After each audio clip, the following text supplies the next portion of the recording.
Yo, how's it going, everybody? How's it going? How's it going? Good evening. It is hot in the UK this evening. Zahori, Rosie, Glory, how's it going? Agravane, Polis, Renee with the 3-watt streak, Polis with the 3-watt streak, Zahori with the 5-watt streak, Wise Wizard, Trey, Ellie, Herky Derp, Ozzy, D-Rock, Taters, Zach Gaming, and I think that's everyone. Sorry if I missed anyone. How are we doing?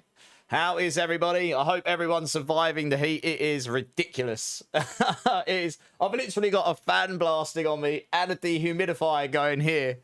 And my humidity... Oh, my humidifier is dying. 1 second. Oh, dear. Oh, actually, turn it off at the wall. It is so hot and humid, that keeps overheating. And that's a really good dehumidifier, so I've got to leave that off for a bit. But it's stuck at 60, and we're meant to be about 50 or 55, so it is hot. Yeah.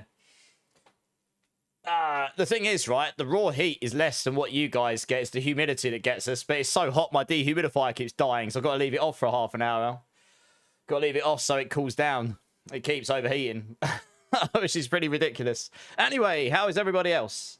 37, yeah, so it's 30 degrees inside my house right now. I think it's actually cooler outside at the moment, I think. But it was 36 here earlier, which for the UK is very hot. But yeah, how's everyone? How's everyone's day been? Anyone been blasting? Anyone been gaming? I have been doing guides all day, literally, apart from maybe the last hour and a half running up to the stream. Guides of both D4 kind and non-D4 kind. Good song for the combo. I know, right? Highway to Hell. I thought I'd start with a topical song. It was deliberate, that song choice. I was like, I need a song that really kicks home how warm it is right now. I'm trying not to sweat, so sorry if I do. So yeah, plans for today. I am going to test. I've decided I'm going to test Stinger of both Poison and Lightning kind, but with Rod of Kepaleka. See how those both play. Honestly, the lowdown after thinking and sitting down and making a table for everything, I think the Rod of Kepaleka builds might actually be our top builds next season. I think Lightning Quill will probably be our top build for pushing, just. I think it'll be slightly stronger than Swarm. It'll be close, though. And I think we'll have a lot of builds that will go to around 135 at a push.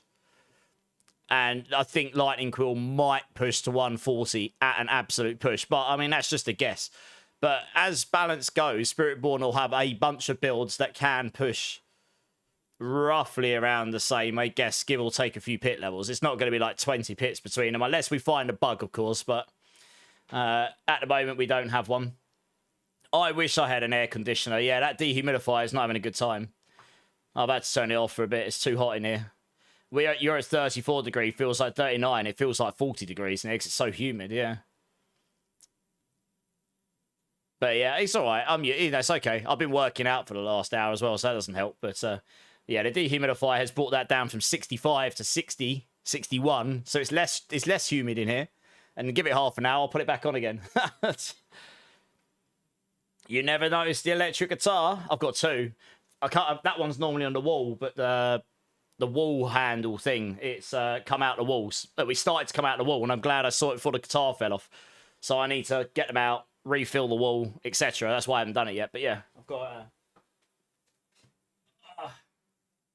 it's a bit dusty. I need to de-dust it, but my dad got me this when I was 18. I used to play quite a lot, but I don't anymore. But it looks nice. It probably needs restringing and everything. Yeah. It's a Dimebag Darrell guitar. Yeah. Dime Razorback.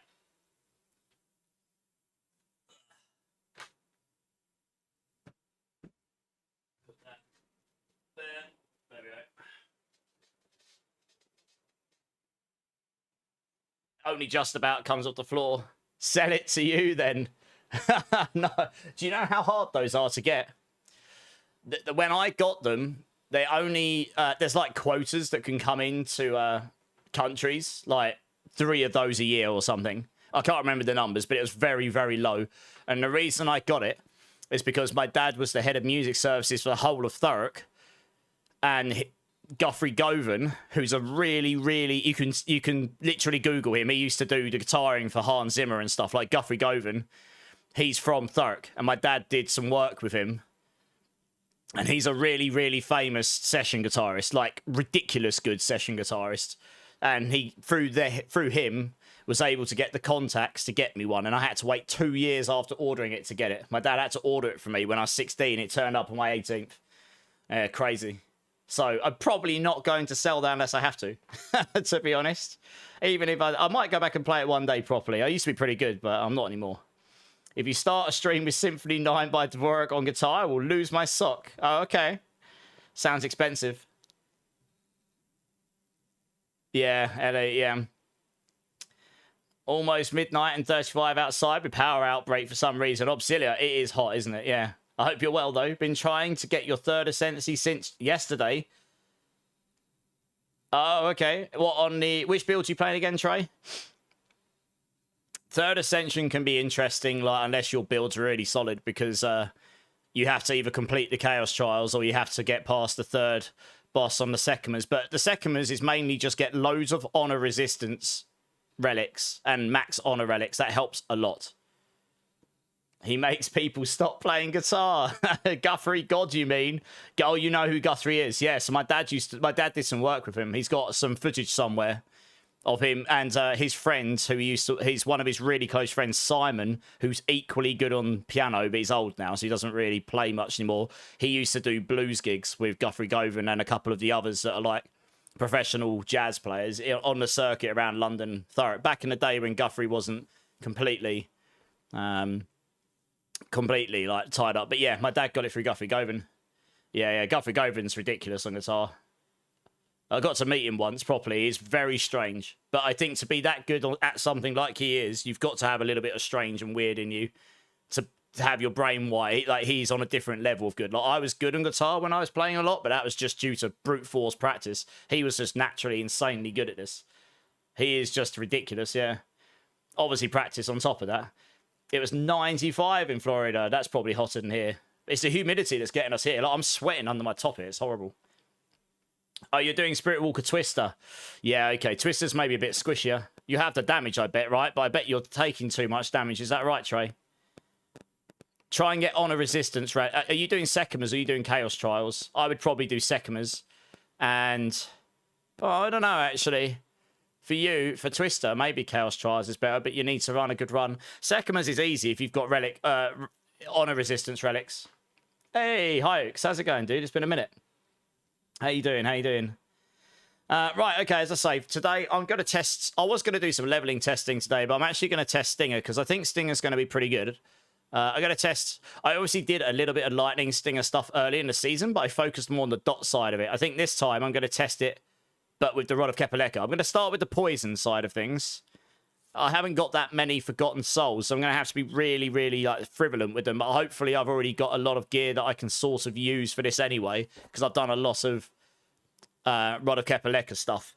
And I could probably convert some Veiled Crystals in to get these builds today. I had someone on my YouTube also coming. I don't know, whoever of you that is here yesterday, it crossed my mind that the Temerity might allow you to... I don't know if it will, but it might allow us to overstack barrier. As in, like, it goes to 100%, and the mythic version, if it's a 30% bump, might let you go to 130. And if that's the case, and it actually allows you to overstack it, so you can get more barrier compared to your life, that's good for two things. One, defense, because you can get more, essentially, more maximum effective HP. But secondly, it also means we can get more damage from Viscous Shield, which is quite nice. And it solves the barrier problem. So that's actually maybe a usable thing next season. We'll have to see. I don't think we'll use Soulbrand as well, because we're already struggling for aspects. We'd essentially have to suffer a defensive aspect for the Temerity, but then on the flip side, we wouldn't have to use the Q rune as long as we've got enough healing in the build. So then you could use the Mott rune and get a phenomenal amount of damage reduction really easily. And then that also grants... yeah, you can get some other bonuses from it. There's like some things we could do. So if that's the case, I forgot to test it, but if that's the case, that might be a usable thing, because 30% extra barrier is essentially going to give you another 20x damage. It's going to be a little bit less than what the Temerity would give you, but it also solves the barrier problem. You'd have to roll a really good one, but, you know. It rolls Dex and Max Life by default, so you can roll armor on it otherwise, so you can... you just have to roll like basic skills or something on it, or roll armor on it and then roll basic skills on it. Song on music channel? What do you mean, sorry?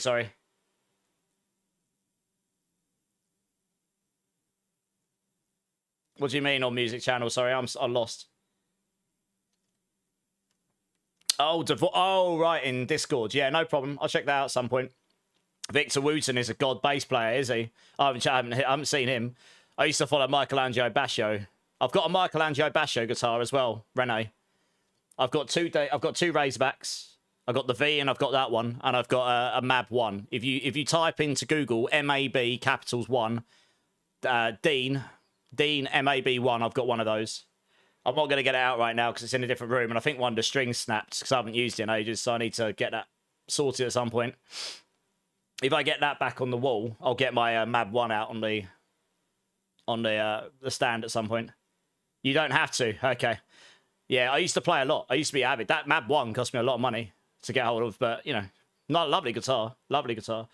Hey, Sabotage, how you doing? Right. Okay, I'll tell you what. Let's crack on and get into it because I've got a lot to test. I want to actually update the planners for these. My Stinger guide hasn't been updated in a while, and if the Lightning one works remotely, then we'll update Tempestborn to be a Rod of Kepaleka build as well, because we're not getting any Sparking or Spirit Storm support particularly, so I don't think that's going to scale particularly well. So if it works with the Rod of Kepaleka at all, then we'll look at doing that. It may well do. It's got a lot more base damage in it, the Spirit Storm, the Lightning one, so we'll have to see how it plays. It's Season 14 hikes, and it starts on Tuesday.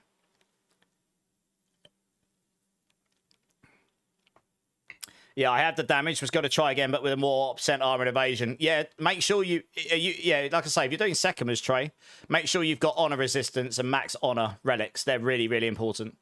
Do you know if using Feather Storm pickup, generating and absorbing it like Saw, we can sustain the cooldown charge of Eagle Rushing Claw? Yes, probably, Obsidia. To some degree. I haven't actually planned to update that one, but if I find time, I'm planning on spending... I was going to do a YouTube video today, and I might do it tomorrow, but honestly, I think I'm just going to spend most of tomorrow updating... I've got the go-ahead to update all my guides to Season 14 now, as best I can. There's a few updates we're waiting for, and they've reformatted a few bits. But I was planning on just going through and updating as many of those guides as possible tomorrow for Season 14. So if I find time for Storm Feathers, I will try and update it. I think that'll be weaker for pushing than others, but that one, because you use the Loyalty's Mantle, your cooldown of Rushing Claw will be really low, so the Storm Feather pickup tech will work really well for it. And actually, you've got two means of making Swarm have having decent evade uptime. One, you could use Intricacy, but I'd rather get a Silver Spoon, ram it into my left eye, take it out and ram it into my right eye afterwards, and then use that, to be honest. That's what we used to use, where you have to time your ultimate after your skill, and if you misfire it, you're going to have to run, and it just sucks to play. It's really annoying to play. Or we could put the Storm Feather tech on Swarm, suffer some damage. If you've got enough damage to farm T12 with that, that would give you much better... It would give you much better uptime on your evade, probably. As long as you've got some cooldown on the build. And then for pushing, you would have to take that tech off, and you would just have to go full damage, I guess. Hey, L. John, how's it going? Yeah, I'm good. How you doing? How's the Spiritborn looking? We're looking okay. I reckon we're going to have a whole bunch of builds that are going to be between 130 and 140. I think we'll peak at 140. I think we'll have a lot of builds that can get to 130 plus. I think a lot of these builds will peak around 135-ish, unless some bugs found that I'm not aware of. So we're going to have like a lot of builds, and we're going to test Stinger of both varieties today. And we'll see. I can sort of make a judgment based on what I can do with them today as to what they're going to do. You're having a blast on PoE 2. It's a good game. I enjoy it for its own merits. You know, it's not D4, but it's a fun game. Your power turned off, Zach. Oh, I'm sorry to hear that. How are you feeling, Zach? How are you recovering from your surgery? Yeah, it works. That works particularly well for Saw Obsilia because of the way that Saw is casting so many focus skills over and over. Saw is a focus skill. It also casts Vortex, so you're generating and sucking in the feathers like every time you cast. It's ridiculous. So you just reset Saw like giga fast. Slowly but surely getting better, Zach. Glad to hear it. What are the top builds? Well, Swarm's going to be up there. I think Lightning Quill's going to be our top pushing build. Fire Quill will be up there. Crushing Hand will be up there. Rake of both varieties will probably be 130 plus. Stinger we're testing today, but I have a feeling it's going to go to 130 plus as well. I've got Firestorm at about 130 for pushing. That will probably be one of our fastest farming builds because that inherently uses feather pickup anyway. Like, you literally have to pick up feathers to make that build work. So you can integrate, you can lose a bit of damage, integrate the feather pickup mobility tech, and then you can make it so you can... I had it so I was near perma evading on the PTR on that build. It just won't push as high. But for speed farming, that build will be pretty good. It'll probably be our fastest speed farming build, to be honest. Much to the contrary of the other Spiritborn creators, they haven't looked at that build. That build will be faster. It just won't do as much damage. So we'll have to see how it stands up. If Swarm just literally goes around and one-shots everything, maybe it'll be... I mean, Swarm will still be really good, I think. What else we got? Fire Rock Spitter will be decent. Thorns will probably be okay. There's loads of builds, but I'll do... I mean, it's not going to be the top class, I don't think. But we've got a lot of builds that can easily do the content. I am a little concerned about whether we can actually do the top bosses easily. But we'll have to see when we get there. Defensively, I think we're going to have some issues still. But you've been playing Borderlands on your Nintendo Switch. What, number 1? Man. I love that game, but it is a bit clunky now after playing Borderlands 4, which has got all this mobility stuff in it. Right. The first one. Nice. Okay, I tell you what. I am going to flick over and we're going to crack on. And guitar time. No, you're not getting a guitar out of me. Right, we're going to flick over to the game, though.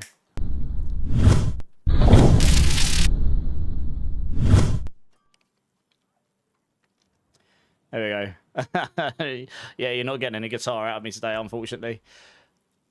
Right. First thing we'll do, we'll strip down the character. It's the easiest thing to do. I already know what this is going to be. I was thinking about it. We're using Stinger Poison to start with. So it's going to be a poison skill. We're going to use the Multitude set because the poison set mostly does poisoning. The bottom bit does work for the hit poison damage, but I think next season, the Multitude set is probably going to dominate the meta. And I think the 3 unique charm with the Multitude set is probably going to dominate the meta because the 200x damage on the bottom of that set, you can essentially replicate in the charms just without any conditions, really. Or with conditions you can solve. So, yeah, we're gonna... If we do the poison, we'll use Gorilla Primary, Eagle Secondary here. And then we'll need to strip down the skill tree and the Paragon tree here.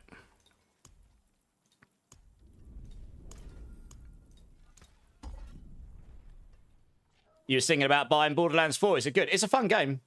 Yeah, I got early access to it through their creator program when it first released. I haven't played the last DLC, but I heard it was okay. They've got another one coming out soon. It is a fun game. It's Borderlands, right? I mean, it had a better humor line to it than BL3. I enjoyed BL3 as well. Borderlands 2 is your most ever played game. I mean, BL2 was an amazing game when it first came out. Amethyst, how's it going? All right, let's... This is going to be really similar, honestly, to the build I was playing last night, and I'm hoping I can reuse a lot of the gear without having to use Forgotten Souls too much. So this will be Ritual. And we'll definitely, if you're using Ritual, you want to have that maxed out as soon as possible so you can get your benefit from it. And this will use the similar ploys for, like, for mobility as we did last night. I guess you sacrifice damage for mobility, but in pushing you'll just have to play a clunkier playstyle with Mystic Circle not moving with you. I'm guessing with the items I've got today, this will push to 120 easily. Like, comfortably, I mean. And then, if I had better gear, because I haven't got a Rod of Kepaleka that's God tier or anything. I'm pretty sure we're going to actually equip the Rod of Kepaleka as well on this, as opposed to a Supremacy on the weapon. Just because of the way that the resource cost reduction is going to scale the damage up. And then later on, when obviously I will actually be hunting for the Mythic Charm next season, the Golden Epiphany. one. The one that gives you... That's the one I want the most. The 3 unique charms to reset one. I'm pretty sure that'll be one of the most used ones on Spiritborn next season.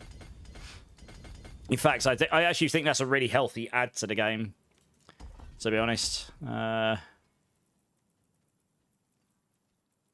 this is fine. Okay, we'll need Infighter. I mean, we on these builds, because we've got so much ferocity, you pretty much got...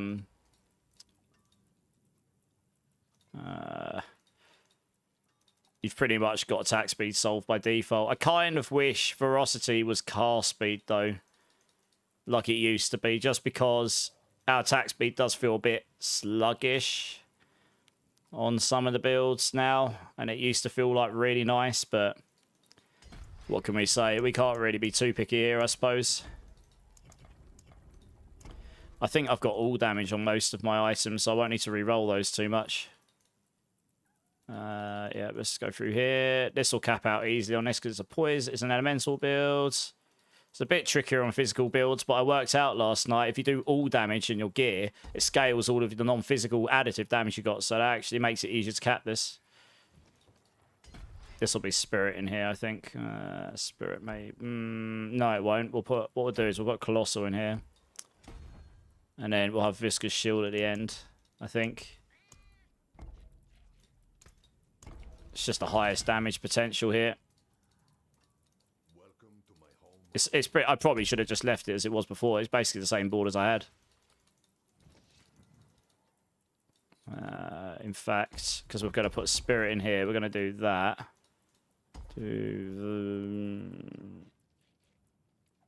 Yeah. How many points got left? 10. Spirit in there.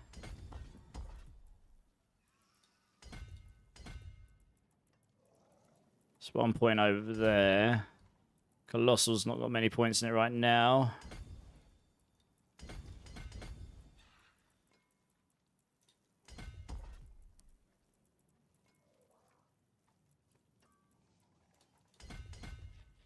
Okay. We'll want Canny somewhere. Oh, yeah, that's interesting. Might need to put Canny up here, actually. Normally I'd put Canny up here.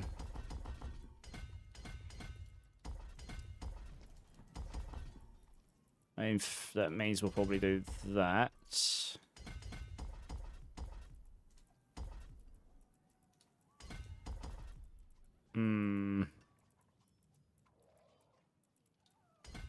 We got 60, it's 54, 59. Seems reasonable. Put Spirit in here. I forgot we changed it around for the physical builds.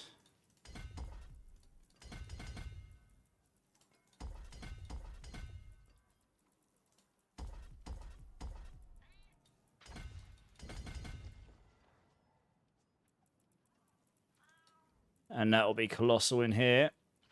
Which should be solved if I shift these around. What have I done? Oh yeah, I see what I've done. There we go.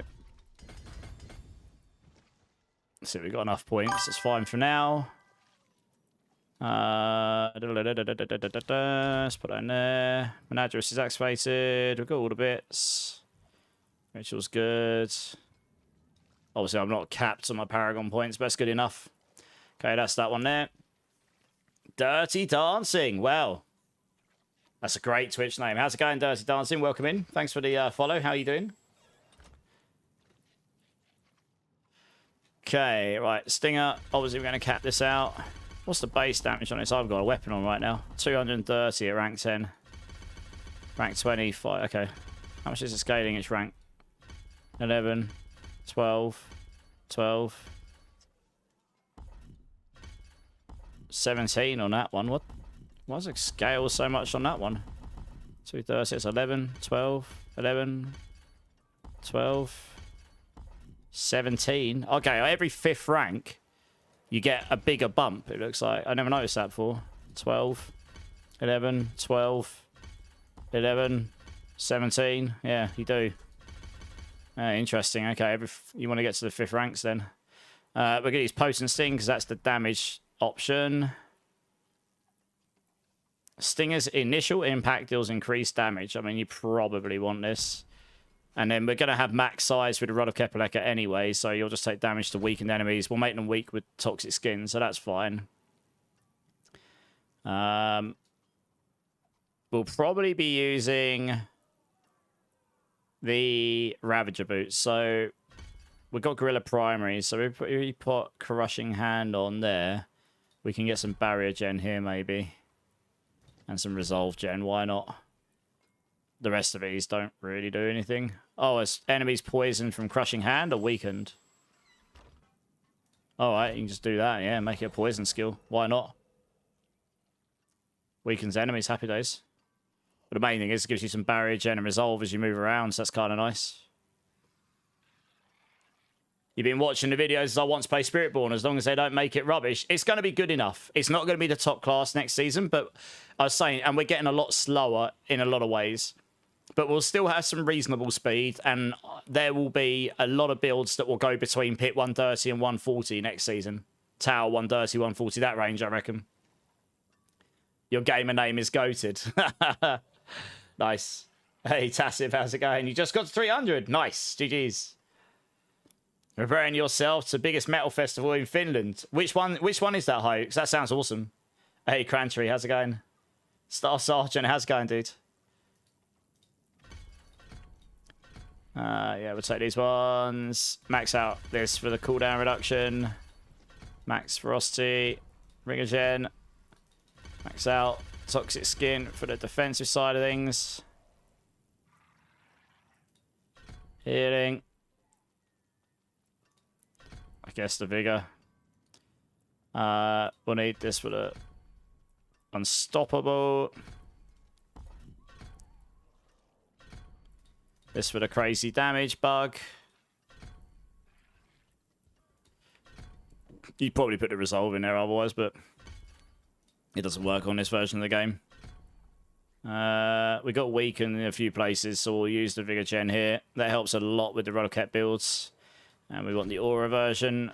We're going to have the Ring of Midnight Sun on, so we'll take the reduced dot damage, because we can.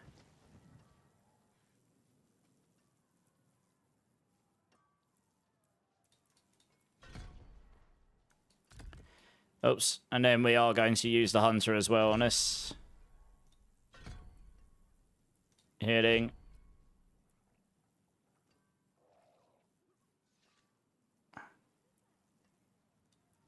Yeah, strikes a large area. And I've still got 1 point left. Oh, good. Got no reason to really put that anywhere. I'll just dump it in there for now, just so it's gone somewhere, I suppose. Okay, so that's a skill tree.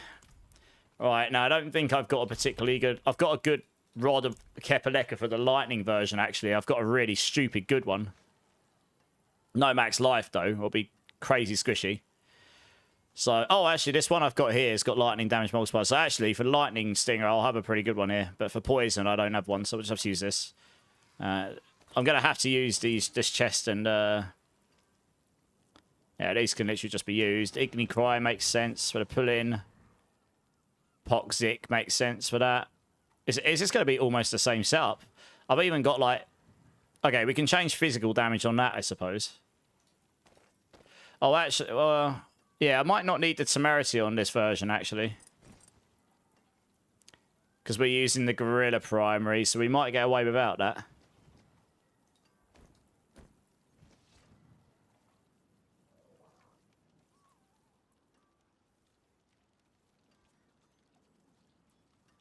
This will give us ranks next season, so it'll be quite strong. But we'll try with this first. We'll use that for the mobility afterwards. We'll need the double resource gen ring. So this is fine. Amulet. I can roll physical damage multi on here to all damage. Or poison or something. And hope it doesn't cost me too much resources.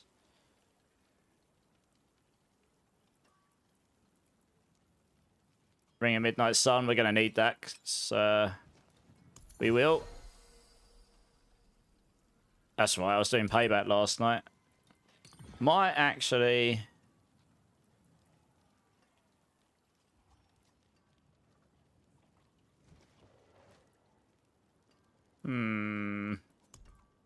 Would it be better to get this on instead? Maybe.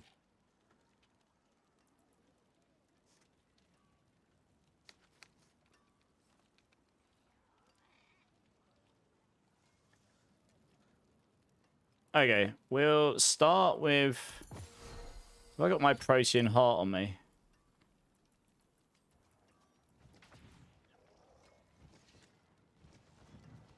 It's actually not rolled very high, but funnily enough, I actually got a Ring of Midnight Sun there. Okay, let's salvage these. You got to check if you got any rods. Okay. Yeah, poison. In an ideal world, on this version, I'll have weapon damage. Well, dexterity. Well, it always comes with weapon damage, so it'll be weapon damage, max life, crit damage, poison. Next season, it will always roll with with weapon damage and core skills, and you can roll your weapon damage off for dex if you want. So you'd probably want to roll crit damage and max life on it. You're probably going to need the max life. It'd be too squishy without it. Full damage, you could just go dex, weapon damage, crit, or something like this, but yeah, it'd be pretty insane. Yeah, where's my Protean Heart? Charm. Definitely got one of those hanging around somewhere.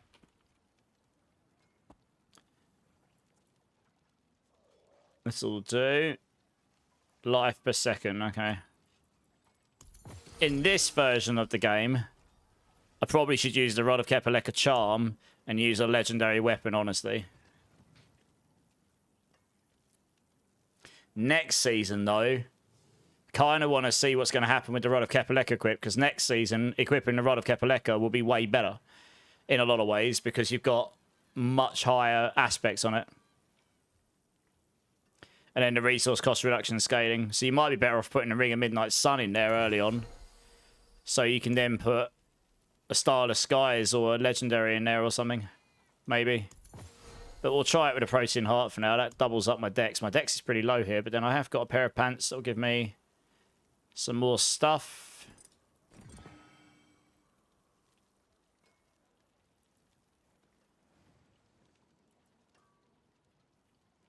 What are we using for Resolve Gen here?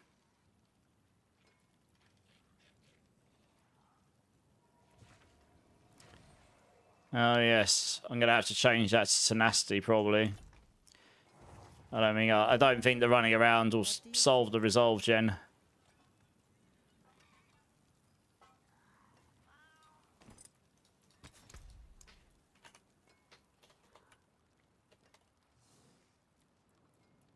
We'll try without it, but I don't think I'll have enough Resolve Gen in there. Just because that's getting buffed next season. That'll give more barrier, more armor. So, yeah. I mean, otherwise, this is... Oh, yeah, we need to change those for my emeralds, of which I have some here. In fact, I'll probably just go and make some... do you know, I'm just going to dump those on the floor. I don't need these. Welcome to the Isles. Emeralds, that's right, let's make a couple of these. This'll do. Keep your treasures close.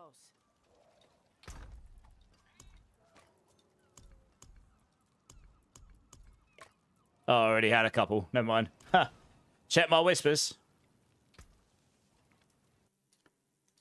3 GA. Yeah, it's got no crit damage. Yeah, sadly, neither of them have got the crit damage multi. And neither of these builds I'm trying are going to be damage over time builds. But thanks for looking anyway. Appreciate it. It's okay. The one I've got is okay. You wish you can get on and check. How comes you can't get on?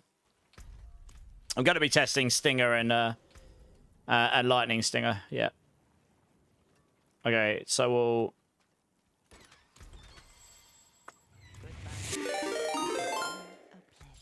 Oh, wow, we got a raid coming in from Harb. How's it going, Harb? It has been a minute. Let me get you. Hey, yeah. It's been a hot minute, dudes. I have been lurking in your channel a little bit, actually, seeing what you've been up to, blasting on D4 quite a bit. I've been pretty busy doing some guides, so I've not really been chatting in people's channels much, but let me get a shout out here. Nice, guys. If you haven't checked out Hard before, he was part of the main stat team with me for a long time. Awesome guy, really nice guy. Blasts a lot of the ARPGs. Please go show him all the love, as you do. You got back into the game this season. It's pretty fun. Yeah, it's a good game. I've been enjoying it. Were you playing Sork today? I think you were playing Sork today, right? Hey, Diablo girl, how's it going? Your link's a crit damage one, not health on it. Okay. Yeah, I think I'm going to be really squishy without the health, honestly. Even with... No, that would have been nice yesterday. I'll probably try with the one I've got right now. This is good enough. Just because this one here is literally goated for what I'm going to test afterwards. This will be fine. It's good enough for today. I don't need it to be any better than this, really. He helped you with getting to 285 in Helltide. Nice. That's higher than me. I got to 270 this season. I don't know. The leveling grind wasn't something I focused on. I'm focusing more on getting builds together for next season now. Much more fun than you remember. Sork only. Nice. Are you going to stick to Sork next season, Harb, or are you going to try something else? Was there a patch, or is this for season... This is season 13, Iraq. But season 14 starts next Tuesday, so I'm just testing a bunch of builds here. And now I've been given the go-ahead to update the Mobilytic Spiritborn guys as well for season 14, so I can now go ahead and do that. So I can update this one today. I think my Resolve gen's going to suck, so I might have to just dip out immediately. I'm just checking the aspects here. Oh, I need to address that there. I'm trying not to spend too many Forgotten Souls, so I've only got 2,000, but I can convert some Veiled Crystals. In fact, I'll go do that now. So I've got 90,000 of those. I don't know how far that's going to get me. Probably not that far, but... 5,000. Okay, this will be enough. I've got to try not to be quite so frivolous. I had 40,000. I've managed to spend them all testing all these builds. And I've got a few builds I want to test still, so I don't really want to go farming for hours just to be able to test some builds.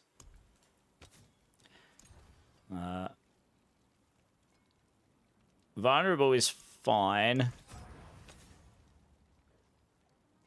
Do you know what? I might not bother trying to roll that for the others. It'll just be a bit of a waste of energy, I think. Am I specced into roots? I'm not, but honestly, I actually really don't want to spend the time doing it now. I've got a lot of guides to update and stuff, so I'm trying to keep the farming down to a minimum now, so I can just focus on... I'm doing things objectively. I come on, I test, get the build good enough to test, so I can get a feel for it, and then you can just base the pushing potential off of that afterwards. You hope Druid should be okay next season. I'm pretty sure they were pushing 140 plus. Although that might have been using Pelgain, and they no longer can use Pelgain, I don't think. So they might have taken a little hit there, but they will still do easily 130 plus. I think they'll be stronger than Sork next season for pushing. My understanding is Sork's been hit pretty hard next season, but I could be wrong.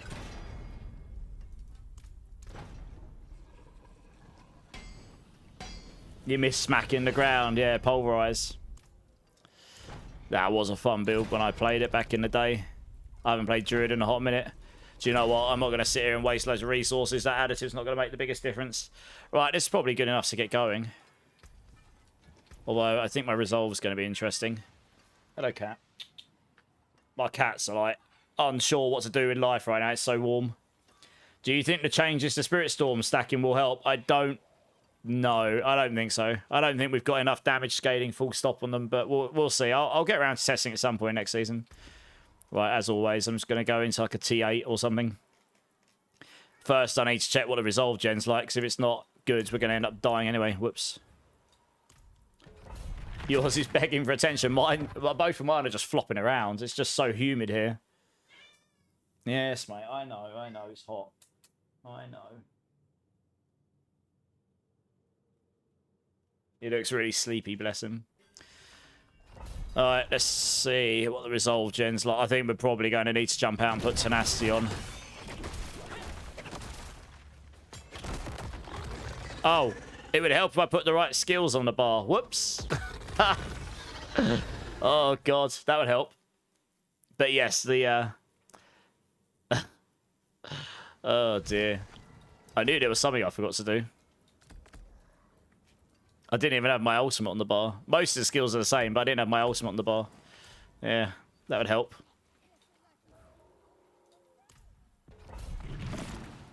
Hey, Nines, how's it going? You've been running the Poison dot build with a Shattered Vow and Spiritborn. Not a pit push at all, but really fun. Yeah, the Spirit... That's the build I've got on Mobilytics, Nines. I was the one pushing the Shattered Vow, at least for the first bit of the season. I'm just testing some other builds now. How big? Okay, it does get pretty big. Okay, cool. Oh, I need to check my resource gen. 100 and... My Vigor gen. Yeah, it's good. Vigor gen's fine. Good. Yeah, my Resolve gen sucks, so I'm gonna have to... Alright, I'm gonna have to put Tenacity on, I think. Hey, Cody, how's it going, man? How you doing, dude? How'd you find the season, Cody? It is gonna work next season, Nines. I've got a strategy that can probably be used to make it so you can evade. There's two ways you can make it so you can evade pretty often. Not permanently, but pretty often. The fastest evading build will probably be the Firestorm build with the tech, with one of the techs that we could use on Swarm. There's two techs you can use. You can use Intricacy or you can use Feather picking up mobility cooldown. So Swarm will be stronger though for pushing than Firestorm. But I think Firestorm inherently picks up feathers anyway, so that will reset its cooldown way quicker inherently. It literally just builds. But if we build Swarm for it, you'll probably still have enough damage and you'll probably still be able to blast. Just stack a little bit of cooldown on the build and then off you go. It will still work. I tested it on the PTR and I still managed to clear pit 130 on it, I think. Yeah. The highest tower clear I saw was 127. I couldn't go Tri-Tower because it was closed at that point. Tenacity. Obviously, with the Zik Room, we will have Resolve Generation without that. So we might be able to take Tenacity off. Because every 2 attacks, we're going to get 3 Resolve. So we may be able to get away without taking... And then we use a different aspect for defense, maybe. We might be able to get away without Tenacity and put Forest Power on or something like this so that we can get the extra armor and barrier gen. But the Zik Rune Resolve gen does not work right now. Not, it does the next season, though. Right, let's go to T12 here. You'll be lurking, Diablo girl. Thanks for jumping in. I appreciate it. It's good to see you. Yeah, thank you. Appreciate it. But yeah, I'll have on day 1, next Tuesday, Nines, I'll have 3 leveling guides and 7 or 8 endgame guides. All will do at least pit 115, but most of them will do 125, 130 plus, and a lot of them will do 130 plus. When you've got good gear, of course.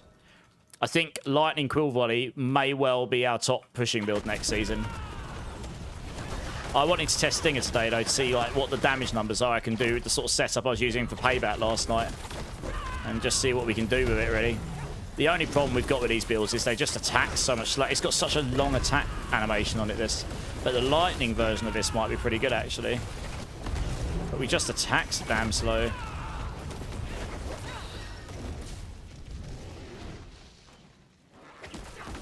Yeah, it's kind of rough.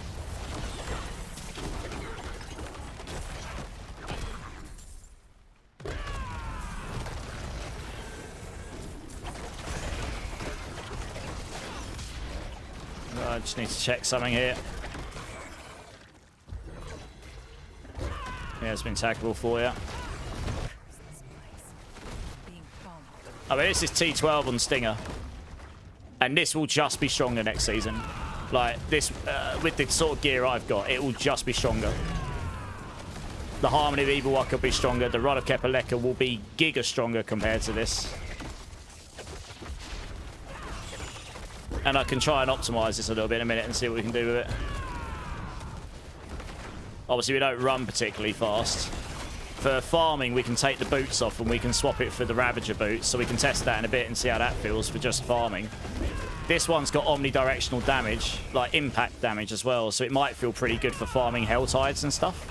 And I think Stinger, I've got some research to do, but my understanding is we can level up to 70 in like an hour on Stinger. I already know Poison's very strong to level because I did a slower version the other day, but You can level very quick on the poison stuff. For the evade build, doesn't picking feathers it quite slow as they drop behind you? El John? Not necessarily, no. There's an aspect called recalling where every time you cast a focus skill, it will either pull all feathers in that are near you, or it will create 10 and throw them out around you. If you've got a build that's constantly casting focus skills or auto casting cry or things like this, then you'll basically just be generating feathers around you and picking them up as you go. You're not going to be able to zoom across the screen on any builds like we have this season. It's not going to be doable, to be honest. That's just not going to be possible, I don't think. Where's the boss here? We haven't got... Okay, we didn't even need the Mystic Circle, and that's a T12 boss. Absolutely crushed him. It wasn't even in my Mystic Circle. That's hilarious. All right. I guess we go to our 120, because that's what I was doing payback with last night, and that was, like, reasonably fast on payback.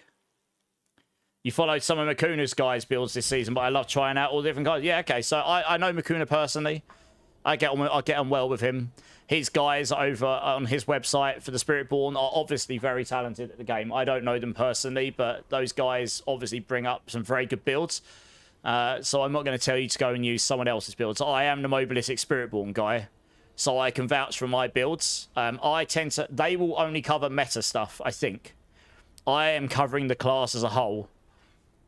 And there will be a lot of Spiritborn builds that will be worth playing compared to the other Spiritborn builds next season. Quill Volley will be terrible for general gameplay, I think. Generally speaking. Like, Swarm will be a lot better for general gameplay. Firestorm will be better for gameplay. This will be better for general gameplay. But Quill Volley will probably push the highest, I think. So, yeah.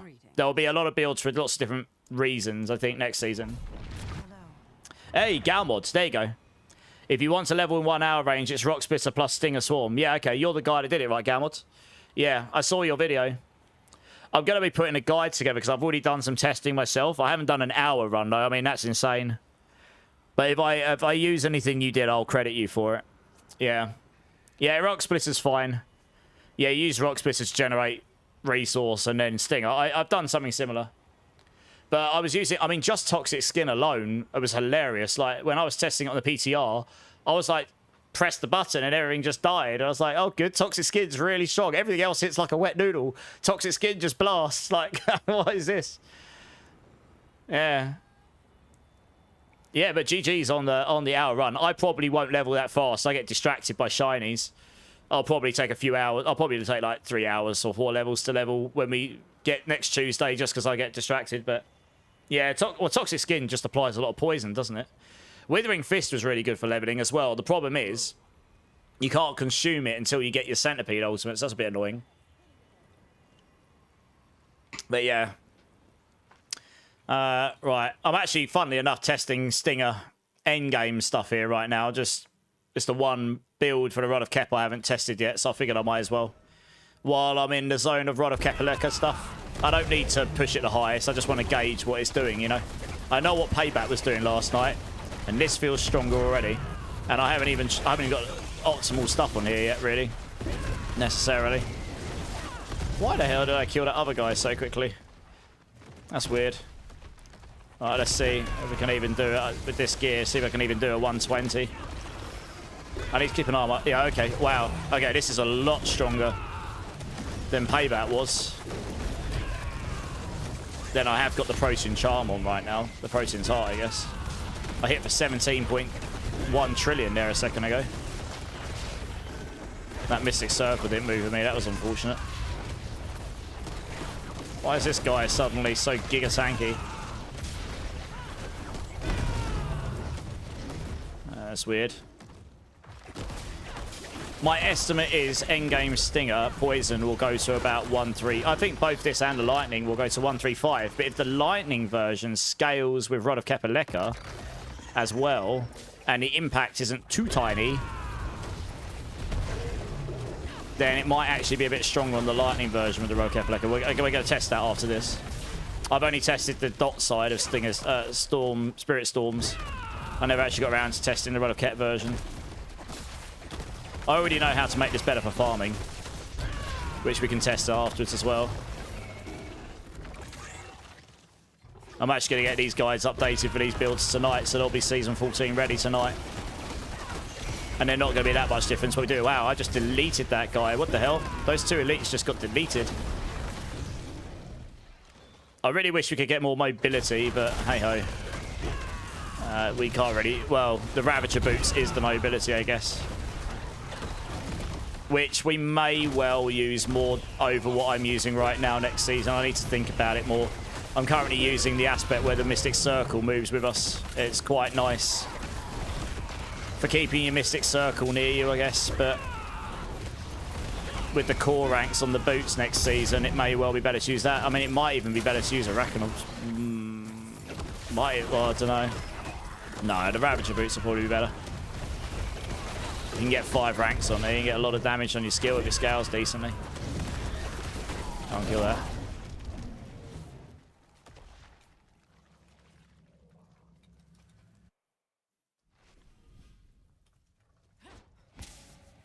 Yeah, I mean, you can roll movement speed on your amulet as well if you want to suffer a bit of damage. That's totally reasonable to do as well. Yeah, so we're hitting for trillions here, so this is what I suspected. Stinger's actually doing better. I don't know what Stinger... Well, interesting to see how Stinger does on the boss and the higher pits, because it was terrible for bossing before, the way it worked. It was really good for group killing in previous versions of the game, and terrible for bossing, like absolutely god-awful.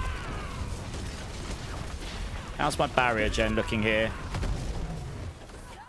Yeah, if we've got the Zik rune resolve gen and we're not relying on that for defense and only for damage, I could probably take off tenacity next season and we could put forest power on, and then you generate barrier and get extra armor whilst you're inside your Mystic Circle, which will be very strong with toxic skin. And that will get us to our max. We'll get to max barrier with that. Obviously, I'll need to find a decent aspect.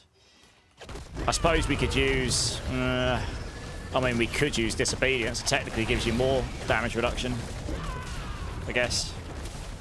We are applying dots here with Scourge and such. Scourge and Toxic Skin, so you would stack it very quickly. You just got trying to get one shot before you get in there. Man, if this build would be ridiculous if we could get car speed on it as well, like we used to be able to get to get those 2 breakpoints higher, so we attack it that much faster. This build would be great. It'd be so good. It looks sick. I've always loved what Stinger looks like. It just sucks before, but it actually is much better now. It's actually relatively speaking, it's not terrible compared to the other ones. Obviously, my mobility's a bit rubbish here. I mean, this is crushing at 120. We'll see what the boss is like when we get to it. I got so many right, what's the bossing damage like on this build? Oh, this is bossing as well as payback, if not better, I think. Interestingly. Well, it's about the same as payback on the bossing. It's just omnidirectional damage, so that's pretty handy. I can try another combo in a second, though, actually. Which will probably be better next season.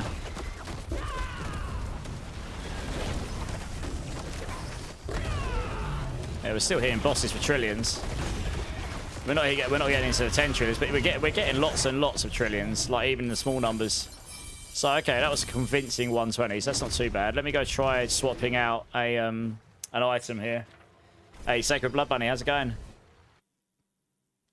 What's the damage variance on this build? Because you hit that 1 pack for 120 trillion. Cody, it's because there's a Zik rune bug, which I was hoping they'd fix. I mean, I'm the guy that reported this last season. But this essentially, in the skill tree here, I kind of wish it didn't do this because we'd get more movement speed on these boots. We'd have less damage. But yeah, we can't not use this on builds. Your build will suck compared to everything else. But yeah, this 500% damage here is meant to only apply to Concussive Stomp. It actually, when it activates against unstoppable enemies or bosses, it works for every single skill when you've hit them with this. So enemies, after they've been crowd controlled, become unstoppable for a brief time. So you end up getting this damage for a period of time pretty often. And you get this extra 100 here as well. It is nice. I kind of wish they'd fixed it, because although that would bring Spiritborn to be weaker as a class, every single build would be weaker. We'd still use the Zik rune, probably, because it's quite a nice skill. You get the knockdown, you get the barrier, and you get the result. This resolve gen doesn't work right now, otherwise I'd use this. This is working in next season, though, because I tested it in the PCR.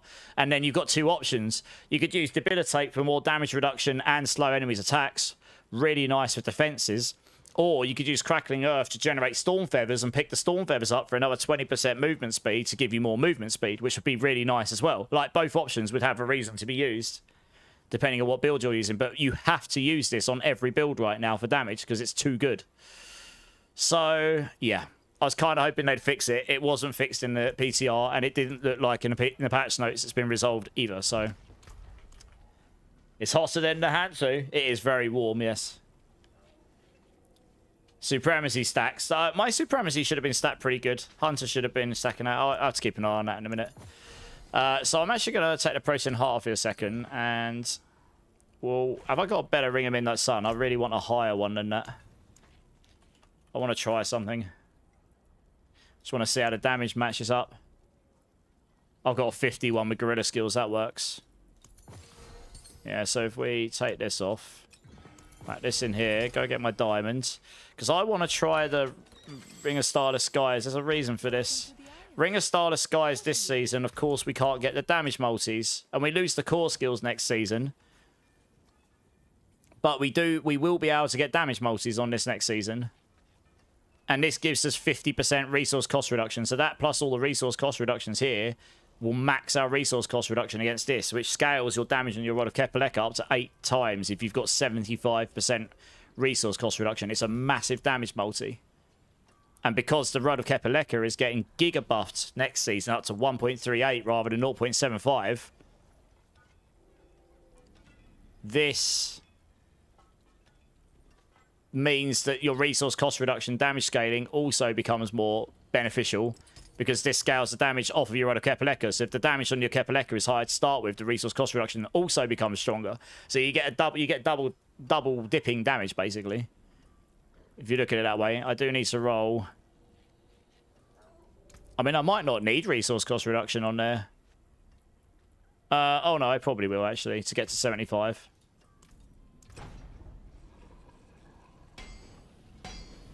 Okay, I probably won't need to GA in there. I can go into the core skills, I guess. This will have dexterity on it next season, though. I think it has dex and attack speed by default. Maybe. Yeah, I'll spend a... And then we can remaster work this. We don't need to be in there, I don't think.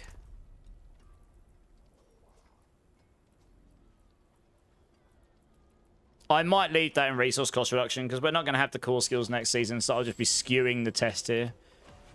So what I've done is I've taken a Protean Heart off, which is about a 1.75 multiplier, give or take. And I've got the same amount of rank, so that's good.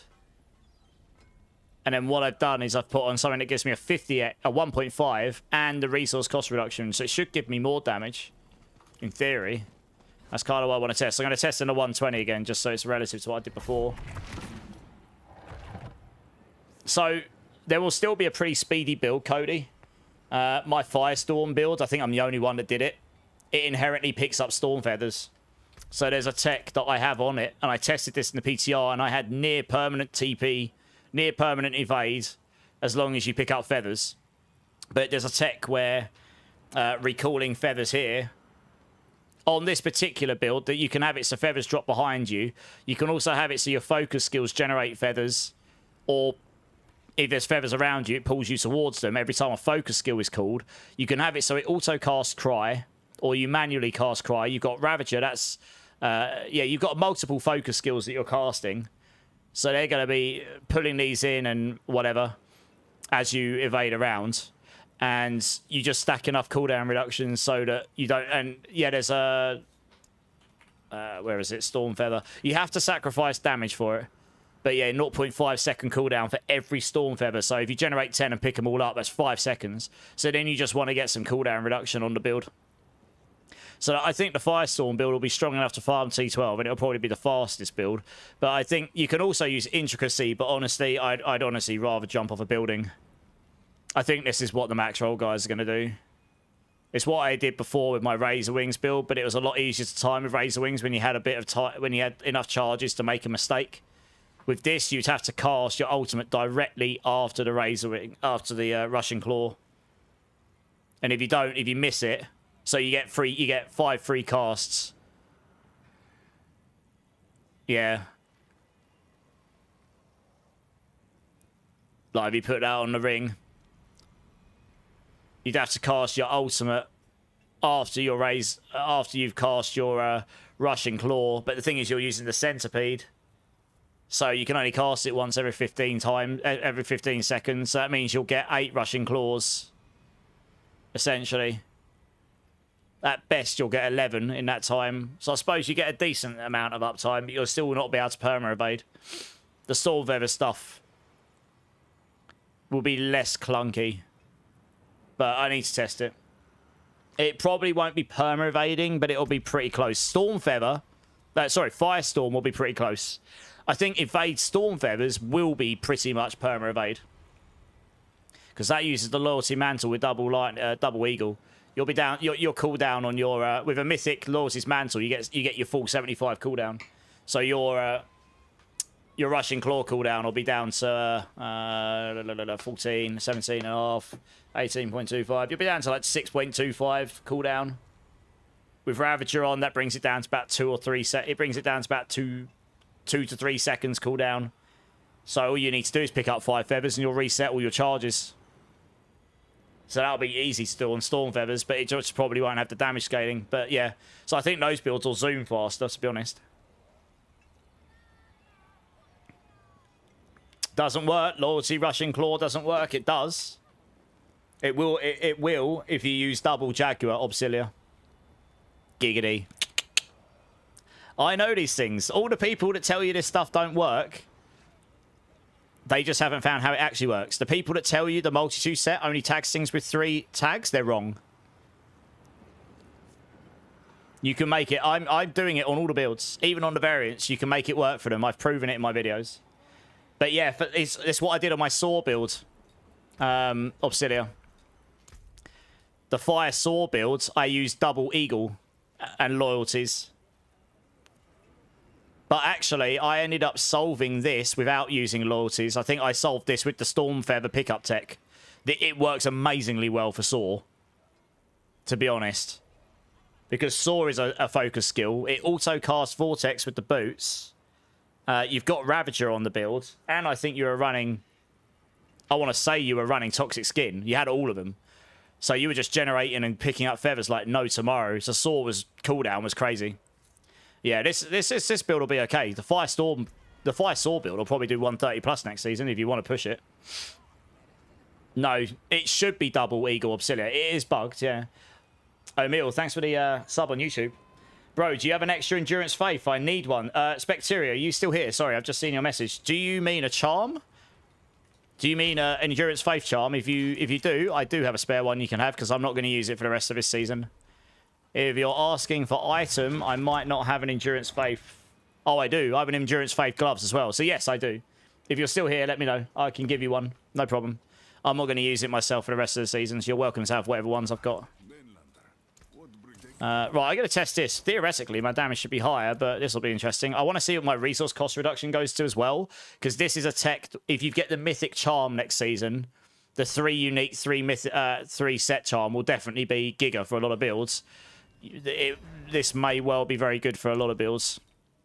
I need to keep an eye on this value here. This should go to 75. I think that's where it caps. 71.1. Is it really not going 75 still? Wow. That's how much diminishing returns we've got. Blimey, okay. I might actually have to GA into one of them then. Yeah, I'm pretty sure this is going to be stronger than what I was using before. But with the 3 unique charm thing, you'd put the Protean Heart in there. Okay, I died once. I wasn't really paying attention there. I was trying to look at the numbers. Let me go back to town here. I want to see what it takes to get to 75. I'm actually surprised that's not pushing me to 75. It's close. I've even got the GA in there, really. Wow. I am surprised by this. I don't think the iconic mythics have got boosted aspects next season. So I don't think that will be higher. Okay, well maybe you have to live with 71.1 then. Or you'd need another roll of resource cost reduction somewhere, I suppose. I've literally invested. Well, you'd have to get it on your ring as well. You probably want damage multis there, though.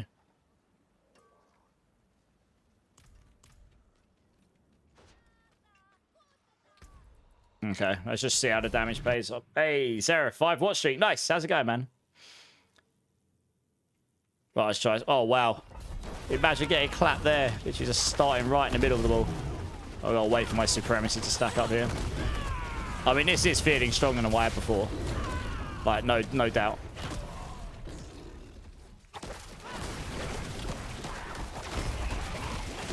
I'm pretty sure.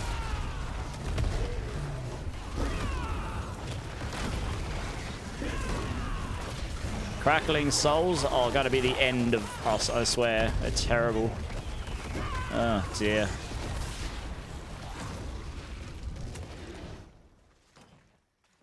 Really, I need to get to the boss because that'll be the telling point.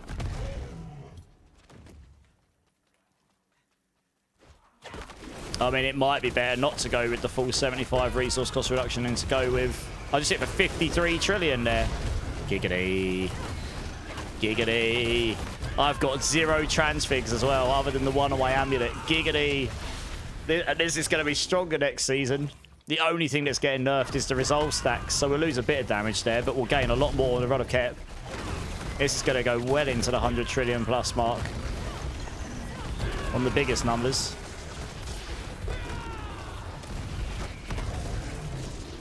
And once we remove the variance damage from the multitude set by using the 3 unique charms instead, you'll hit you'll hit higher more often, so that'd be nice. I may well start on this build, even if it's not the strongest pushing build, because it's got really good AoE on it.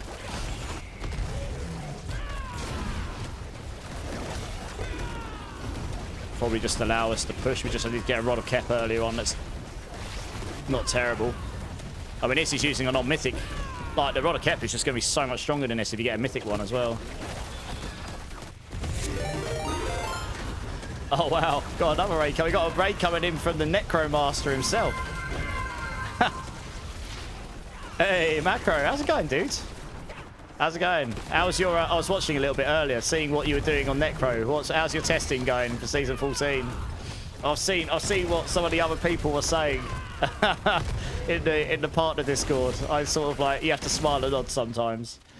But yeah, dude, thank you so much for raid. Guys, I'm pretty sure everyone in here knows who Macro Boy is, but if you haven't gone and checked him out, go and hit his name, follow him, and... Oh, 198 trillion! Yes!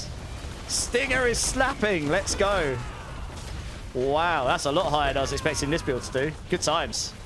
I'm doing the same as you. I'm sick as a dog, and the bugs are crazy. Oh, I'm sorry to hear you're sick, dude. Hope you feel better for next week. But yeah, guys, go check out Macro. Great guy. And also turns out he's a pretty nice guy in real life as well. So that's good. You're going to BlizzCon, aren't you, Macro? Because if so, that means we can link up again at some point. I'm sure there'll be plenty of opportunities. I think I saw you were going. I might be wrong. Yeah, I'm sort of just testing some outlier builds here. I guess that's probably what you were doing, right? But on Necro instead. I've got a pretty good handle what Spiritborn's doing and not doing, though. I don't think we're going to be the strongest class, but we'll have a bunch of builds. They'll be a bit slower, though. Yeah, just a bit slower, sadly. I'll be interested to see how this feels with the Ravager boots, though, actually. I don't think we'll need the Mystic Circle to blast with this. It's doing a lot more damage than Payback. This is straight up stronger than what Payback was last night. Straight up.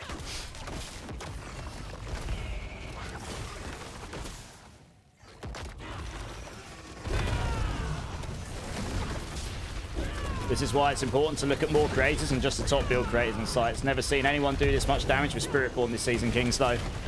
Yeah, I mean, I'm pretty sure there's something weird going on there, because that was an outlier number. Like, I'm not seeing 100+ trillion guaranteed all the time, but I definitely saw 193 trillion come up. So there is something very weird going on. And if there is a bug, then that is definitely not fixed for next season. Because no one would have reported this yet. Because if it hasn't been reported by me, there's only about 2 other people to be reported by. Yeah, this is 100% stronger than what I was using before, as I suspected it would be.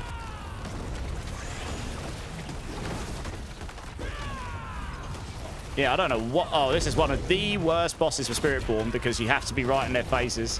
And these lightning beams, they never go away. There we go. Alright. Well, this is doing surprisingly a lot better than I thought it was going to do. I don't know how on earth I hit that hard, though. That was kind of balmy. Yeah. Alright, so we're going to lose the max resolve stack. We'll still stack max resolve. You'll probably be a... you'll probably GA into max resource here next season. Right now, I'm guessing 5 stacks of resolves. That's 10x. Diminished returns, it's probably about 6. That's probably more than the extra max resource I would get. Because this weapon's weaker right now. It would be pretty close. But next season, GA max resource on these, and Master Workington will absolutely be stronger, because this is going to be much stronger as well. You'll want as much max resource as possible. I mean, there is on this build as well the potential to use the old poison ring with the resource scaling, but then you wouldn't have the velocity, I guess. What's my attack speed like here?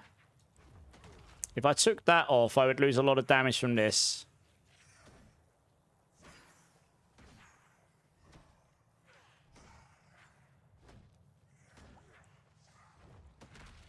Okay, interesting. This actually might not be the best aspect next season.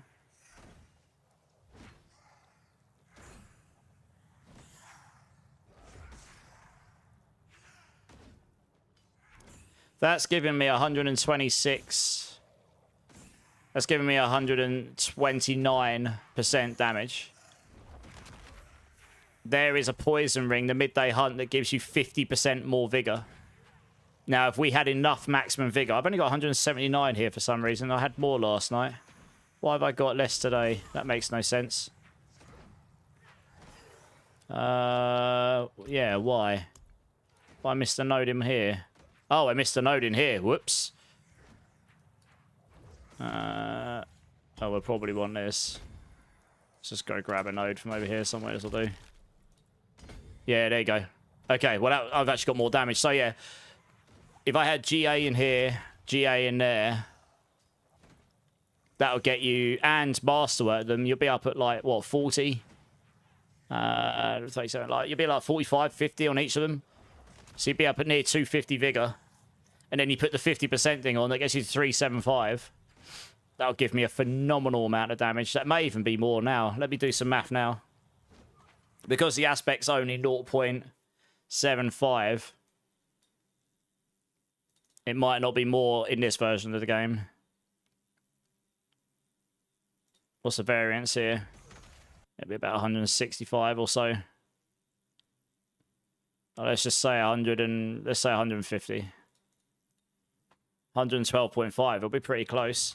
And that ring comes with poison damage on it as well.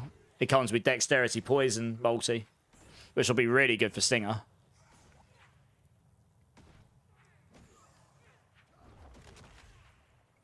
I don't think I've got one of those rings handy, actually. I think I might have trashed it like a noob.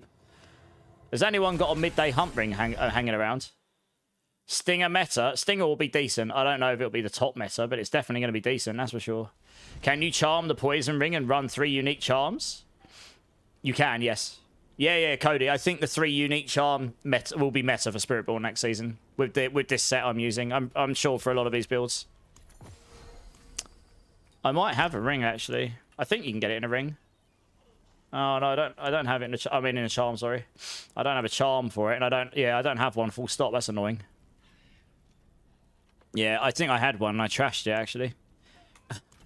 I can't even roll it at the unique charm thing. Yeah, that's annoying. So that's going to be pretty hard for me to test right now. But mathematically, once the Rod of Kepaleka comes up to 1.38, you times that by 120. Let's just underestimate here. That brings it out to 165.6% damage. That outweighs... That probably outweighs the 129 you get from this. As long as you can make up the attack speed. But if you're using the Style of Skies, you're going to have attack speed on here by default. 7.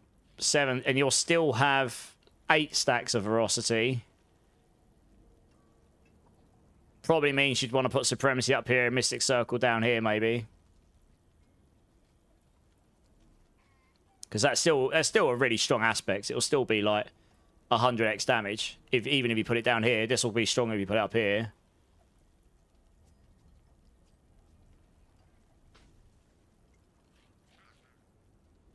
I'm trying to think. I might actually...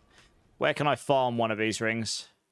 One second, I'm just going to have a look. We've got it on the Mobilistics website because I gave them all the lists. I just haven't... I'm going to go see if I can farm one quickly. Just get a half decent one. Oh, is Midday Hunt not in there? No, I swear I gave... Oh, it's not updated it.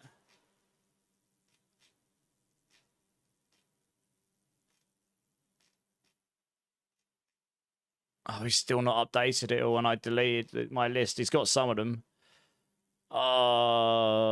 Ring of Midday Hunt. That's annoying. I don't know if I've got my list. Oh, I might have my list hanging around, actually. 1 second.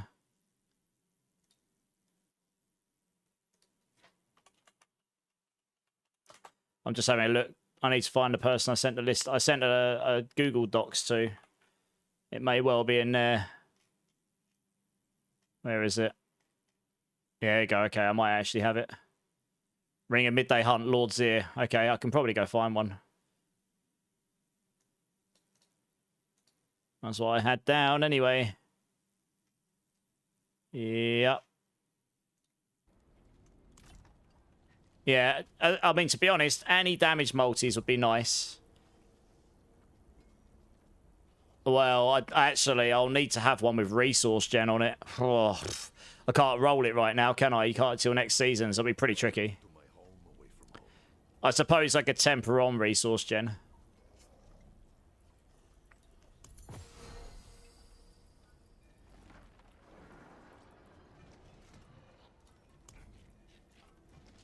Let me go see if I can farm one quick. I've probably got a gazillion of these things, so... Lord's here, we go.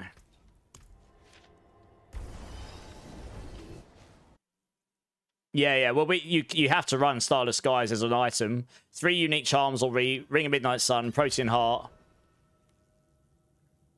and a third one.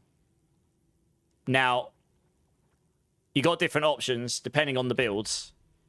The Ring of Midday Hunt would be very strong. Maybe Lochran's Talisman as well. Those 2 are potential options. Something that will just give you giga damage, so you can make up for the fact you're not going to have the 5-set bonus for the... You're not going to have the 5-set bonus for the set. But the 5-set bonus for the set is very conditional. You have to have all the 4 spirit ultimates activated and stuff. So removing that for consistent damage would be really nice.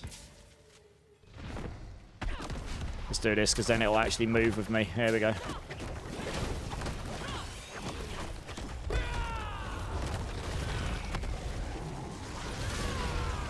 Can confirm builds can do T12 bosses easy. That was... I wish we could attack faster. But that was definitely not difficult.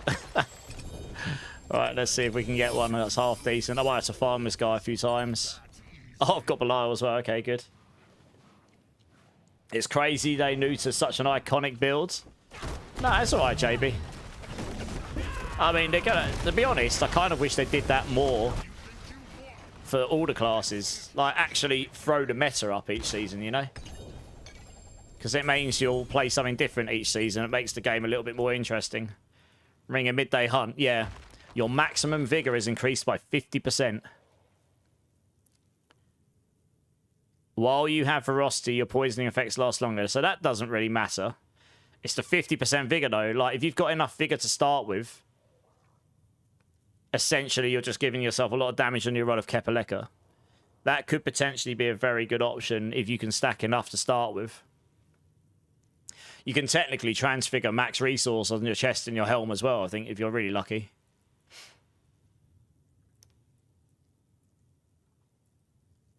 Although, it might be better just to get the damage multis everywhere. I'd have to do the math, but... Got Dex crit charts, cooldown. That's not too bad.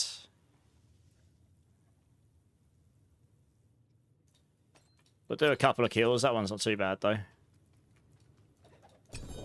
I haven't got the resource gen. That's the problem. I need to have enough resource gen so I can... I'm literally only just high enough. If I take that resource gen off there, I'll be miles below what I need. So then I'd have to roll these resource cost reductions to resource gen, meaning I lose damage on the... I wouldn't have as much resource cost reduction damage scaling. So yeah, it's, obviously next season you can enchant at least one stat.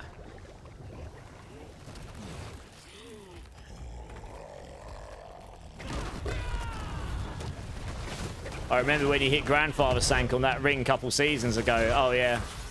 Oh yeah, the midday hump, the midnight sun with the Grandfather, yeah. Yeah, man. That was the only one I got, I think. I haven't even had a mythic seal this season. My luck is terrible for these kind of things. It really is. Let's have a look. What was the pants we just got there? 3GA. Oh, that's not that great.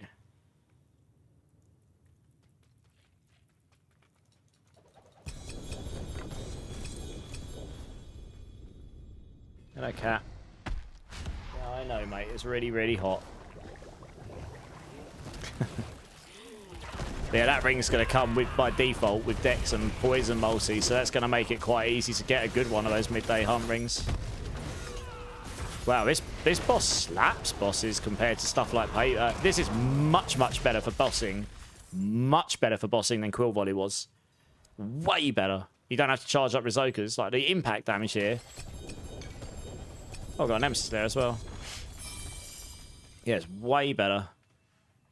I might start on this next season. I don't care if it's the highest pushing build. The reason for that is I want something that's going to be a reasonably decent all-round build for leveling. I can go straight off into the end game, and I can kill bosses reasonably easily with, so that I can farm the gear up. That's what I want. I mean, look, it smashes the bosses. And you don't have to target in directions. It can't be eaten by walls because the projectile-based skills can. Yeah, this is looking solid to start on. I just got a mythic from that. Shattered Vow. Wow,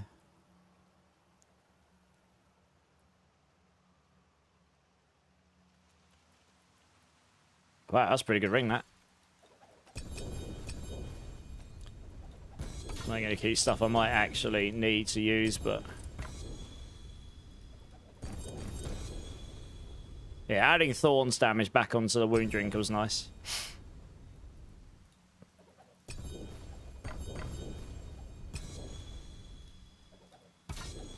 And making it so the Saw Boots guarantees roll Saw. That's really nice. Saw's another build that'll be pretty good, but I think this may be where I start next season. We'll see.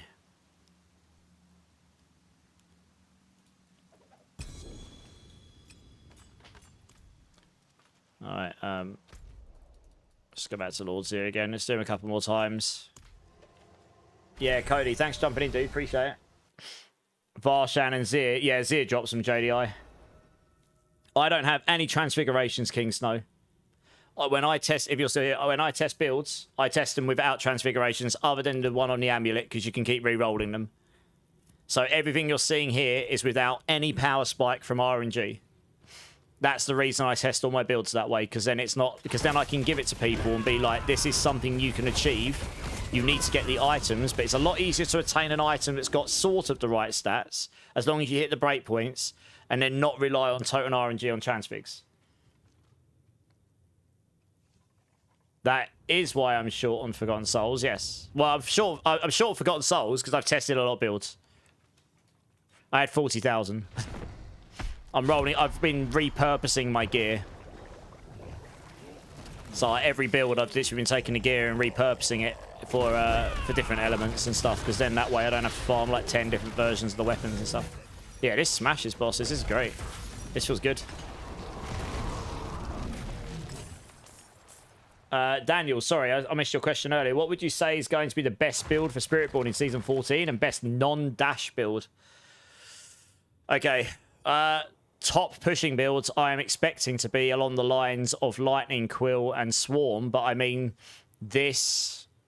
Any of the Rod of Kepaleka builds are probably going to be at 130, 135 pit pushing. I think the top builds will go maybe to 140, unless bug is found. All of those will be reasonably decent.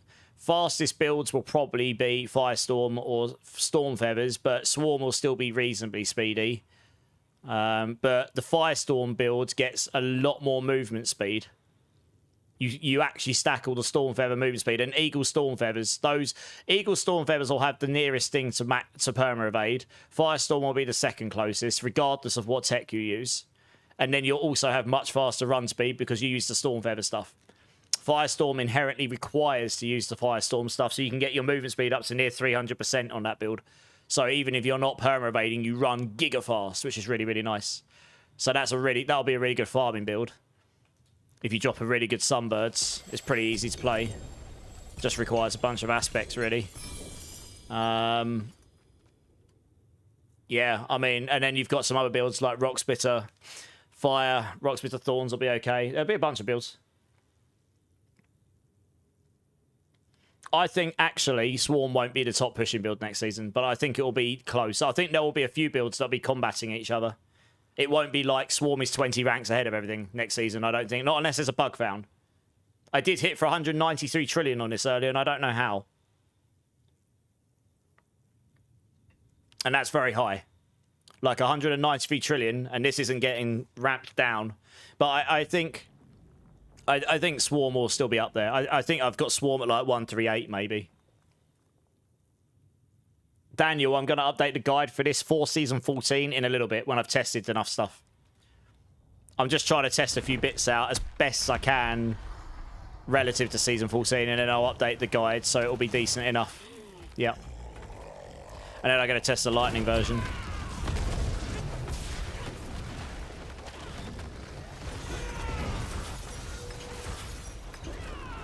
Yeah, this nukes the bosses. This is easy. This actually feels great to boss on. This will be great for Infernal Hordes as well. And you can make it so it'll be pretty good for general farming too, I reckon. Alright, I might just give up trying to get one of these rings that's got the right stats. Right, so that's got resource cost reduction, vulnerable poison. That's pretty good. They're not the biggest multis, but it's got 2 of them. And I'll lose a bit of resource cost reduction, but I can roll resource gen as my temper. That might get me enough, because I've got a 50 thing on. That might actually be good enough to test with. I don't need the GAs necessarily. I actually dropped a Rod of Kep. They're pretty rare this season.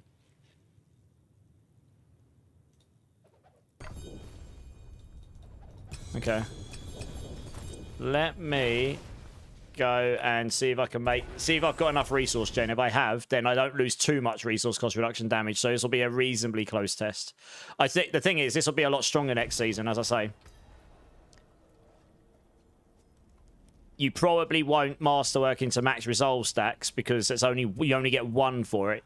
You only get to 6 on these. So you're probably going to max resource instead. Right now, it doesn't make sense to do that. But you're going to max resource instead. And then this becomes more beneficial the more max resource you've got, full stop.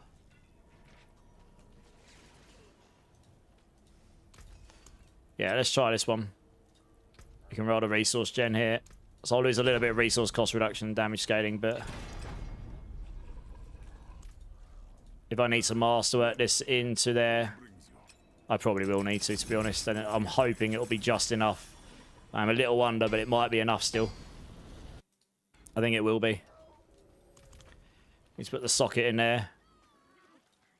Right now, Ferocious is giving me 129 damage. This will probably give me a little less. But I'll swap this for Supremacy and I'll put Mystic Circle over here. And then I just need to make sure I've got enough attack speed on the build. I'm currently rocking... I don't know if I'll have 100% attack speed. I don't know if I will. I get 20 from Infighter, that's 48.8. I get 35. I'll get 40 for my Ferocity. So that's 88.8. So I won't quite be at 100.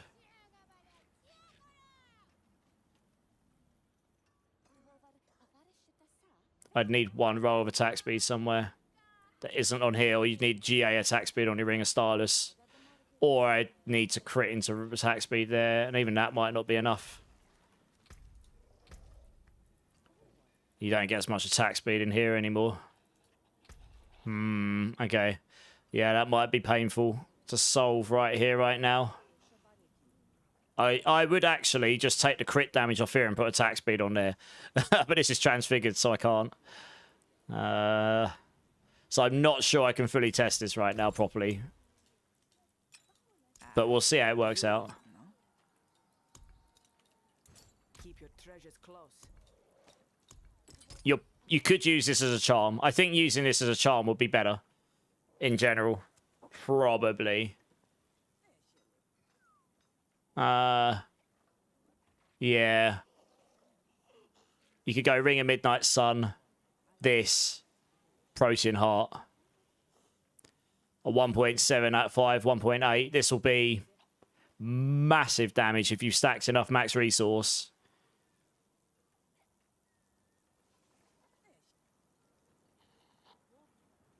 Yeah, massive damage. And then you could leave Ferocious here for the big damage on Mystic Circle and Supremacy down here.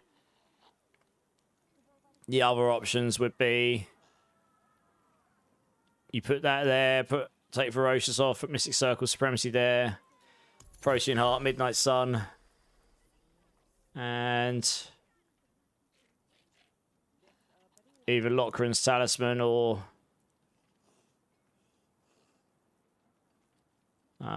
yeah. There's a couple of uniques you could use in here for damage. I'll just play around with those ideas. I'm going to repair my gear, actually, because that's going to bug me. Repair. Yeah, that loses value if you've only got 8 of them, so we'll put that over here.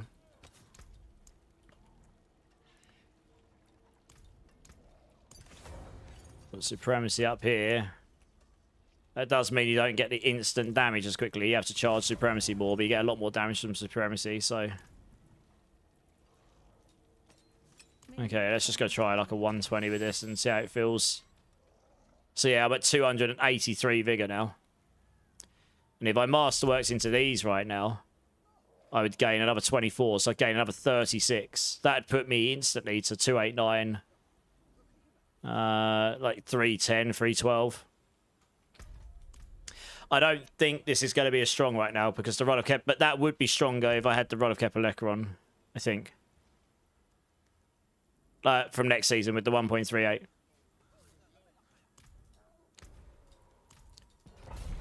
Do you know what build you'll be doing, Everdream? I might start on this. It seems pretty... It doesn't matter if it's the highest pit pusher for me for my first build. I want something that's going to get me to T12 and then allow me to nuke the bosses and farm quickly and easily, you know? One sec, have I not got enough resource gen? I don't think I do. Oof. I haven't got enough resource gen. I'm down by 2.4. Rip. Okay, that makes my damage wet noodle. Alright, I can't test that properly, I don't think. I would actually genuinely need... If I had the Protean Heart in, you might have enough. You'd get another 2.3. It'd be just about enough. Yeah, I've got enough. I need to be at that 100, otherwise you don't activate the Rod of Kep every time. And you do no damage. Is this going to be easy to gear for? Pretty easy. Yeah. Okay, so that's out the window for now. But I think that's definitely an option I can look at next season. I might have to math it out off stream and work out what the math difference would be.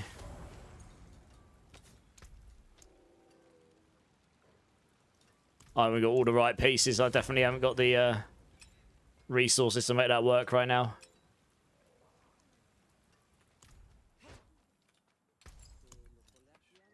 Keep your treasures Okay, so that's that. What else can we try?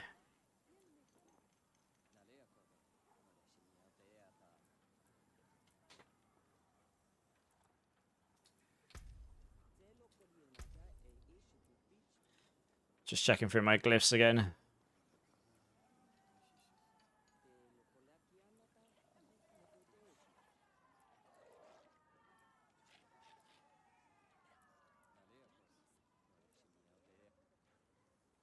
Yeah, so the lightning version of this fulminate's going up to 35x. It'll only work on healthy and injured enemies, but that's going to be really strong next season. It'll actually be pretty good.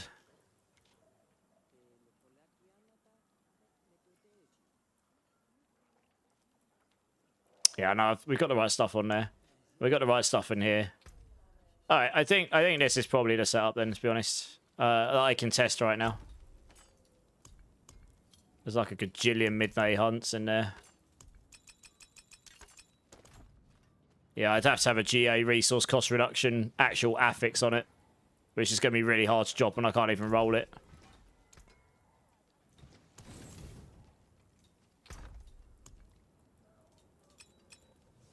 That's a pretty good ring, that. Yeah, I could demonstrate a build to you. Let's try a 125.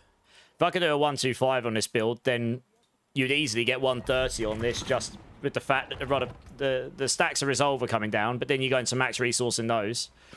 And then you're getting a stronger run of Kepaleka, which means your resource cost reduction will be better. And the Multitude set is getting stronger on the top.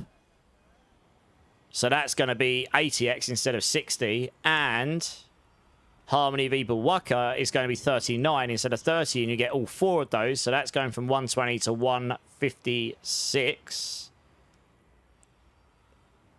So those will probably counter the loss and more. So it'll be stronger than this. And that's without transfigurations. Transfiguring like really giga transfigs. That would probably push you up 4 or 5 pits if you've got the right stuff, honestly. And then you'll be able to get damage multis on the Ring of Starless, so that'll be stronger. You probably don't want basic skills here. You'd put another damage multi there.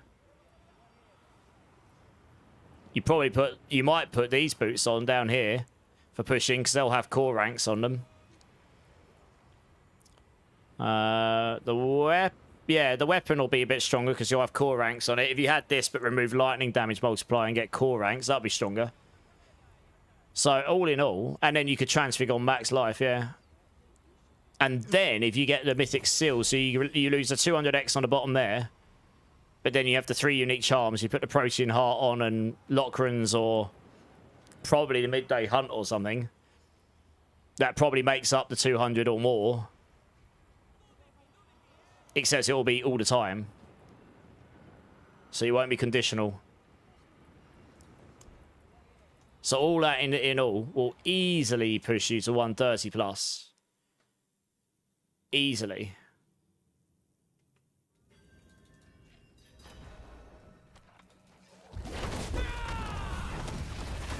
So I have no idea how we hit for that 193 trillion though, but we did hit for a big number. 126 trillion. Giggity. I don't know how we're hitting for big numbers, but we are. Like, really big numbers. That's pretty disgusting, actually. Oh, I just dropped my thing on the floor. That's annoying. Alright, well, looking at how fast I was doing damage to this thing here. Well, I was doing damage to it. There we go. I need my miss. He's just... Oh, my God. Are you having a laugh?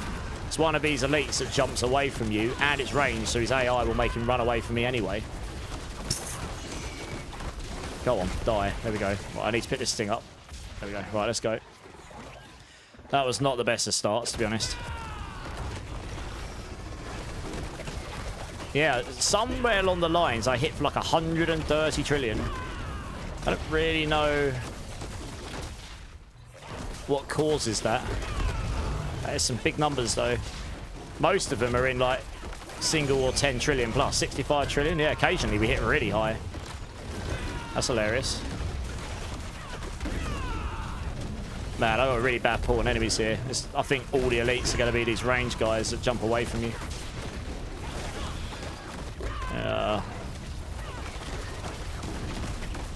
But I mean, this is doing pretty well. Like, I'd be more than happy to be on day one and being able to get to pit 100 on this build. Because it'll build relatively similar. I'm going to test the lightning version a bit. That might actually be stronger. We'll have to see.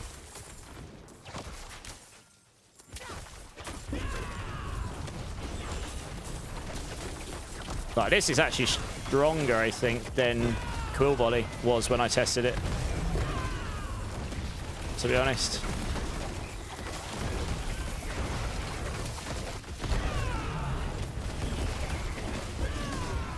I might even be able to do 130 on this build right now. I think I do more damage when you've got more enemies around you, like Stinger used to do. I think if I get a boss with lots of enemies, I'll just hit him for like a big chunk of damage. I think that's what's happening, but I'm not really sure. That's what it used to do, because you poison when you stinger them, it poisons them all. And then I think Stinger's bugged. I need to read. Yeah, I think what it's doing. What Stinger used to do, I need to read if it's meant to do this still. What it used to do is when you poison all the enemies, yeah, it used to poison all the enemies, and then it would draw from all those, and it would deal more damage to the single target inside it, which is why it sucked for single target in the past. Now, it's got a lot more damage on it now, so single target's not as bad, but I think if you've got lots of enemies poisoned and it draws, I can see it applying it to them with the dash. I think when you've got enemies poisoned around, I think it's applying the extra damage like it used to. I think that's what it's doing. I need to read to see what it's meant to be doing here. That seems pretty strong. Like, this is by far... Actually, I'm actually sad I didn't test this earlier in the season. This is stronger than Rake was. Because I wasn't clearing 125s as comfortably as this, I don't think.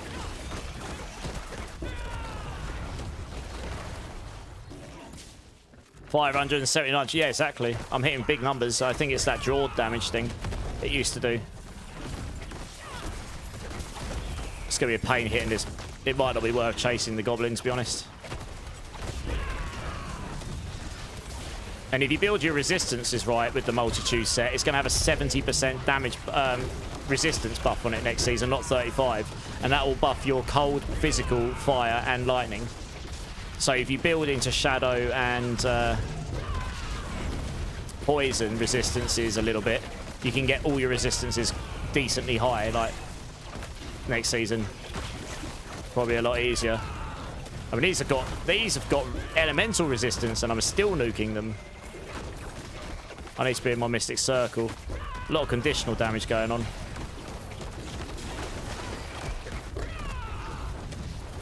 This is definitely seeming like one of the more... It's not going to be the fastest build in the game, but you can, like I say, you can put... I could roll movement speed on the amulet if I want a little bit of extra movement speed, and then you put the Ravager boots on for farming, and then off you go. I can go test a Helltide on this in a bit. And that's probably how I'll build the build, except for the pushing variant, where you swap things off in favour of damage. Ow, something in there is hurting me. And so we won't need tenacity next season, I don't think. So we can take that off and put on a... probably put forest power on, which will give you more armour, some more defence. That'll be good. And more importantly, it'll give you the extra barrier gen, so your barrier will stay at max more often. So you won't have to worry about Viscous Shield not being as good. Saying that, Temerity might be the option though, because if that overstacks by 30% and it solves your barrier gen for you, then that might be an option too.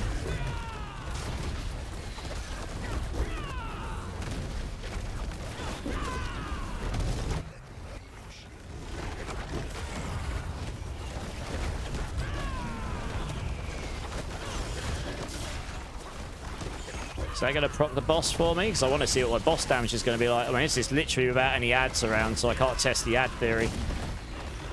But the bossing damage on this is a lot better than it used to be, even as it is. I'm hitting consistently here.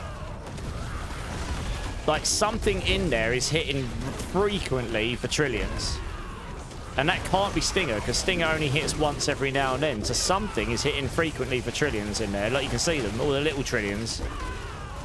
I'm obviously not hitting for big trillions. I think if I got the boss and I had like 10 ads around, you'd probably just be able to hit him for like 100 trillion at once or something. I think Ravager is hitting for like... I think that's Ravager that's hitting for all those trillions. Wow. It may well be Ravager, you know.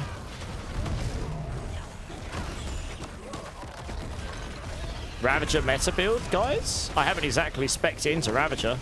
There is a way to make Ravager do more damage next season. Quite a lot more of it, actually. Given how much damage I'm seeing, I'm pretty sure that's a Ravager right there. I might actually sit down and theory craft a Ravager build. Imagine if all those Ravager hits were hitting like 20, 30 trillion a time.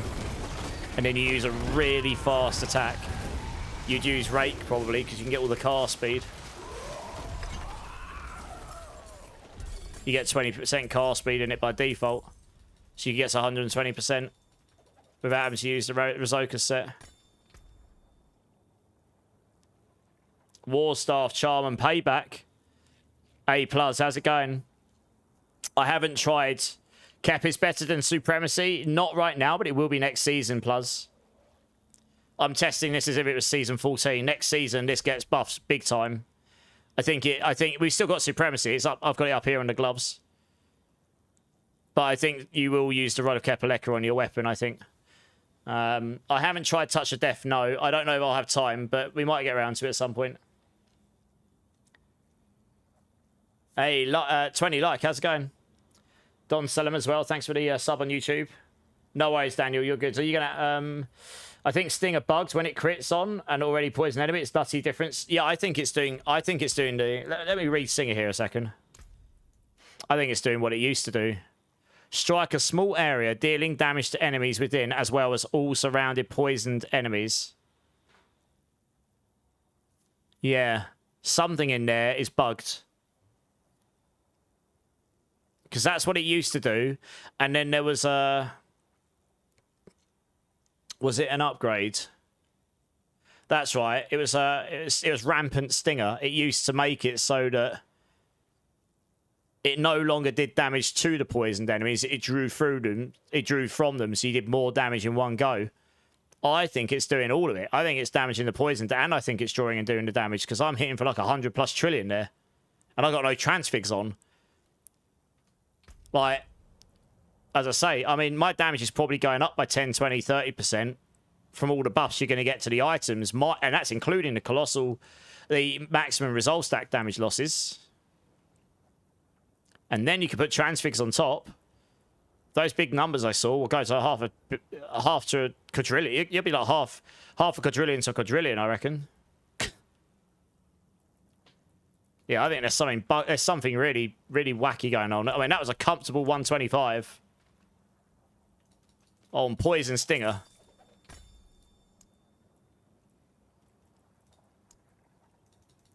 Let me see if I can YOLO any of these at 16%.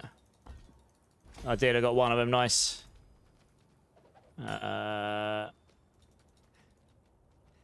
Where is the thing? Oh, I probably dropped it, okay. Hey, Bitters, how's it going? Thank you. Hey, 3 watch streak. Nice. Yeah, I'm good. I'm good, 20. I'm good, man. They should add avatar costume for this class. Have you seen the costume they're adding for Spiritborn next season with the Overwatch stuff? I'm gonna be. I think my wallet's gonna get hit pretty hard. Those skins look pretty sick. I have most of the Spiritborn skins anyway, so obviously I'm going to get the Overwatch Spiritborn skin. Yes, please keep that, Mr. Android. Keep what? I don't think Heavenly Strength's going to get fixed. There was another very prominent creator who said it probably shouldn't be, and I was like, I don't agree with that. Oh, we got a free one. Nice.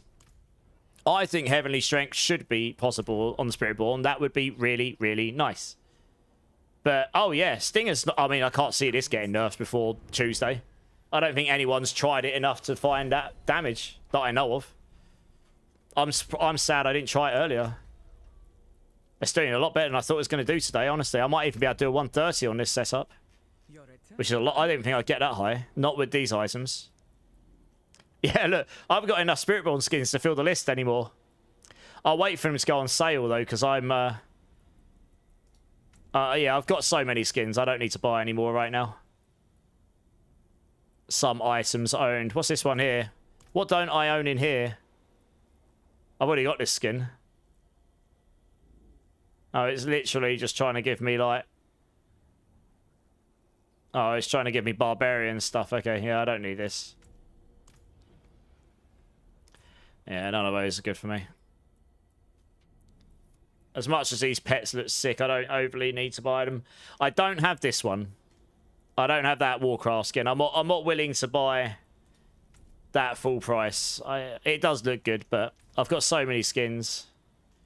Yeah, but the new Overwatch one does look really good. The blue claw thing, yeah, I've got it on here somewhere. I've got a lot of skins.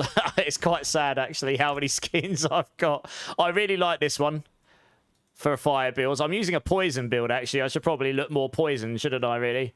My favourite poison one is the... which one is it? Where are you? I've got to find it. I've got so many sodding skins. Oh my gosh.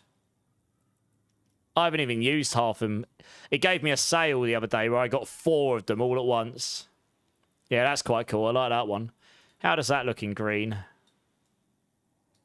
Oh, it looks weird. That looks a bit better. I think I changed the helm, though. There is a better helm for this. Where is it?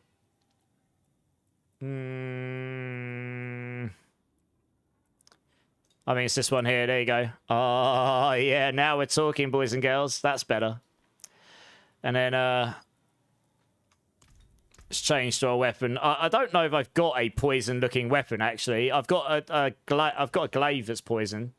I don't think I've got a quarterstaff that looks remotely poison-like, though. So that's a pain. I don't think there even is one, actually. So you just have to equip something else, I suppose. That one doesn't look too bad. That looks pretty cool. I do like that one. That one's really good for the lightning builds. Yeah, loads of stuff. Look at the size of that. Can you imagine trying to fight with that thing? Let's use that one for a bit. Why not? Good times. Now I look a bit more poison-like. Very nice. The lightning version is too strong. Max attack speed from stacking like the storms hits like 5 times each stinger. I'm going to try it in a minute, plus. I'm going to try the lightning version a bit. It may well be stronger, yeah. But I'm going to make a guide. I've got a guide for it, but I focused more on the dot side of it earlier in the season. I didn't focus more on the hit side of it. So I'm going to try the storm bit in a little bit, yeah. I'm going to update the poison guide first, once I've tested this one out a bit properly. Just get it to a point where I'm like, no, I know this works well. And I can always optimize it once the season goes live. Wow, I nearly got one shot there. And then, oh god, crackling souls from the get-go. Do you know what? I am not going to fight that guy. Crackling souls can go die in the fire. They are not fun to fight against. Yeah, when we got lots of enemies, we do big damage numbers.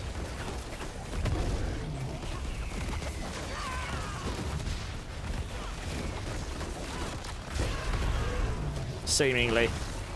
Right, I'm going to start another one. This was a very, very bad dungeon pull. I got literally all those crackling souls and everything. Yeah. That's with Glyn's Anvil as well. I am a little concerned for our defenses. I've got to be honest. I am a little concerned for it. Like, I know I can build more defensively, and I can probably get away without tenacity, so I can put another defensive aspect on next season. I can't do that right now, so I'm going to have to test without it. But that won't make up as much as what Glyn's is doing for me right now. Why is my resolve gen so bad? That's why I'm taking so much damage. Here we go. That's better. My barrier gen doesn't really keep up here. Like, using Severity may well be better. But yeah, something is doing a wacky amount of damage. Because occasionally I just hit really, really hard. Like, a lot more than I'd expect to.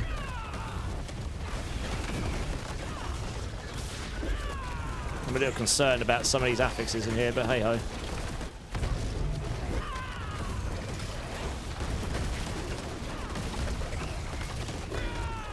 Yeah, I'm not sure if this gear is going to be enough to do a 130. But given the buffs we're getting to this build straight up from the items, and the Mythic Seal with the 3 unique charms, so we get the bigger damage more consistently.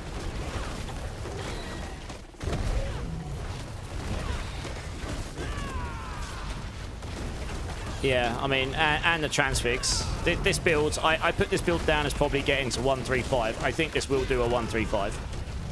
I'm going to be pretty close to being able to do a 130 here, I think. I'm going to try. I'm going to see how close I can get. I'm not sure I'll have enough time on the boss at the end. Single target is definitely not as good as group, but you definitely... I think this has still got the group damage on it. The group damage thing.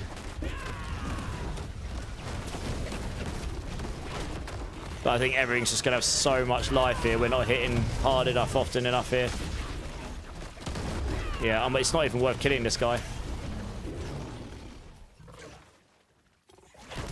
You really just want packs you can kill at the same time.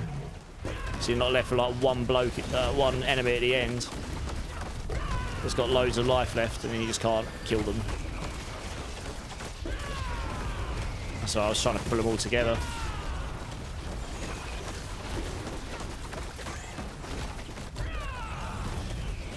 Fortunately, I managed to drag him with me, so I've managed to kill him with this. These keep moving away, though. These are ranged. Anything ranged just moves away from you, which is very annoying. Yeah, I am knocking them away as well with the Zik rune. But yeah, the AI, they also inherently move away from you, which is kind of a bit of a bummer. And my pull-in, the Protector pull-in would be better here than the Cry rune.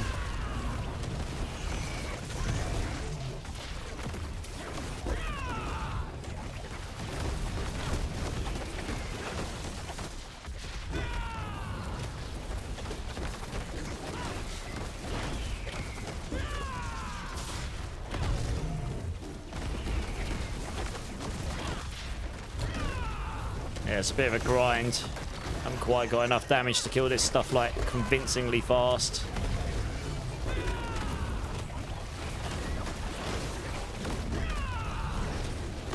I've wasted so much time trying to kill those. I don't think I'm going to have enough time. Come on.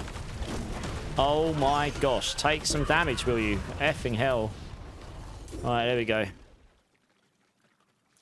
They were very annoying. I think I might just move on to the... I'm going to move... Oh my god, get out of my way. What?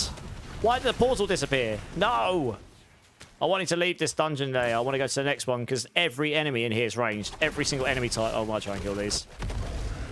So that means they're all going to have that AI where they try and move away. Look at this. Look, yeah, it's doing the group damage thing. Look at this. It's going to be the meta for this build. Oh my god. You're going to literally like try and pull all the enemies together. And then you're just going to giga nuke them. You see how quick I killed those? You're then going to get a boss and try and find as many enemies as you can humanly get around it all at once. And then just try and... Or find a boss that's... Oh, you don't really get bosses with ads in the tower, do you? Wow. I think it's still got that damage thing on it that it had before. That's where the big numbers is coming from.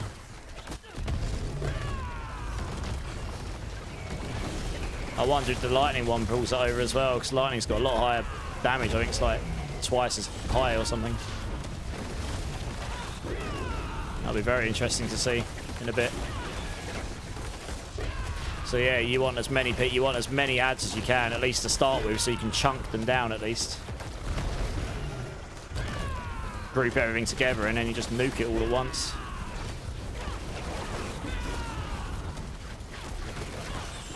That gave me a phenomenal amount of progress right there.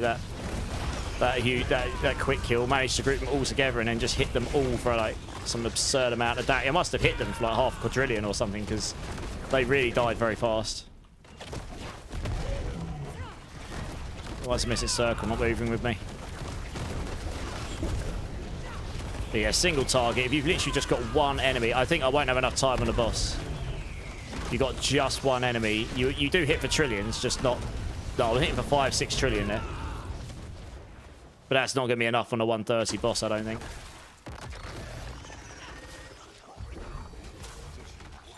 I'm not even going to bother with him. Can I get that elite here? Yeah, we've got lots of ads here, so if you've got the ads, maybe I can chunk this guy down a bunch before they all die. He's got unstoppable and executioners. I suppose that makes it nice with a Zik rune. Not so nice with other things.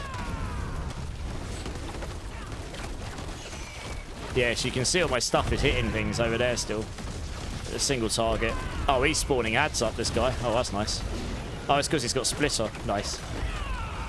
That's actually a really good affix for this build. You want to get loads of elites with Splitter. Because then they'll just spawn all their little minions up and then you'll get lore damage on them. I don't know how frequently they cast it, actually. Probably not that frequently. I think we'll get to the boss in time. Where the hell is this? Oh, do you know what? I really just want to get to the next dungeon layer. What? Wow. Okay, those portals don't know what to do. I've just clicked on the second one. It's just disappeared again. It's like, no, thou shalt not go to the next dungeon layer. Noob. Did I hit for 1.1 quadrillion? Giggity. We're hitting for quadrillions and stingers, everybody. That's pretty filthy. Oh, dear.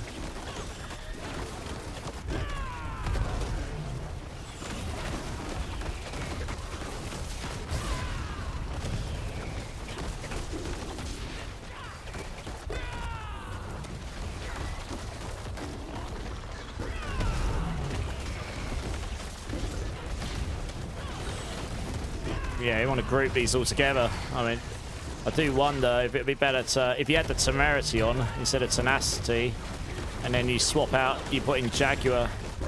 I wouldn't have ferocity generation though, would I? Like, how would we generate the ferocity? That'd be a problem. I suppose with the Ravager boots, you move around, you get ferocity by moving around, and then the plane's power keeps you at your max ferocity. As long as you've moved around enough. You might be able to solve it with that.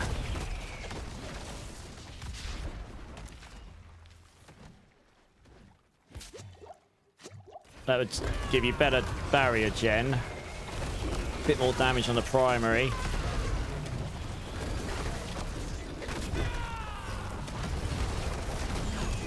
Ferocity gen. You'd lose 2 overstacks, but that's you still have enough attack speed. You'd lose a bit of damage from that. I guess you kind of counter that with the Jaguar primary.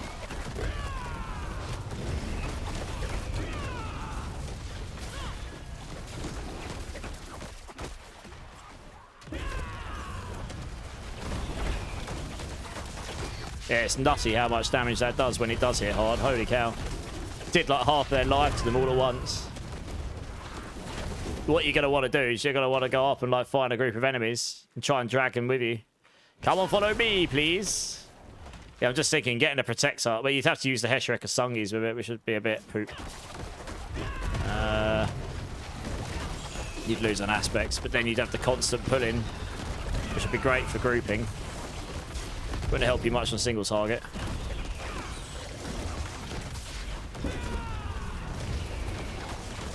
I'm probably going to get to the boss with about 3 minutes, I think. I actually did manage to pull a few of those things with me as well.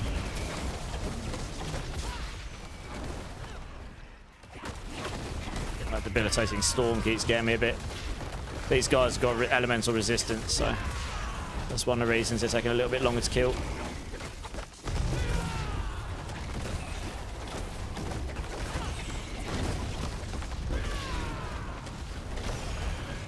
Oh my gosh. Can you please stop putting debilitating storms down on top of me? It's one of the most annoying affixes, I think.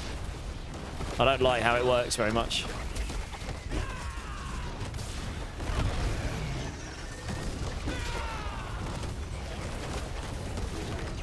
Right, okay. Finally. That took a lot longer than I should have spent on it.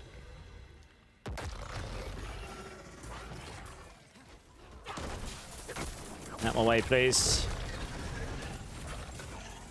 Okay, I'm just trying to group loads of enemies together because I'll do that. Hopefully I can do a big chunk of damage to these guys. Where the hell's my Mystic Circle gone? What's the point in even using that aspect if it doesn't ever actually move with me? Look at it. Did you see how much damage I suddenly do to them sometimes? What the hell is this? They just like get deleted. Right, yes. Ads on the boss. Why is my Mystic Circle not moving with me? Maybe I can chunk the boss down. A little bit. That's what you're going to do. You're going to end up going around and just trying to get ads on the boss so you can get the extra reflect. It's like you're reflecting damage onto it or something. It's kind of nutty. I'm not going to kill it. I've got 3 minutes 48 on the boss. So I'm not going to do enough damage on this if I'm just hitting him. I'm probably going to need to get ads. I wonder if there's any ads. You won't be able to do this in the tower. But in the pit, you certainly can. I think I'm going to run out of time. I don't think I'm going to have enough. But we got to the boss. I wonder how close I can get him down.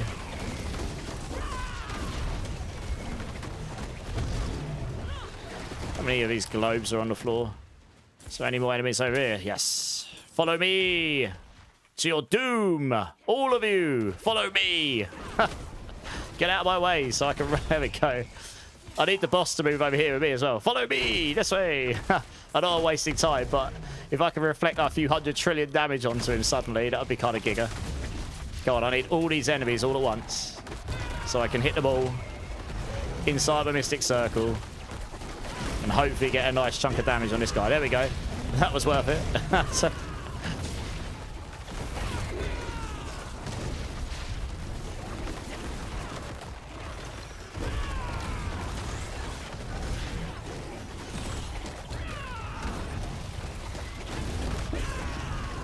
yeah, I don't think I've got enough to finish him in time. It's going to be pretty close. I haven't got any more ads. It would take me too long to go get any more ads now, so I'm just going to have to beat on him. I just want to see how close I get. He's probably going to be at about, I don't know, maybe he'll get down to about a third life. Because you really do your damage is way lower when you hit single target.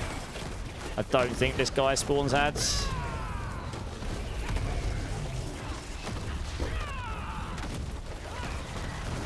He's at half. It's pretty good going.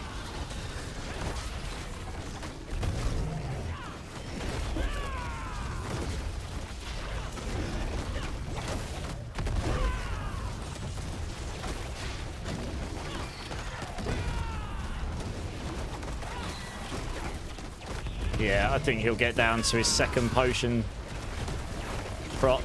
Maybe just below that. I definitely won't have enough time to finish him here, I don't think. Not unless I can suddenly, in the next 10 seconds, grab a whole load of enemies and get them to come with me. Come on this way. All of you. Follow me. I mean, obviously, I'm wasting time doing that now. I doubt they'll even follow me. Oh, no, some of them did. Oh, giggity. Yes. This way, please. I need you right on top of this guy.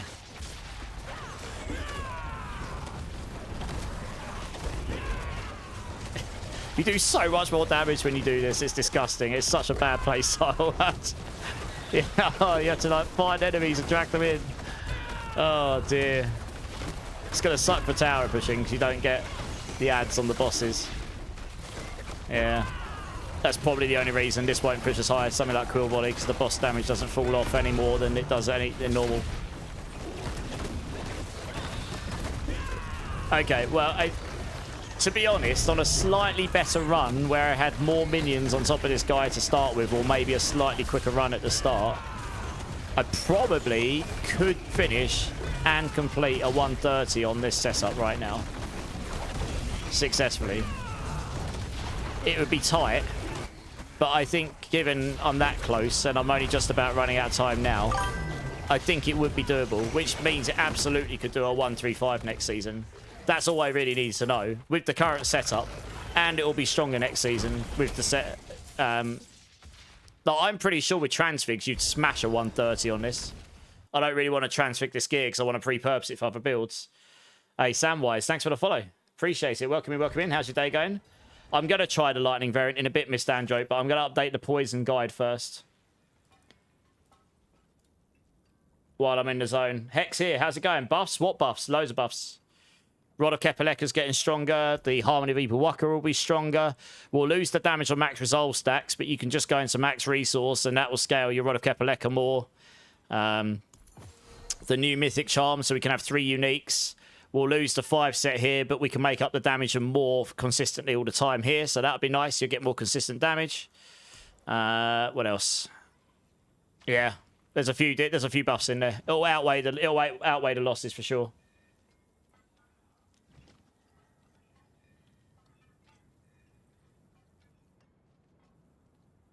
Pull the whole map and see the damage. 10 quadrillion! Yeah, it'd be pretty nutty, I reckon.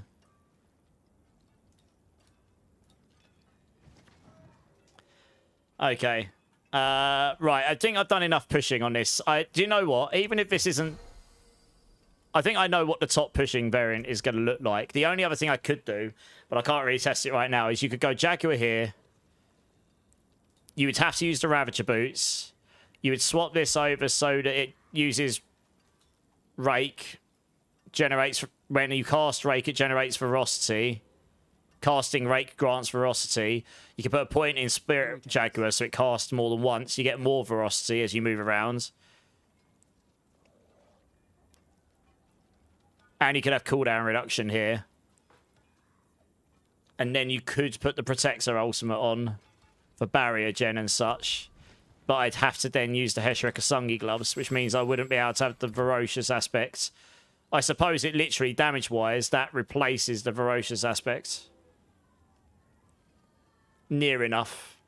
Against knockdown enemies or bosses, but it gives you a better pull-in, I guess.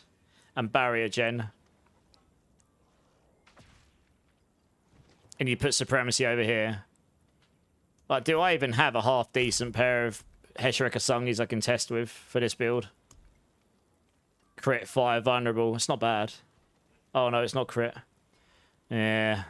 It's vulnerable, fire, max life. I'd lose a lot of damage, so I haven't got the crit on there. So it's going to be really hard for me to test. I mean, that is definitely a setup that could be used. And that would give you better pull-in, which for this build would be amazing.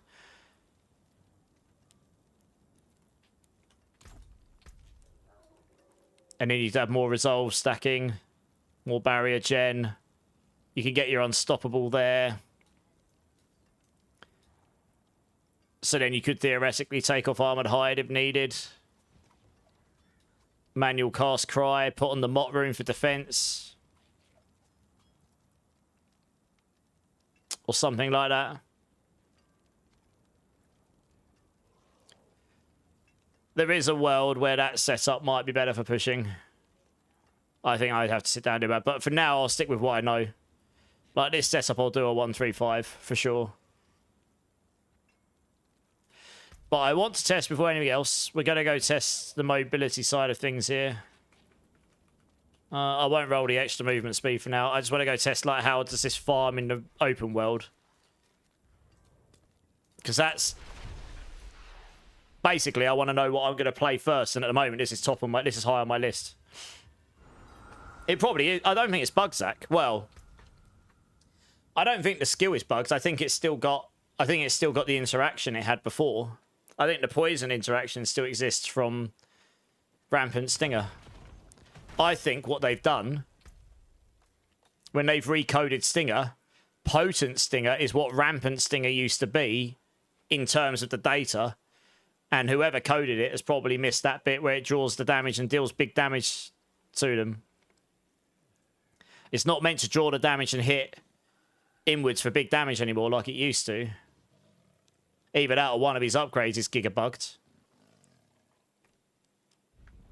I didn't actually try to see if that makes it bigger, to be fair. I should probably try to see if that makes it even bigger. Because that would make it way easier to hit stuff, wouldn't it? But Rod of Kepaleka should make it the biggest it can go. So I don't think it will make it bigger. I don't know, actually. Is that bigger? It might be bigger. Okay. I mean, I could get more movement speed if you put movement speed on your amulet. And then we've got the dash on Ravager. Yeah, this farm's just fine. Is that actually making it bigger? It looks like sometimes it's bigger, look. Occasionally. It actually does make it look like it's doing...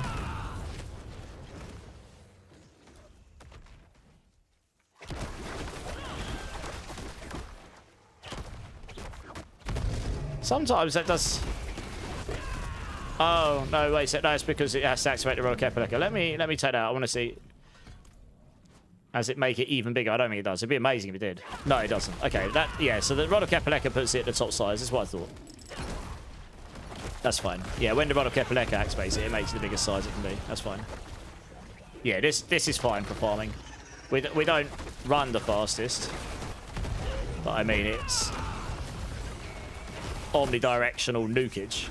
This will be crazy good for Infernal Hordes as well. We just need a bit more mobility. Like I say, if the Zik Rune bug wasn't there, you'd probably use the Storm Feather tech on the Concussive Stomp Rune. So you can pick up Storm Feather. Every time you hit an enemy, you'll generate a Storm Feather, and you'll just create Storm Feathers so you can run faster. So that on top of putting 200% movement speed on your amulet and having the Ravager tech. So you'd be 220 movement speed and Ravager dash will probably be enough to make it feel pretty good. This is looking pretty good for farming. I'll be very intrigued to see what the lightning version does.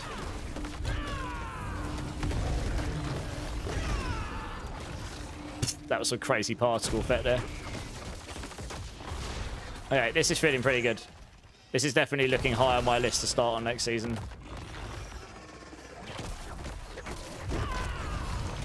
I mean, look at it. It's just the fact that I don't have to care about where the enemies are. They just attack. And once he does the big damage, it'll just nuke everything there. That's what I want when I'm farming. Look at this. It's disgusting. What the hell is this? Lol. Utterly disgusting. Hey, Young, how's it going? Yo, does anyone have any tips on making Diablo take less memory on my PC? It keeps crashing and I can't be asked to play because of it. You mean runtime memory, Young? Make it bigger, Pagwag. That's what she said. Giggity. Make it bigger! Hey, villains, how's it going? The tooltip is just wrong. It is wrong. I think, honestly, when they've recoded it, they've reused Rampant Stinger, called it Potent Stinger, changed the text on it, but programmatically under the bonnet, it's still got the tech where it's like it now draws from all the enemies and does big damage. Because I hit for a quadrillion earlier, apparently. I'll have to go back through my VOD and find it. But yeah, if that's the case, that's pretty insane.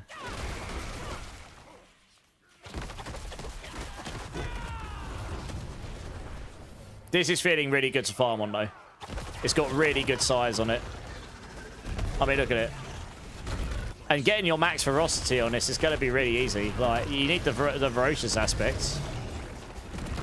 So you're going to cap your attack speed pretty easily on this build once you've got the right aspect stuff. You get 2 from Hunter, 2 from Ravager, and 4 by base anyway.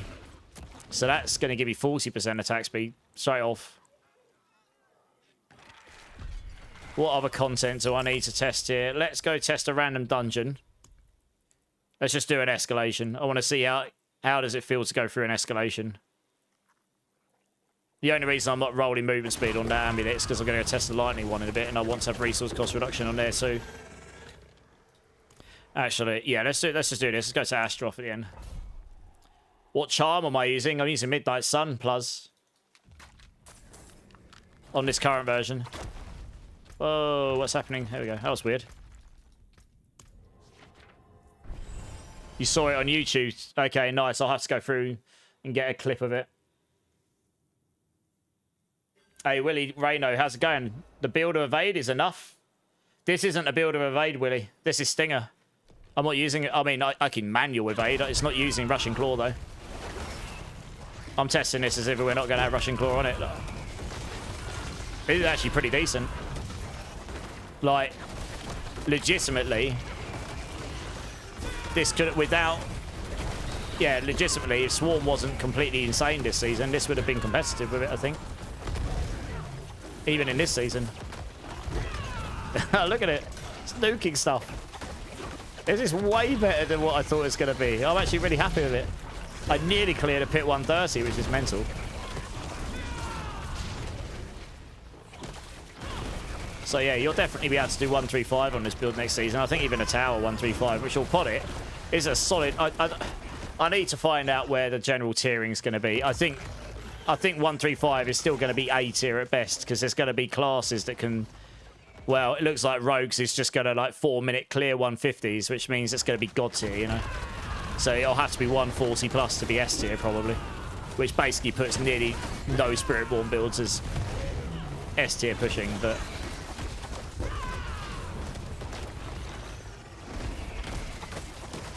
Yeah, I think I'm going to start on this. I've never played Stinger properly before. I think this actually is going to be a pretty good start on next season.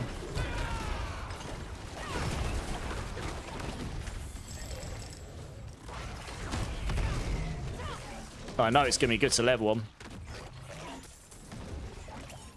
Lower saw it in the patch notes. They fixed it. What did they fix? Sorry.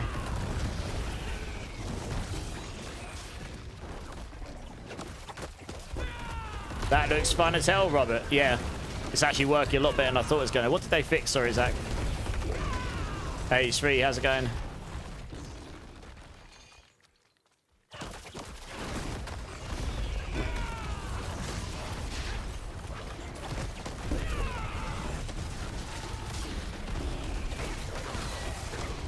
I just wish we could get like 250 movement speed or something, so we don't not necessarily quite getting the 300 movement speed on every build, but you get to 250 and that would be, you would feel much better running around. Like you wouldn't feel so sluggish compared to other things. The tech the Rogue is used to, no, apparently there's another one. They're not sure if it's been fixed or not, and if it's not, then Death Trap's still going to be nuking 150s. Hey, we've got another raid coming in from Psychosa. How's it going, guys? Welcome in, welcome in. Hey. Let me get you a shout out in a moment. How's it going? Welcome in, guys. Hope you had a good time in Psychosa's stream. I'm pretty sure you would have. She's great. She's awesome. Everyone in my chat should definitely go check her out. Show her all the love. I'm just testing out some what should be off-meta Spiritborn builds, but yeah, this is pretty fun, actually. I'll get you a shout out when I get to the point where I'm not going to get killed in the background. Hey, Robert, thanks for the sub. Appreciate it, dude. Mercius, how's it going? Season 14 is so damn garbage. Blizzard doing Blizzard things again. I don't know. I think Season 14 is going to be fine.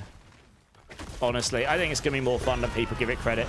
Sure, there's some things that have been taken away. But these games that have seasonal cadences to it, that's going to happen. You don't want to have exactly the same builds doing exactly the same things and being exactly the same strongest stuff all the time every season. Otherwise, the game gets very stale, doesn't it? Wow, that boss got absolutely deleted. So, I mean, a 130 boss is enough HP that I don't kill it fast, but this build is more than strong enough to annihilate T12 stuff. Like, what the hell? They're just so much better for bossing than, like, Quill Volley was, to be fair. It just was. At least immediate bossing, anyway. Hire new dev. Honestly, they've got some really good devs, Mercius. I used to be a game dev myself, so I can tell you from the experience of being... I was pretty good at it as well. I did it for 15 years professionally. 16 years, maybe. And I worked with some of the best talent in the UK. And I worked on some products that were very successful. And I was quite pinnacle to that. And I can tell you that some of the devs at Blizzard are probably better than I ever was at programming. That doesn't necessarily mean they're all better than I was. Or that they're all amazing. And it doesn't necessarily mean that some of the decisions that are made are necessarily the right ones, but you know, making games is harder than you would think. Genuinely, it's not like you sit down at a desk and a game is just made and it's going to be perfect. So, like, you know, it's making games is hard and timely, and a game like this has about 1,000 different mechanics going on, so it's pretty hard to balance things. There are some questionable choices, I agree, but I like to try and be empathetic to them if I can, because it's been less than 2 months since the expansion came out, and we're getting a new season. That's less than 8 weeks. That is not... And you've got to imagine, these are real people that have weekends and families. So they probably don't work 20 hours, 7 days a week. Not all of them. So that's 40 days maybe if you do 5 days every week. You know, yes, they probably were working on it before the expansion came out, but that's besides the point. You know, it's not a lot of time. So you got to try and give them a little bit of empathy. I think some of them do play D4, honestly. I agree that certain things could be better. But we give them a lot of feedback. And, you know, we just roll with it. Honestly, my take is season 14 going to be the most glamorous and the best season ever known to man? Maybe not. Is it going to be a season I'm going to have fun on? Well, I'm going to play this build probably to start with, and I've never played this build before until today, not properly, because it's never really been very good. It turns out it's a lot better than I thought it was going to be, and it's going to be even better next season. So I've got something new to play on, and it's probably not going to be the absolute top pit pusher, but it'll be pretty good, and it'll go pretty high, and it'll allow me to smash the game. So, you know, for me, that's enough, I suppose.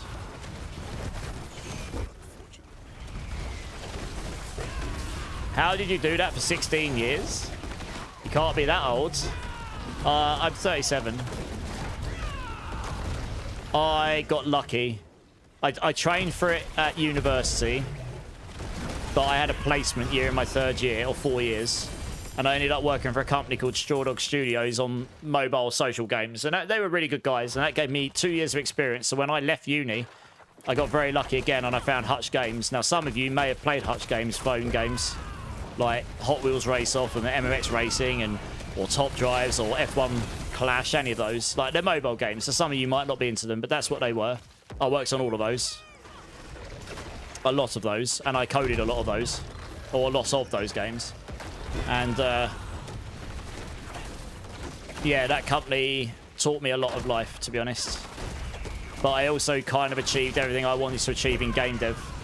And I found something else I was really passionate about that I wanted to try. So, here I am, being a full-time content creator instead. And who knows what the future holds, but I'm definitely a lot happier for it. It's actually, funnily enough, I was there for 12.5 years. It was a really hard decision to leave Hutch. And I left there almost a year ago. Literally, the very last day of June was the day I left last year, because it was the 1st of July, which is when Season 9 went live. And I went straight into full-time, like, just giga blasting. So, yeah, it's been a year already, which is crazy. Yeah, I'm old as hell. I know. Oh, well. Rip. Is Swarm of Swarms makes Touch of Death a core skill? That means that Kepelek is going to be basic too. Yes, Longman. Touch of Death will be fine. I think it will still work. I need to get you a shout out here. 1 second. Thanks for the raid, by the way, Psycho. So sorry, I don't think I said thank you. I appreciate it. It's good to see you. How's your kitten? Last I spoke to you, I think your kitten had some things going on. Am I excited for Solo Self-Found, McLaren? How's it going? I am definitely going to play Solo Self-Found next season, but I probably won't start on it for one simple reason. I tend to play and help people in softcore a lot during the season with the builds that I'm making, or the builds I've made. Like, if I've got spare items or spare runes or whatever, I'll happily give them to people, and obviously can't do that in Solo Self-Found. So I'll start in softcore. Wow, look at this. Just nuke stuff.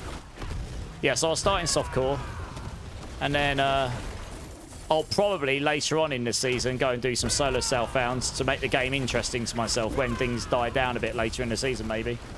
But how about you, McLaren? Are you looking forward to it? I'm sure a lot of people are. I mean, it'll be a lot of fun for a lot of people to have leaderboards where they know that it's people that haven't traded, etc. Yeah, this is fun. I'm enjoying this. And it doesn't require an awful lot to get online, really. And I'm not really requiring the plane's power, the Mystic Circle, to actually kill trash, which is nice. Like, obviously, it makes me do more damage, but this is feeling a damn sight better than Payback did last night. Like, a lot better. She's good now. Oh, that's good. I'm glad. Parasite free. Oh, God. Bloody parasites. Yeah. I've had to flee my cats again the last day or two because it's been so humid here. It's the perfect environment for the fleas to go rife, and I've got a lot of foxes in my garden. So it's impossible for them to avoid picking them up. Now she gets to run around the house and cause chaos. Nice. How old is she? I think you might have told me this the other day. I can tell you're upset, Mercius, and it's okay to be upset. I'm not telling you you're wrong, by the way. We're all entitled to our opinions, and I can appreciate your opinion, and I know a lot of people who are probably of a similar mindset. So I really try my best not to just hate on the devs, though, if I can. That doesn't mean there are things that I don't think could be better, or I question some choices that have been made. Trust me when I say I give some pretty hefty feedback, specifically on Spiritborn, about how things work and don't work, etc.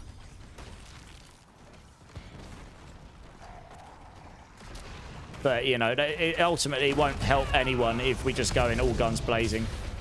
Ultimately, it's probably better that we go in and try and go, okay, these aren't working. Is there anything that could be done here? And then hopefully maybe they'll take that in mind and they'll go back to the drawing board for, you know, even if it's not for season 14, season 15, maybe.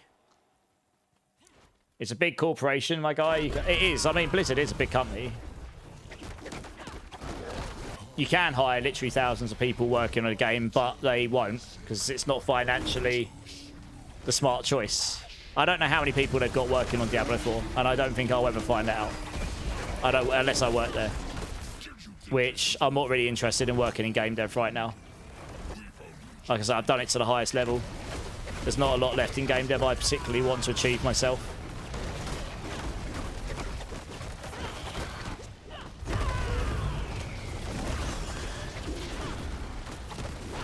Yeah, he's a bit tankier, Astroth. But anyway, I mean, we made short work of him. Yeah, you're Tori. How's it going? Yeah, I did over a quadrillion on Stinger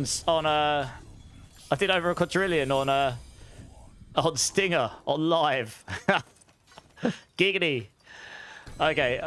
Any other? Oh, we'll try T12 Lilith. Yes. We'll see how we'll see how she goes.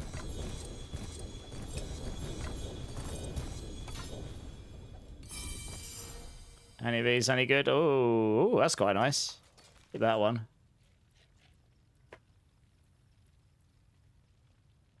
Oh, it's got resource cost reduction on it. Holy.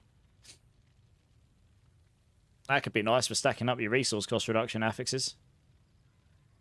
Your damage multi is probably better, though.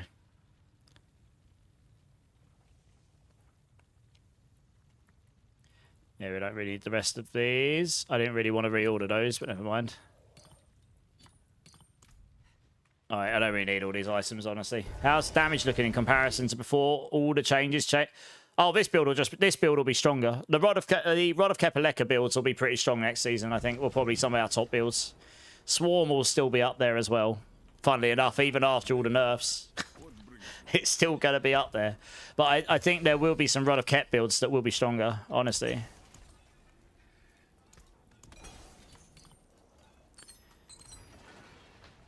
No, they didn't. We got 2 lines. That's it. We didn't get any changes really. So what you saw for PTR is near enough what we're getting. It is what it is. Oh, I don't really need these. Right, let's try T12 Lilith here.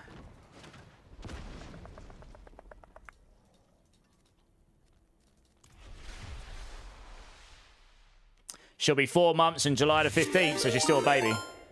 Oh my god, I got another coming in. What is going on? I'm being raided left, right, and centre tonight. Holy, Loafburger coming in with a raid again. How's it going, Loafburger? How you doing, man? Welcome in, guys. I hope you had a good time in Loafburger's stream. I think a few of you have been sent over here before, so I appreciate it. Actually, I'm at a point where I can give you a shout out, Loaf. How's it going? It is the burger guy. Yes, the burger man himself. How's it going, Loaf? How's your stream? Guys, if you haven't checked out Loafburger, you absolutely should. He's awesome. He knows all of the lore stuff. And he's part of the core skill team, so you should definitely show him all the love. Yeah, how you doing, Loaf? How you doing, man? Thanks for the raid, I appreciate it. You're still alive on Hardcore, Druid. That's good. That's my only advice in Hardcore. Don't die. It's good advice, that. It's great advice. I would recommend. Fo, how's it going? You're making your own build. Sick, man. I'm just testing Stinger, and I hit for 1.1 quadrillion, which was definitely unexpected. So that's giggity. Why is that locks on there? You must be in the correct season and rank difficulty. I am. What are you talking about, stupid game? Is it a bug? I think I know what's going on. I don't think it's a bug. I think it's... So, the way that Stinger used to have an upgrade called Rampant Stinger, which made it so instead of applying the poison to all the enemies and damaging all of them, it would draw from all the poisoned enemies and deal lots of damage to the initial target. Now, that doesn't exist anymore, but I think this Potent Stinger node is what Rampant Stinger used to be programmatically. I think they renamed it, changed the text, but under the bonnet programmatically, I think this still does what Rampant Stinger does. And when you've got lots of enemies around the targets, they die very quickly. Like, I hit for trillions, and then I suddenly hit for hundreds of trillions, and then I hit for a quadrillion. I was like, what the hell? That seems wrong. Yeah, I mean, it's probably still not going to be the top pushing build because it's very inconsistent. But it's it's a pretty strong build. Yeah, I'm going to try the lightning version in a bit. We'll see how that works. I haven't got any stacks of supremacy. YOLO! Leroy Jenkins. Let's see if we can kill the Widow's build. The bossing on this build on single target's average at best, but it's without any stacks of supremacy. I'm probably going to have to play some mechanics here. Oh, I don't know actually. Go on, go on. Yeah, have it. Eat my Stinger. Stinger smashes T12 Lilith. That definitely wasn't doable before Lord of Hatred. I can tell you now. I didn't put a Stinger video out. It's the only build I didn't do before Lord of Hatred. And I didn't put it out because it took me about 5 minutes to do this fight. Smashed her. This bit's easier than the last bit. What about Mephisto? Well, I could try him in a minute, yeah. Oh, what's she doing here? Oh, she's gone down there. Oh, okay, I'll probably... Oh dear, that's bad. Oh, I survived. Oh, good. Oh, yeah, that's right. I haven't got the Mystic Circle moving thing. I have to wait for it to move on top of me, don't I? I probably can just straight out tank that with Glyn's Anvil one. Yeah. Alright, well, Lilith's gone down. That's good.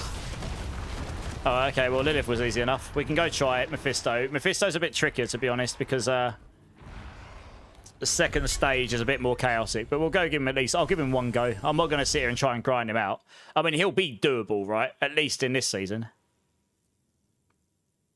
But I killed Lilith before she jumped in the air. That is something a lot of these builds can't do. Like, the Rizoka's builds definitely struggle with that. Because you have to stack your Rizokas, etc. Have I found any replacements for Glyn's? I mean, there's some other aspects and stuff, right? We'll figure it out. If we're a bit squishy, we'll figure it out.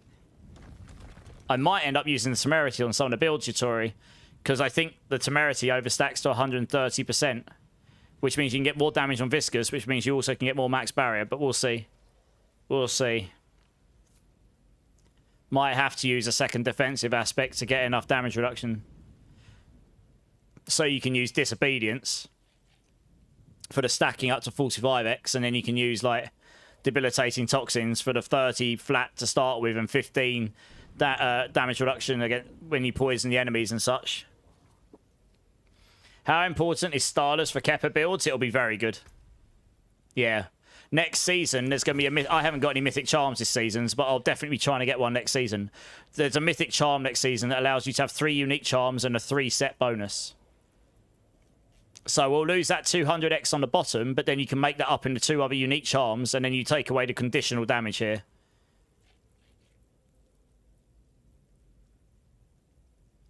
And then the reason that's good is because then it means you've got loads of slots here. You can put your Ring of Midnight Sun in here. And then you can put your Ring of Starless in here. And that gets me up to over 70% resource cost reduction.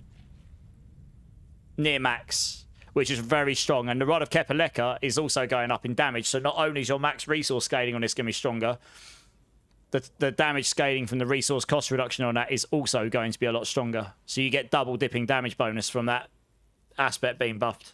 So it's going to be really strong, I think.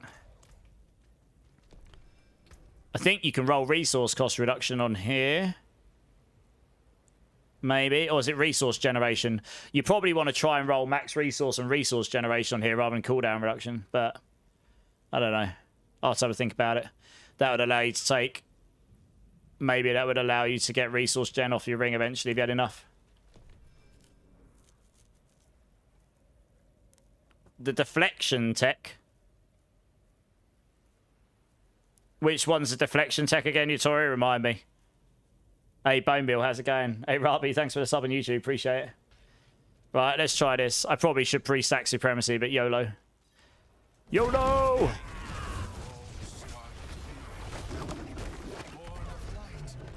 I've got some big pointy green things to hit you with, Mephisto.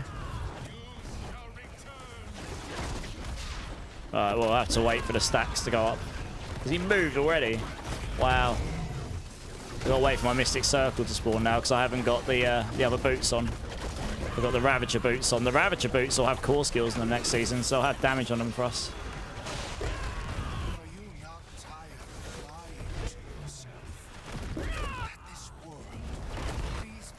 And those boots, the aspect's getting stronger as well. Oh, wow, that actually hurt me quite a lot. Oh, wow. Jesus. That did a lot of damage to me. Actually, I never checked my max life. Oh, your max life's okay. I probably need that aspect on that moves Mystic Circle with me because this guy sucks. I can't, he's moving around too much. I can't keep my Mystic Circle on me so I don't get my max damage all the time. Yeah, I think I'm going to struggle to do stage 2 on this. But we'll see. That's better. I just needed him to stand still for a minute. Inside my Mystic Circle. You impetuous fool!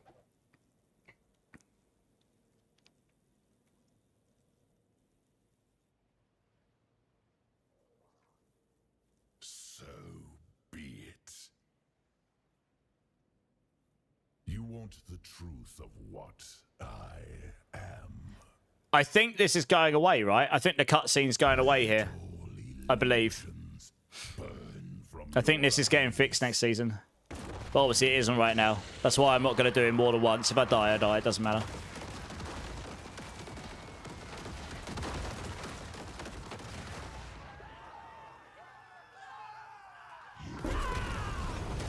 Oh yeah, I probably should avoid that, shouldn't I? Whoops, whoops, I'm going to die, aren't I? Ah, potion, potion, potion.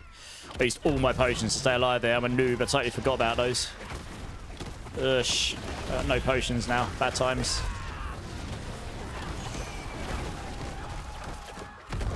Man, imagine if we had the extra attack speed like we used to on these builds as well with car speed. That would be completely insane. That would make this... Yeah, this would feel amazing. Where's he gone? Oh, he's over there. I need me Mystic Circle, please. Oh, he laser beamed me. Oh, well, rip. Oh, well.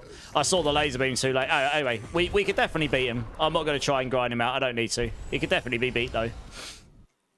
Just don't get hit by the laser beam like I did. Yeah, I forgot about that bit. It's obviously not the fastest kill in the world.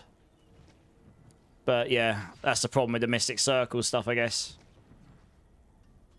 It would probably feel better with this, honestly.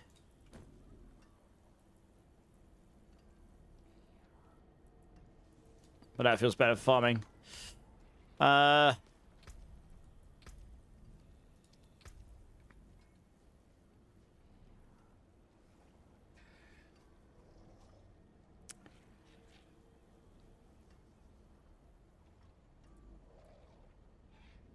Every 2 hits on the enemies will give us 3 resolve.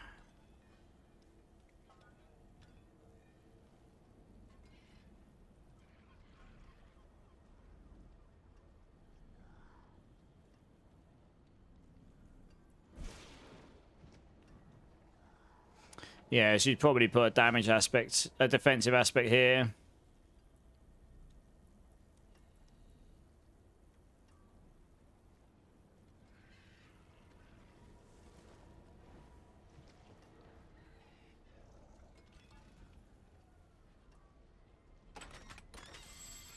I mean, if you went Disobedience and Glins, you'd get a lot of DR there. But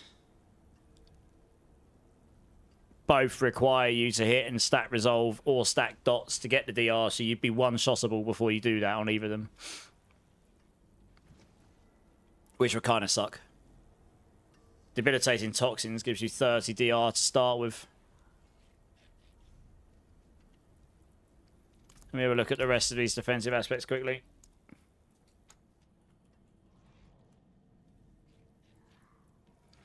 And this one does give you the extra 15 against poison enemies. It doesn't have diminishing returns. That's quite nice. This can give you 45x. Obviously, it does give you a bit more resolve, but you have to stack it, don't you?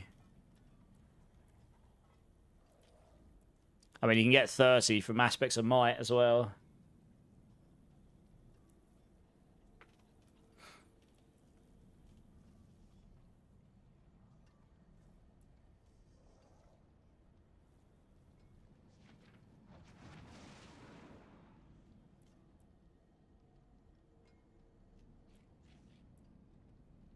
Yeah, it might actually be better to wear debilitating toxins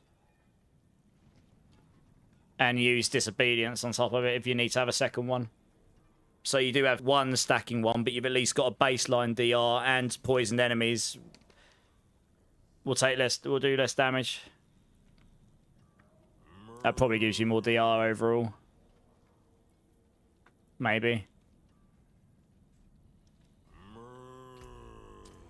We can't get that on Spiritborn Far Hards. We're the only class that can't equip Heavenly Strength. I asked about it yesterday. There was a prominent content creator that disagreed that we should have it. I disagree with him on it. I think given every other class can have it, we should be able to as well. Even if it does make it a mandatory thing for us. It's still a choice to equip it. It still takes up an aspect slot. In my opinion. But anyway. We can't equip that aspect, so yeah. Bad times. Hey Cam, how's it going? How's the stream going? Well, I hit for 1.1 quadrillion on Stinger. So that's good. Stinger will definitely do 135. Well, I'm actually about to update the planner here for it. I think I've done enough testing here, so I'm going to update the build planner for this now. So this is the slightly more boring part. Has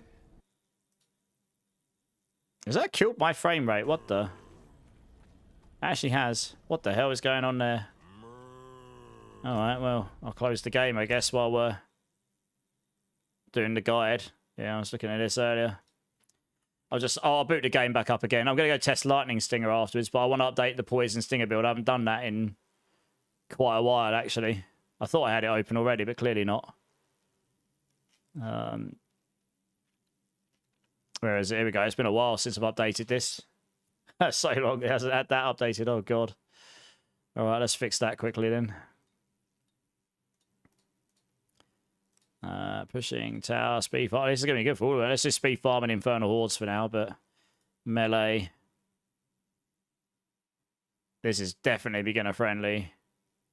Controller friendly, yes. Yes, I do. I haven't updated this since season 12. Wow.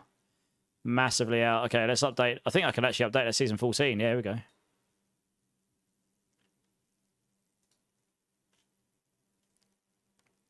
I might need to get another guide open. I think some of the format in some of these guides has changed as well, so I'm going to have a look at... just open up this one, that's what I do. High damage output, yes. Good clearance, yes. Easy play style, yes. Gear dependent. I'm going to put average mobility up the top there. Oh. Average mobility.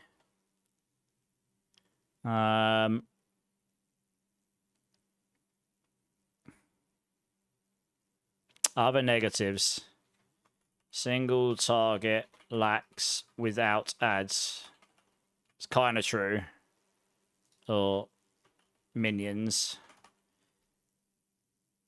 I don't know about a third negative right now. I'll have to have a think about it. We'll do the pushing variant first. Right, Harmony Beaverwalker makes sense. I don't think I can update. Oh, yeah, here we go. They've actually added it, so I can make this a mythic unique. Oh, nice. So I can actually update this for season 14. Harmony Beaverwalker, right. You can actually roll all stats on these later on, I think.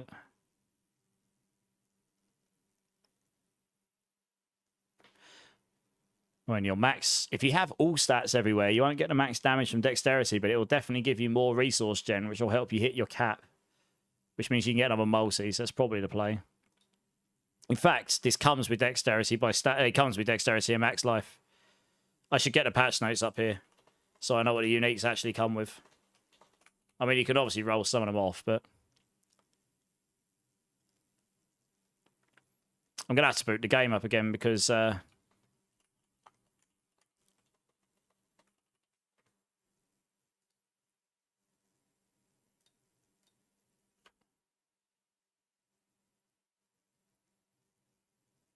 Yeah, so you'll probably have all stats on some of the gear, but some of these uniques come with Dex. This is what I was going to show you, that Harmony v Blocker. It comes with primary core stat and max life guaranteed, so you'd have to roll the primary core stat off, which means you need to roll the other two. I actually need to reboot the game because I need to check something on the legendary helm quickly. I just want to see what affixes the legendary helms can roll. You probably do need some cooldown reduction because you don't attack fast enough to activate Prodigy's tempo to reset your skills fast enough.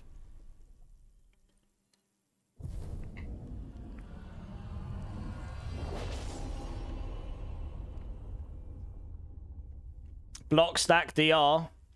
That's not great for hard because block doesn't block everything. Anything that block doesn't work on dot damage, and anything that can avoid dodge can avoid blocks as well. It only works on direct hit damage. It doesn't work on indirect damage. So indirect explosions just completely bypass block. That's one of the reasons block and dodge are kind of poop on Spiritborn right now. They're okay. Block's not terrible, but it doesn't work on everything. Straight up, generic DR will be a lot better.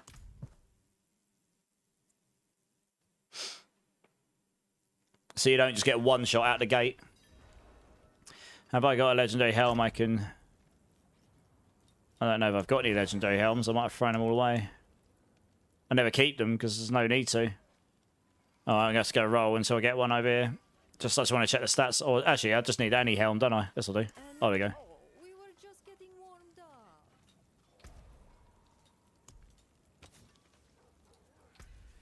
Yeah, so we can get Vigor Gen, maximum resource. Oh, you can get resource cost reduction. Okay, if I... That has resource cost reduction in it. Can I roll that and resource? You can. You can have max resource and that. Interesting.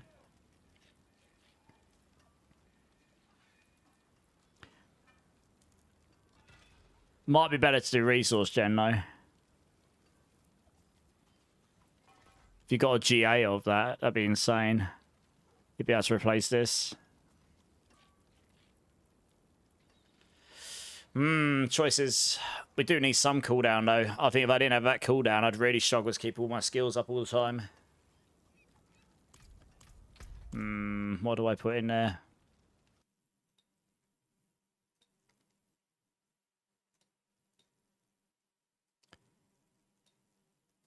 That is why I thought I had my build up. It's over here.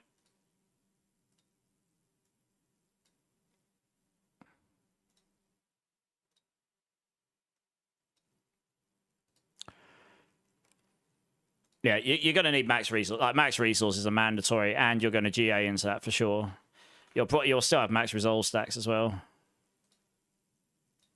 It's what do I put in here?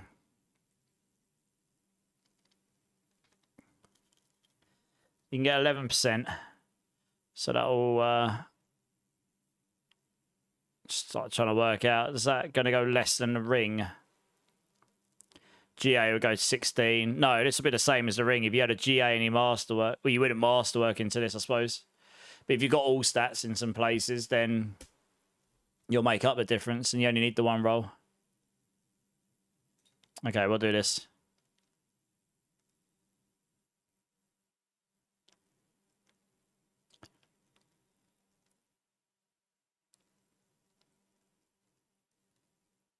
Okay, we're actually going to try... We're going to put Pock Zik in here. This is going to be really out of date, this guide. I think you can get max resource here. 25. That's going to give you 13, 26.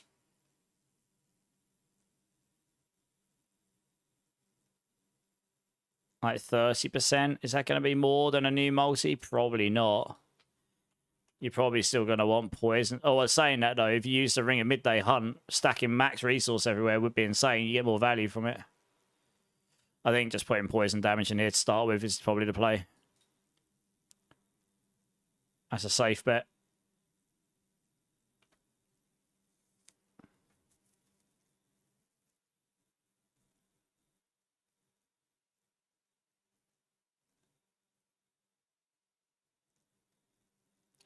Yeah, we'll come back to it. We'll work that one out. I don't need the Shroud of False Death. This is how long it's been since I've done this build. I've got the Shroud of False Death in there.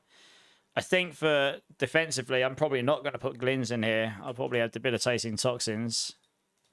Dex, max life, armor, max resource.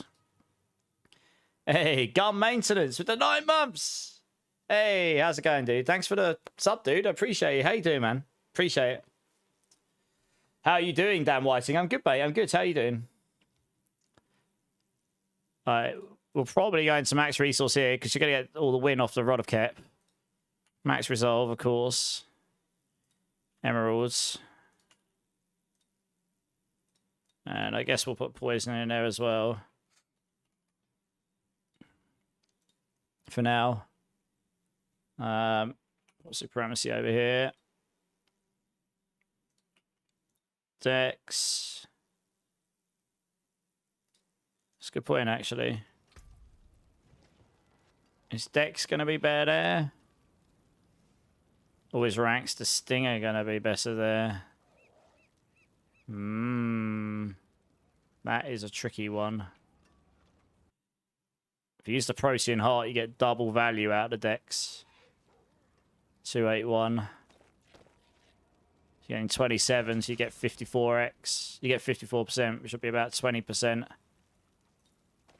Yeah, Dex is probably better. Because we're going to have the Protean Heart in there. We're going to have a lot of ranks anyway.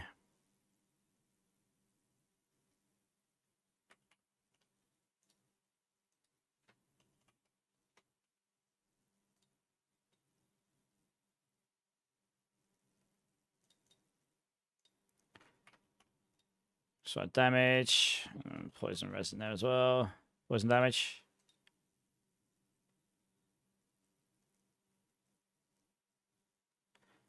Like 5 ranks.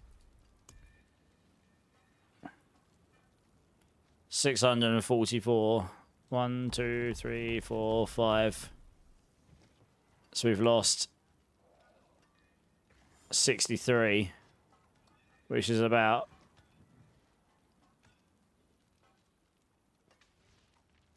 10%. It's like 11% or something.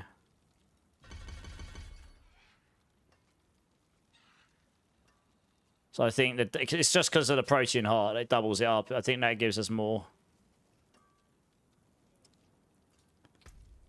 Yeah. Now, what's tricky here is I wasn't going to use Temerity on this build. Mathematically, what does that give us damage-wise? 66 times 1.3. It's actually 66.6, isn't it?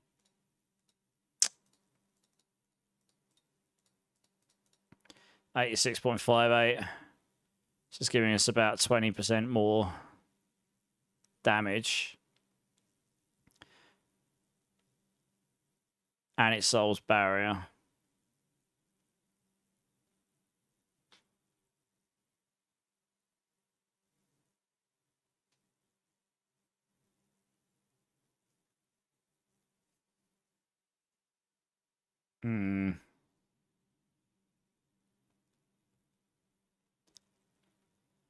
So I have to shift around. The thing is, if I did that,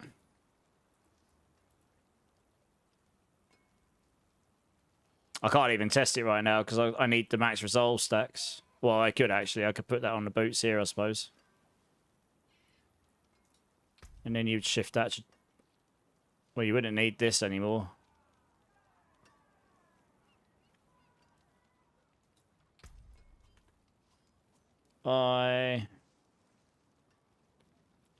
We've got apprehension there.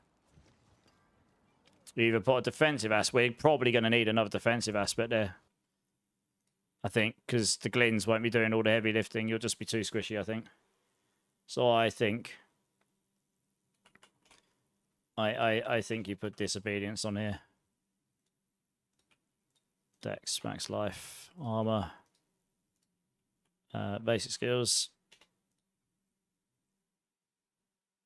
You're only going to get 1 rank in basic skills for the masterworkings. You're better off masterworking into dexterity here, probably. Again, because you're getting a double up, so you get way more than 1 rank of basic skills.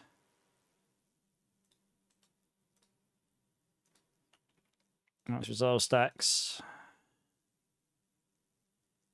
And our other runes are Igni Cry, yes. That seems to work pretty well.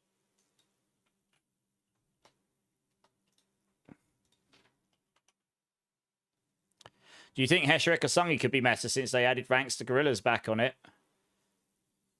I mean, it's definitely... I've actually considered putting it on here. If I used the Temerity, you wouldn't need the Gorilla Primary, so you put the Jaguar Primary on, which then means if you use the Ravager Boots, which we're probably going to use, you get it to auto-cast Rake, generating Ferocity for you as you run around, and then once you're in your Mystic Circle, it maintains your Ferocity for you. So it'd be a little clunky to play, but it'd be doable. So that's your Ferocity gen. You'll lose the overstacks. You'll lose 40x. That's the thing. You'll lose an overstack of 2 Ferocity. So you lose 10% attack speed. But more importantly, you lose damage on your Plains Power, which we'll get to in a minute. And I don't think that'll outweigh putting the Jaguar Primary in. That would just allow you to have the Heshirek Asungi pull in. So I think this setup's probably better still.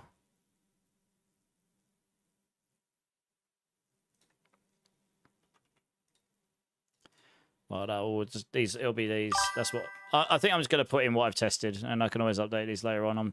It's going to be some slight changes on this particular build. Hey, Sam Yang, how's it going? Welcome in. Thanks for the follow. Appreciate it. Appreciate it. On this build, because we got the Gorilla Primary on, that plus all the various different, like the Zik Room barrier, the Armored Hide barrier, the barrier from running around and having Crushing Hand casting. I think overall the barrier gen's pretty good on this build.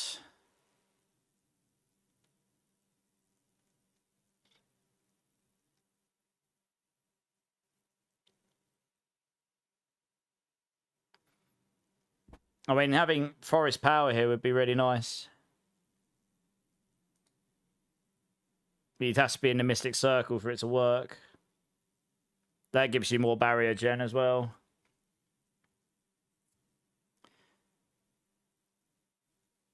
I'm going to put Forest Power in here, screw it. That's getting buffed. That's going up to 30% barrier and up to 60% armor periodically.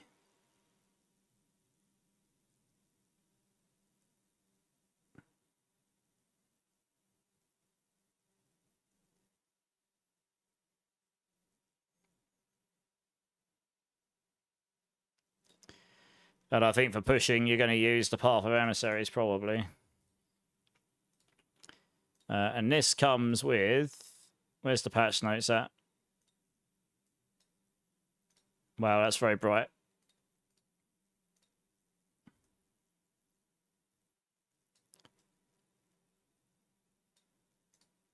Path of Emissary. It comes with primary cool stat and cool skills by default.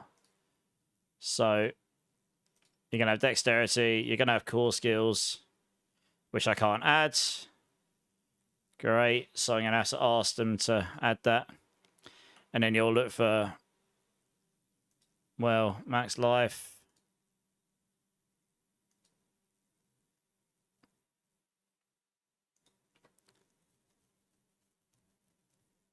You need to have movement speed on here, otherwise you're just going to move too slow.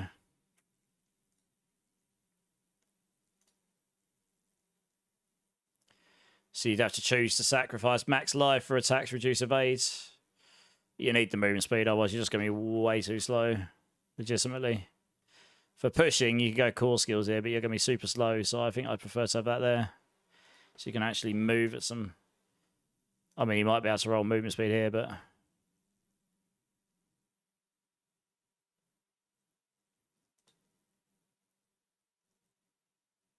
Yeah, I'm going to need to ask them to put core skill as a selection on there. I did wonder if they updated this, if they were going to add all the unique stats. I'm going to have to say, look, here's the list. You're going to need to add all these, so all these items can have those on them. Rod of Kep, Dex. I think you need max life here. We'll just be way too squish. Crit, obviously. And this will have core skills, and I bet we can't roll that here either. Nope. Good. So that's another one I'm going to have to get him to add.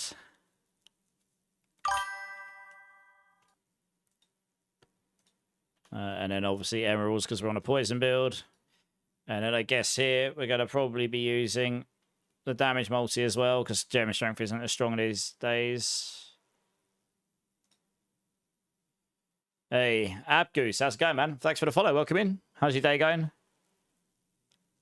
Just a thought, but maybe the Ring of Midnight Sun could go to your... I've already got it in my talisman cam stack. I'm about to move that. I haven't got to that bit yet. I'll get to that in a second. That's right. You can roll max resource. Actually, can we roll max resource on the amulet these days? Let me have a look. You can. Interesting. Would that be better than dexterity? 25, G8, 35.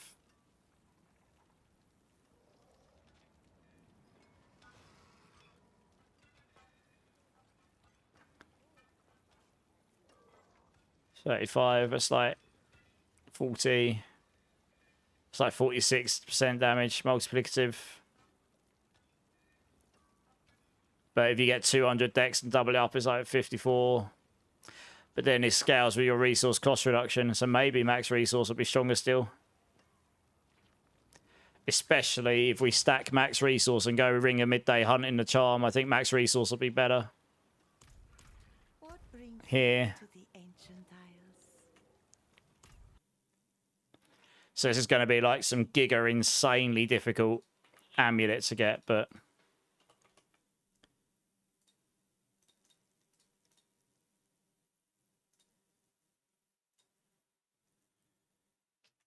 Resource cost reduction.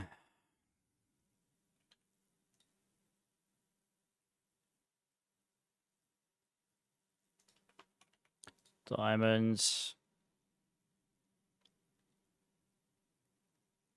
Cooling Transfiguration. I've got Apprehension on here. Transfiguration. Again, you just literally just damage, right? Or Dexterity or damage would be nice. To be honest, Poison would be your best in slot, but Dexterity would be fine. Or anything. Or Max Resource or Resource Cost Reduction. Any of that stuff will be good here. That will all work into your build, so... Mythic Unique, Mr. Andrew. Oh, yes. So, the Path of Emissaries is changing next season. I said this yesterday. At the moment, it's every X meters you move, you invoke your core skill. They're changing it to make it easier to scale in future. They're making it every 60 yards, or at least on the Mythic one, I think it was every 60 yards it activated a number of times. Like every 60 yards, it would activate 18 times. It was stronger than what it is right now in terms of you would activate quicker than 4 meters if you had a bested slot one. It also means that in future they can make it, they could up it from 18 times to 22 times over 60 meters. And that just means it will just activate, because the problem is we're already down to 4 meters. So they've only got 3, 2 and 1 and that's it. They haven't got enough granularization. That's why they've done it that way. They can make it more granular how often they want it to activate without using decimal points and stuff. So they're making that change. So yeah, these Path of Emissaries will be stronger. Right, this ring here. Dex, max life. I put resource gen up here. If you've got... I think we're going to have to roll all stats in some places, actually. But I think the all stats can only roll... One sec. All stats. Fixed an issue where the all stats affix could appear on legendary items instead of just on unique items. So you might be able to reroll all stats on unique. Shroud of False Death comes with all stats.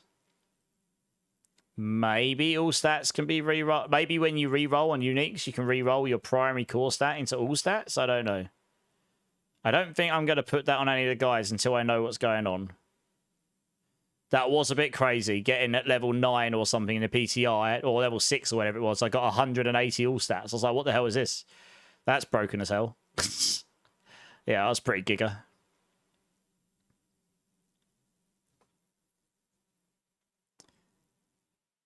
Alright, Dex. And then we'll want vulnerable, crit.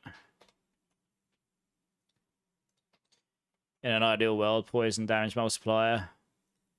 Resource cost reduction. You need to have 100 resource gen still, so it'll be pretty tough, but it's probably doable.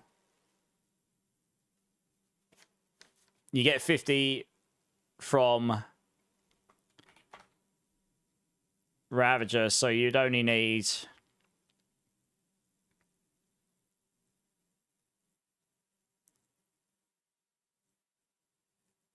Was it like 134 or something? What would 133 be like?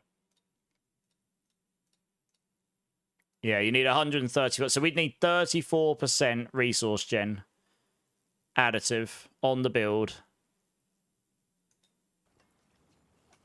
before Ravager with a 50% Ring of Midnight Sun. Obviously, I've got 22.5 there. 2.3 there. So that's 44 point. That's 24.8.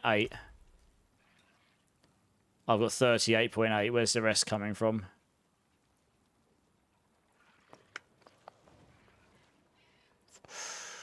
That is a good point. Where's the rest of that coming from?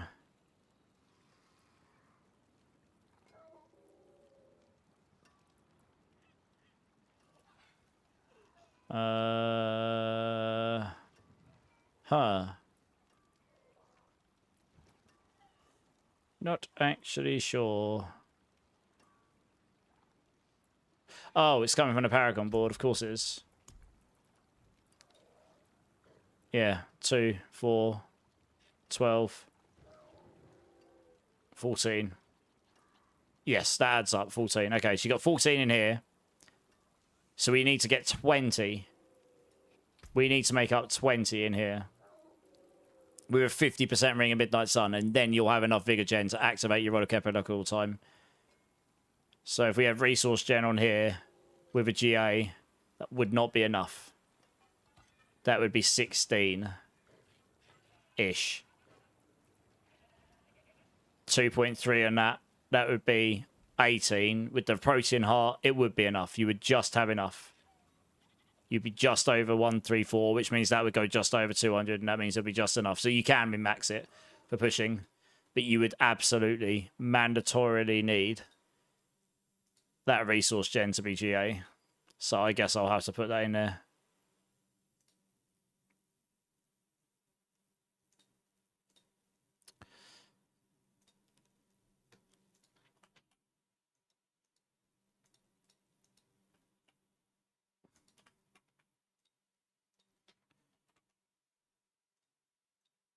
You can also roll all stats on your transfigs. Like the more intelligence you've got for the resource gen, the better, really.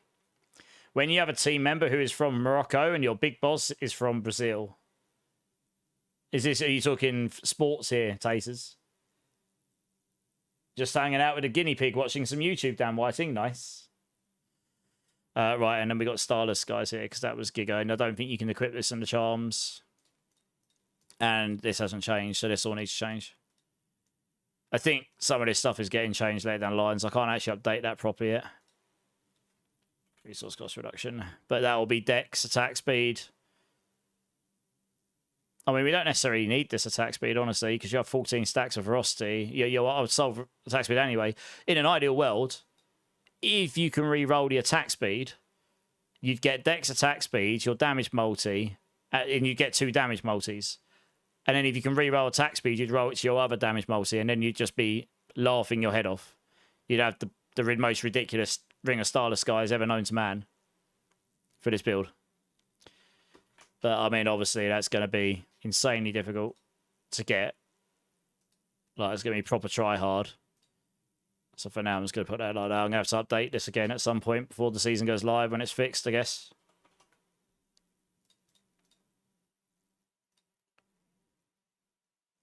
All right, let's give it a save there quickly.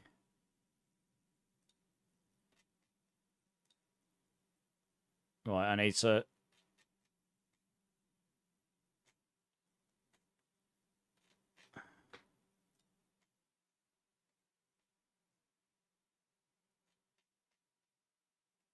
Man, this hasn't been updated since Season 12, I can see. Wow.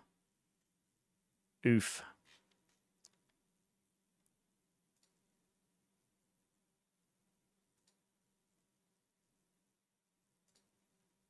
Okay, well, I've already got the 2 items in there. Harmony of Evil Walker. And I don't know if I've got...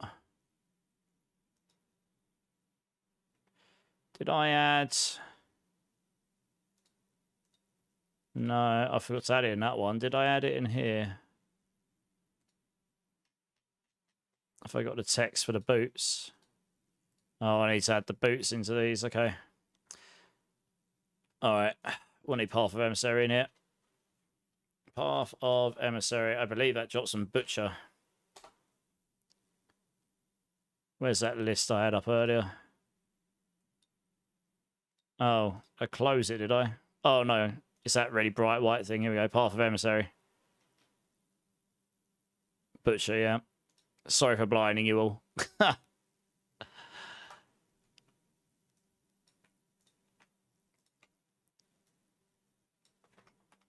Butcher.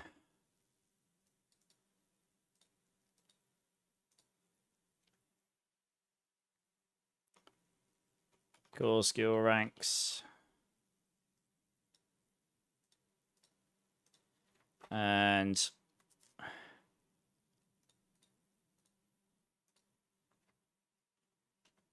core skill dash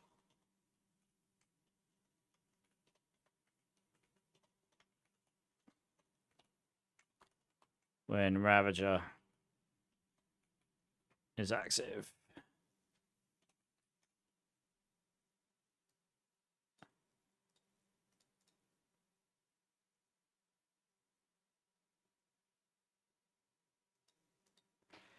It also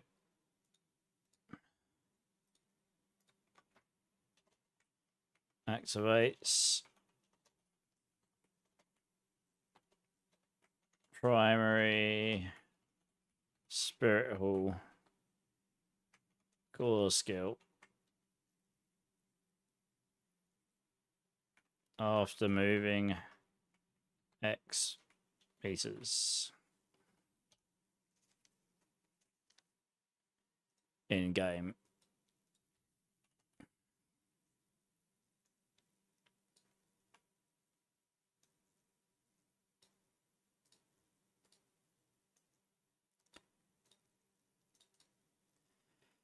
Okay, Mythic Uniques. I'm pretty sure I've got Ring of Starless here somewhere, haven't I?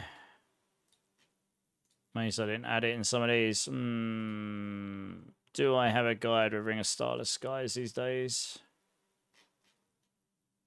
Do. Do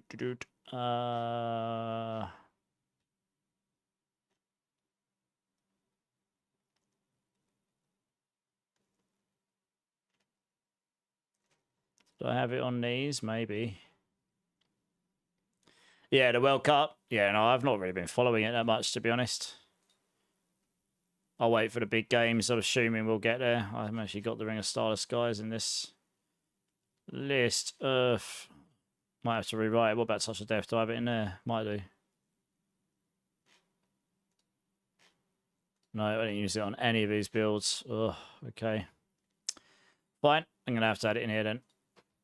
Ring of Starless Skies. I was hoping I could copy paste the text. I used to have it in these builds. Obviously got rid of it at some point. 6 ohms.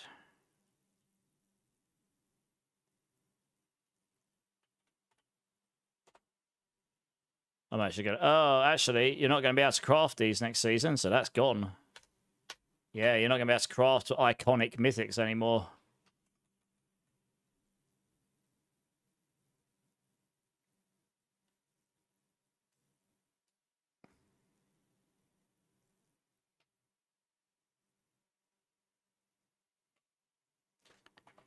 %50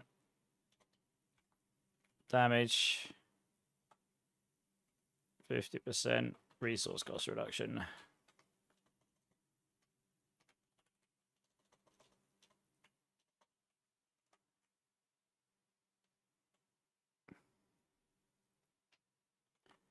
On spending resource.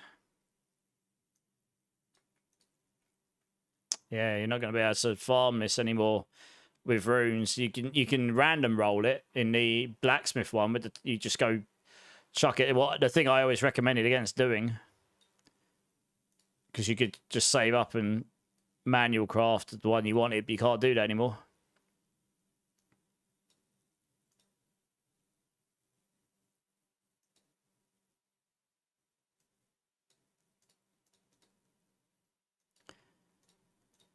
Okay, all right. Well, that's the Ring of Starless Skies. Pock. I can probably... These will be the same. Somewhere along the lines, I think.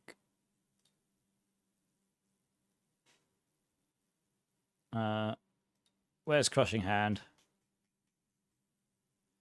Man, this guide is so out of date.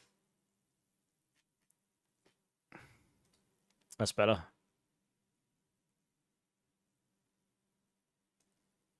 All right, I want this one here. Hello, cat. You all right, mate?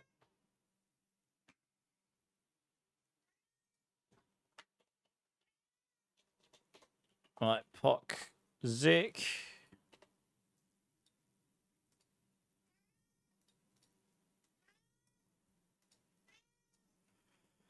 And then we want...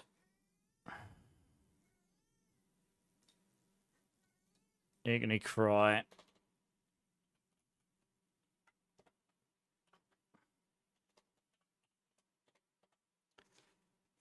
Right, there's definitely a Vortex one here somewhere. I can't remember what guide I put in. I use it in a few of these guides, though.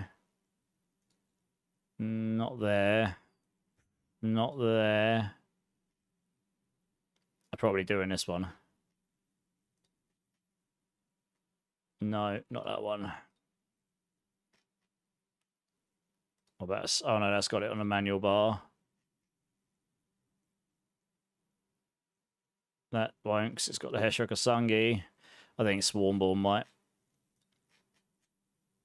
Yeah, it does. That's what I want. Even... Okay.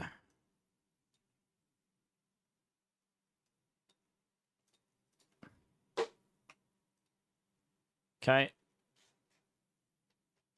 Oof.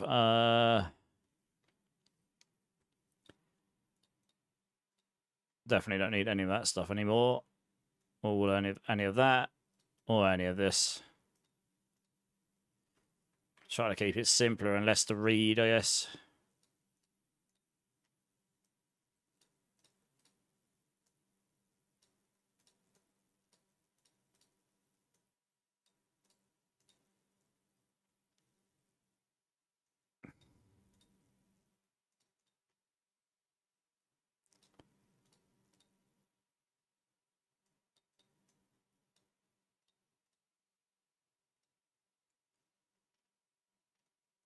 Okay, save that. Let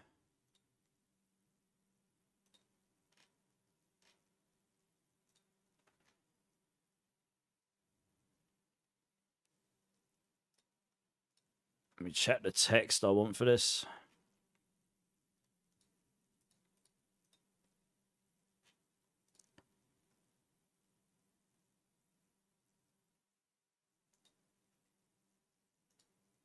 Yeah, it looks fine. I can go to Star Skies.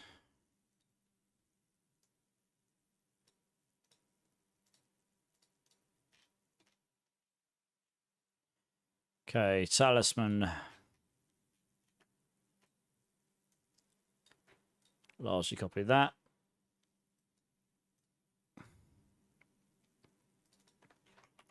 Gorilla skills will definitely be best, but the others are all fine, I guess.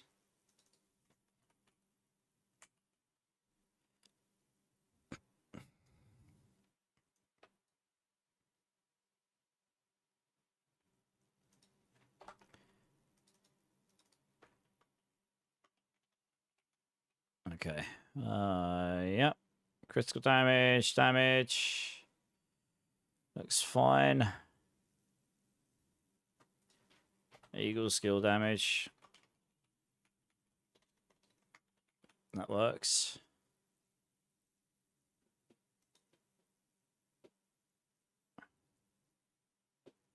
Okay, so for the pushing, we'll want the Golden Epiphany. Right now, it cannot have more than 4 sockets, but it can equip 3 unique charms. That is changing. So you can have 3 unique charms, and it won't have the detrimental thing on it.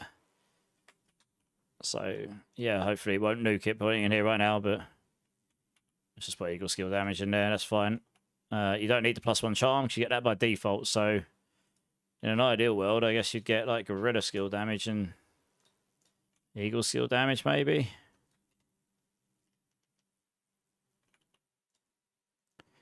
This will be pretty giga. Just all the damage.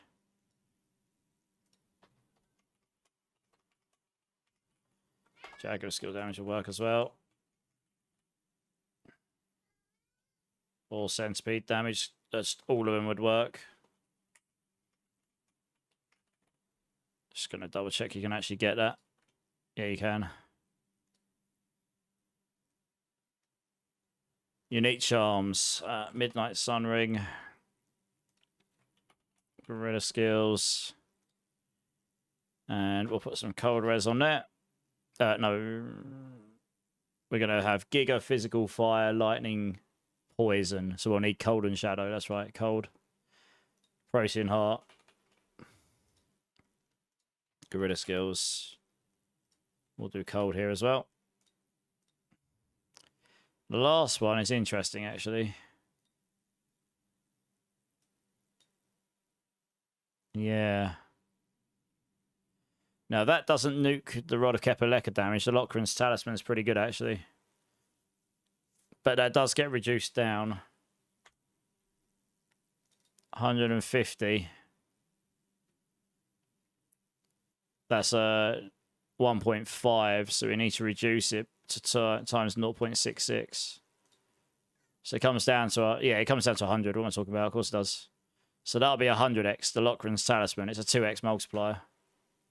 Yeah, okay, go on. I know, mate. I know it's hot. What I'm wondering, if we stack 200 resource or 225 resource, and we put the Ring of Midday Hunt on 50% max resource, that's 100 and say 110 max resource.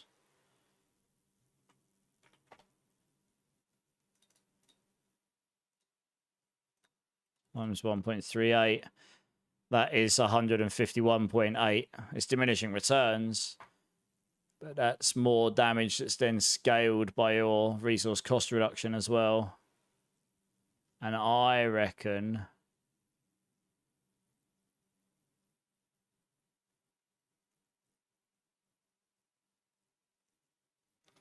you're essentially bumping up your damage of your Rod of Kepaleka by 1.5 as opposed to 2x, I suppose. Does the resource cost reduction scaling make it better overall?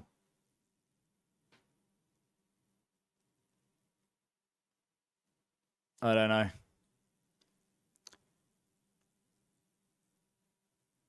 I think until I can test that, I'm not sure. I think I'll put the Lochran's Talisman in, because that's a guaranteed amount of damage, to be honest.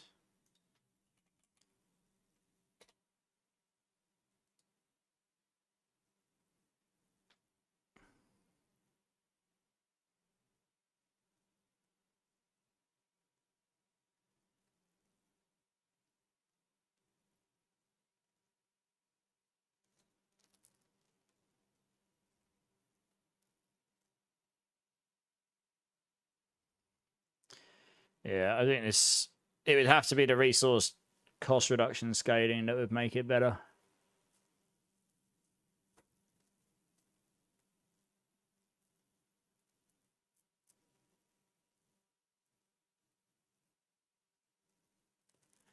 Because we've got so much resource cost reduction, we're at like 7x damage or something.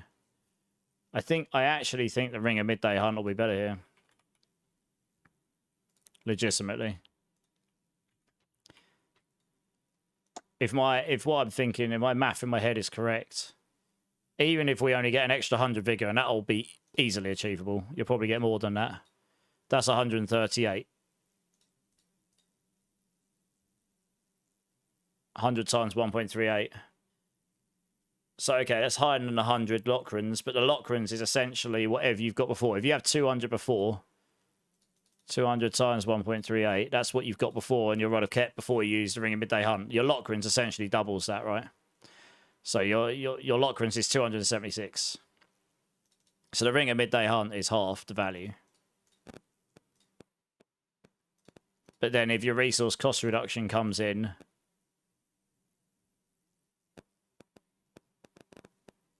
the resource cost reduction part only scales the damage on you. That's in your Rod of Kepaleka aspect.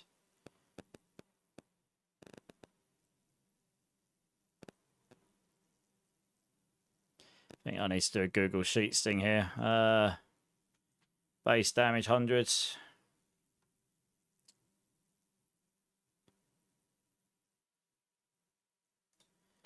$1.38.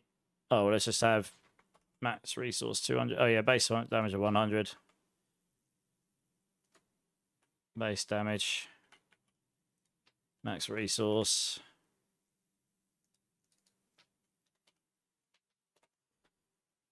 Rock aspect. Lockrins aspect. Midday Hunt.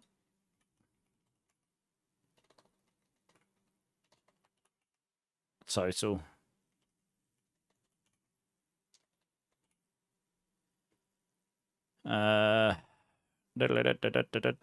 So yeah, so we just make these percent based.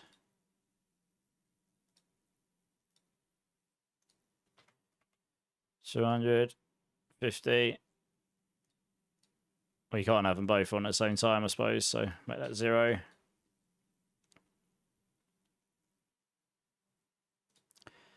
The total equals base damage times in brackets multiplied by that.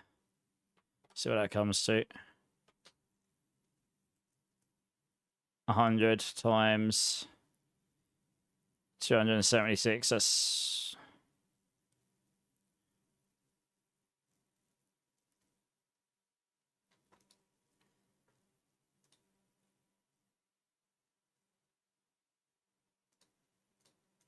276%. Yeah, it needs to be a percent, that's why.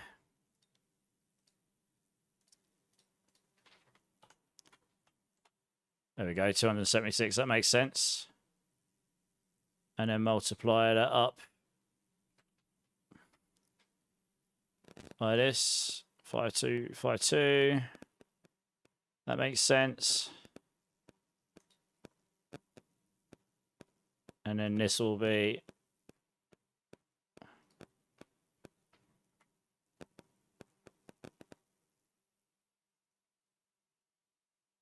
times 1 plus that.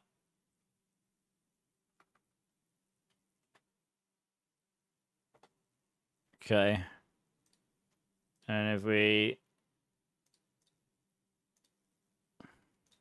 just duplicate that down, put 0 in there, put 50 in there. Oops. That needs to be a percent.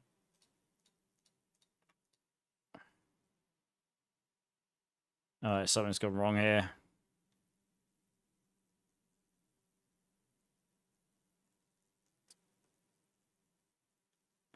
Oh, I see what's happened.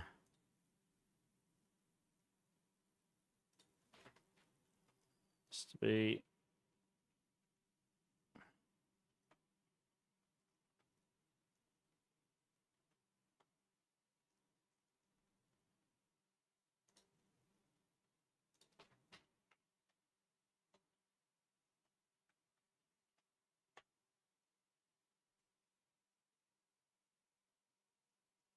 So if you've got a 276 multiplier, it should be 100.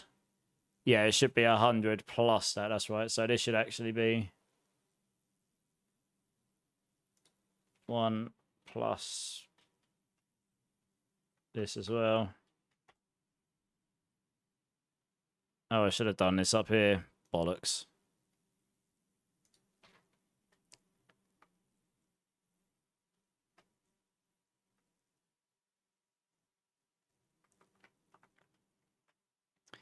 Q28 is the rock aspect.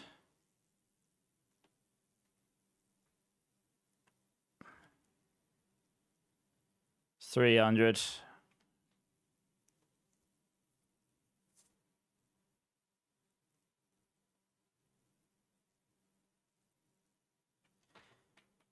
Oh, do you know what?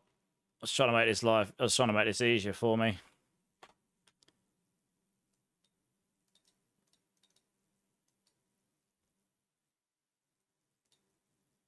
$3.76.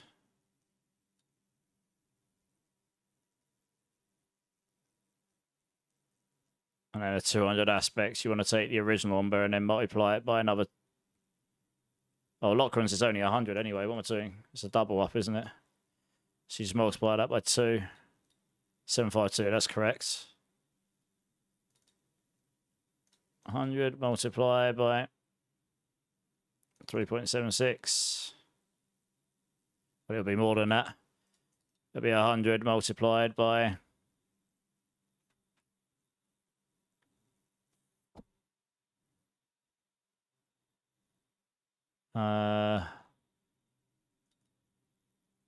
1.38 times 300 times 0.01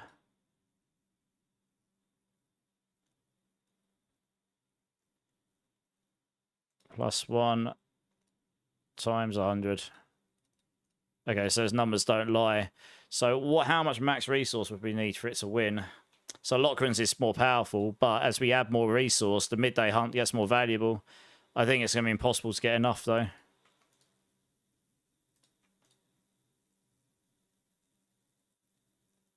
Yeah, so the Lockrun's just wins. Fine.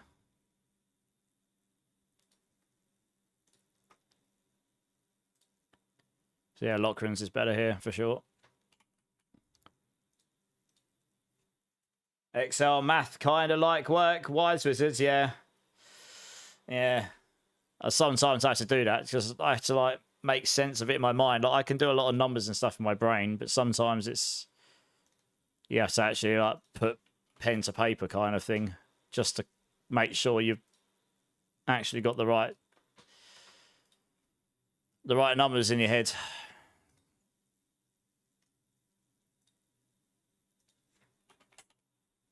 It doesn't really matter which ones of these you got. You'll just need 3 of these.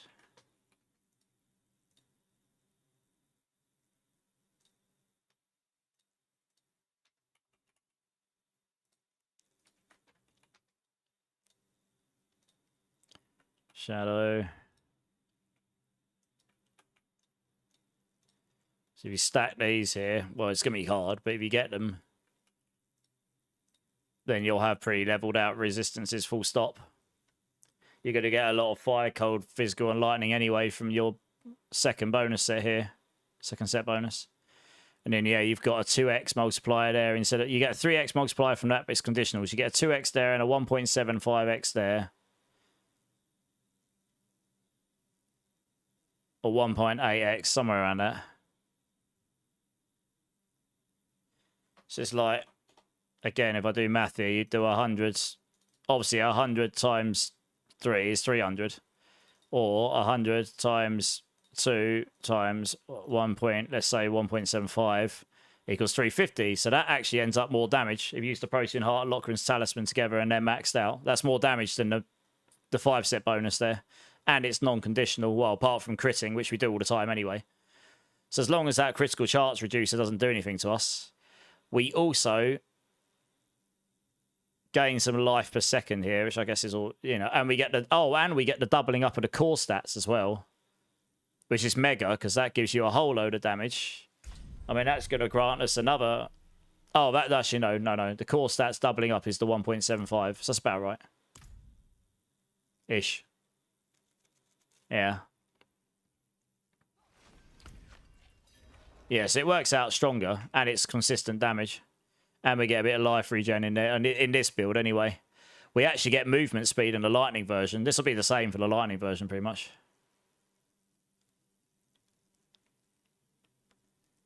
Okay, that's cool. Let's save that.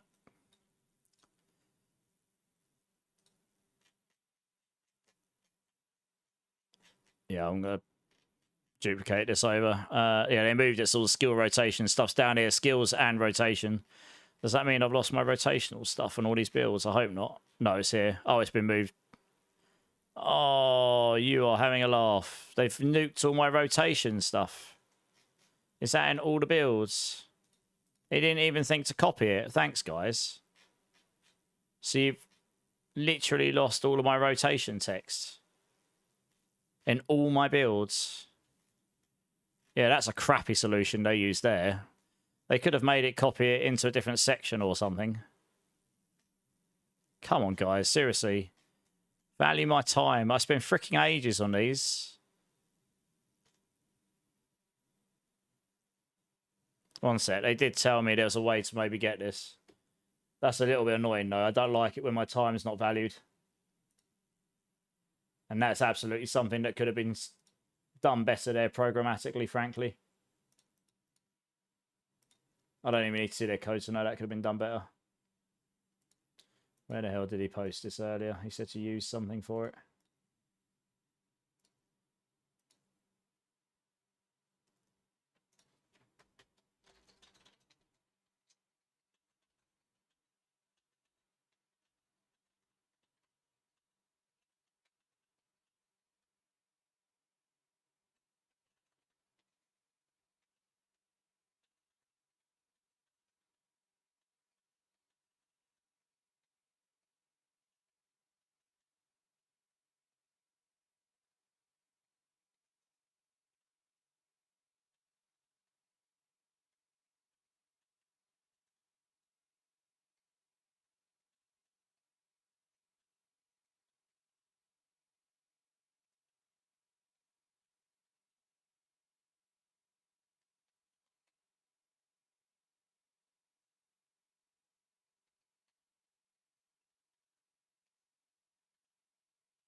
I had a little bit of a whinge at them for that because that could have been handled better. I don't really care what they say. It could have been.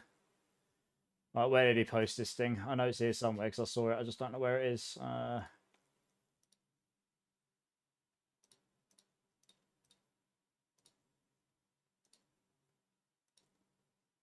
Where was it posted?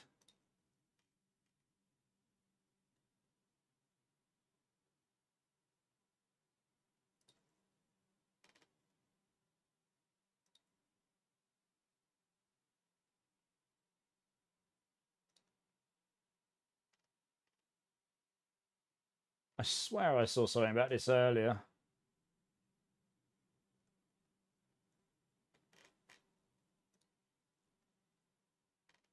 Was it in here? It means I'm going to have to rewrite my build rotations for all my guys. Well, maybe I've got one I can copy paste from somewhere else. I swear they posted somewhere about some tool you could use, but I can't see it. I can't remember where the post. I can't even see where the post is. Maybe it got deleted. 23rd. That was yesterday.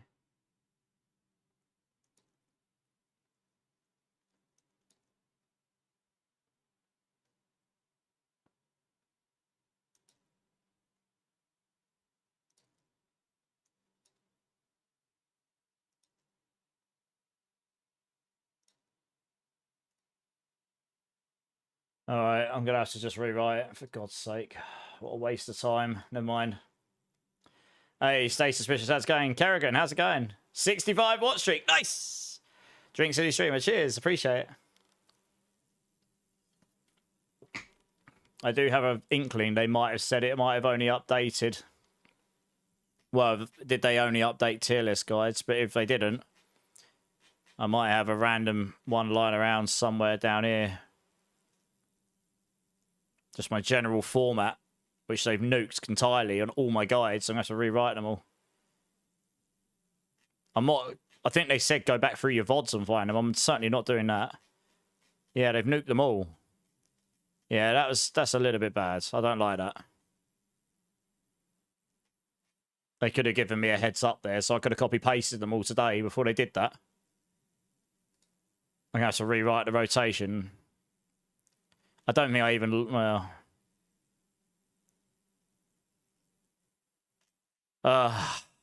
Dear, oh dear.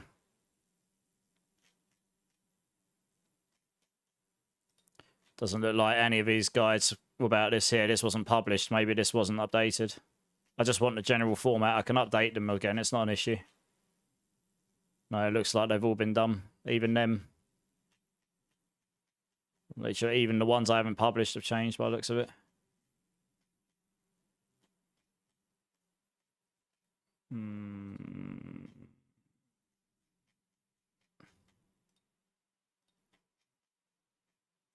What about if I'm cheeky?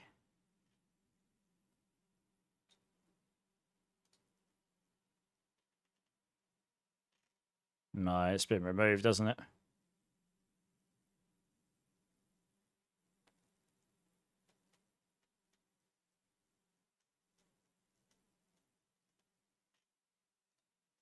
No, it's been removed. Well, that's frustrating. Okay, well, I'm going to have to rewrite them, I suppose. Well, once I've written one, I'll have to rewrite them all. Never mind. It's a good job I haven't gone through and done all my guides before that, I suppose.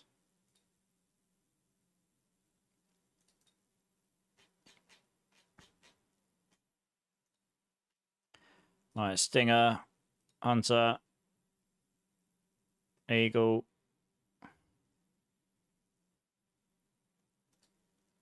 Toxic Skin. Yep, that's good. Gorilla, Eagle.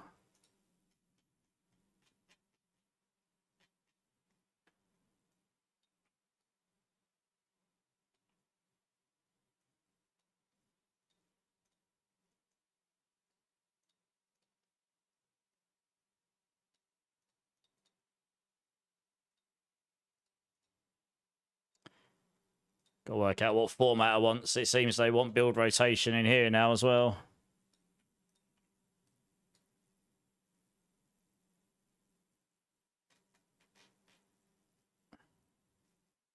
I would have honestly had a separate section for rotation under here, but... Oh well. Oh, this one's got elixirs in it still. Lol. I can get rid of that. That's fine.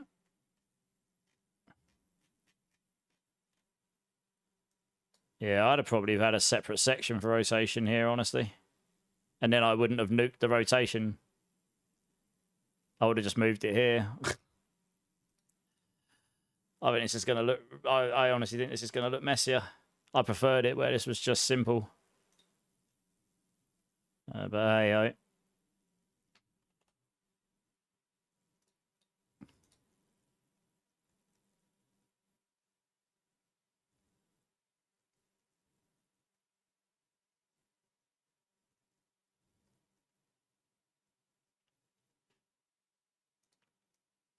Okay, Spirit Halls. I guess we'll have to change this in all of them.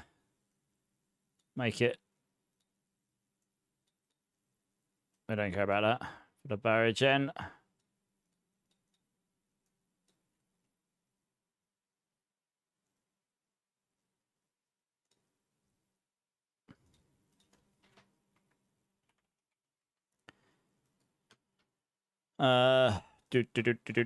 I'm pretty sure I had something like use...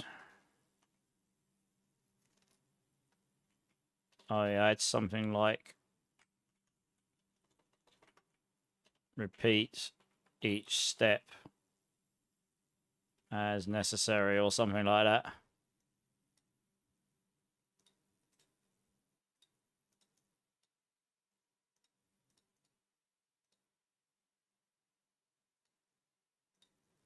To rewrite all these. I might be able to grab some of them from the... Yeah, I might be able to grab some of this stuff from these guides. Fortunately, I duplicated some of the text into this thing here. So I might be able to grab some of them from here.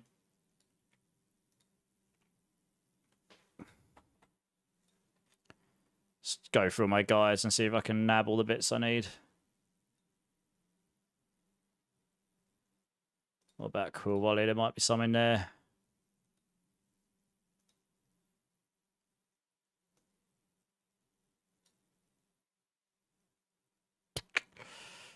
Ish.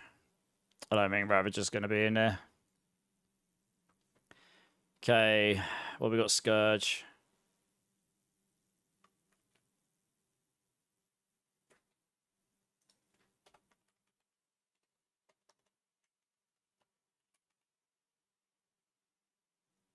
Stinger. Liberally around all other skills, around other skills. Pretty sure I had something like that in there.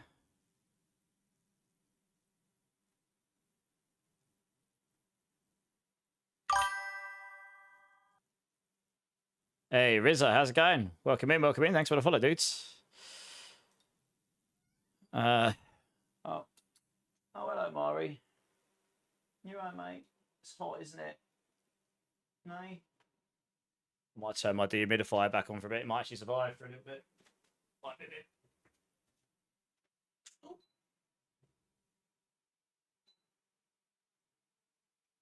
Blimey. It's 71 humidity in here. 71 humidity. Jesus. I don't know if things going to last long. Yeah, no wonder it feels so hot in here.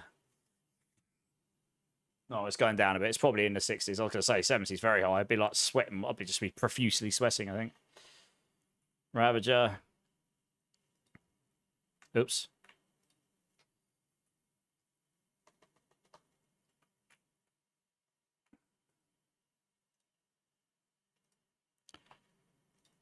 Cast Scourge for damage reduction and apply weakness and vulnerable to enemies. Cast Ravager.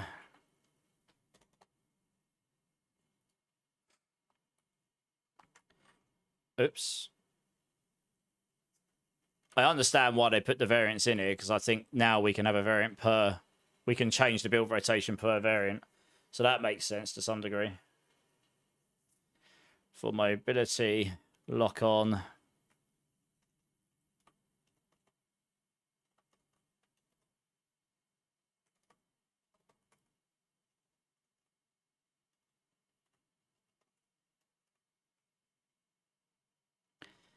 And vigor. Regeneration, scaling.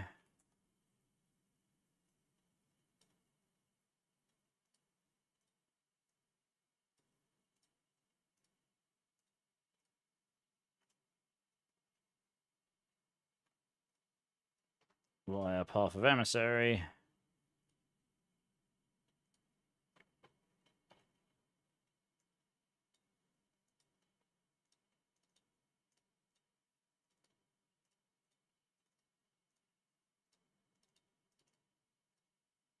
Mobility, velocity generation. We don't need to do what's here. Hey, Ward, how's it going? Thanks for the follow, man. Welcome in, welcome in. Right, that's Ravager, Scourge. Right, we need Toxic Skin. Toxic Skin.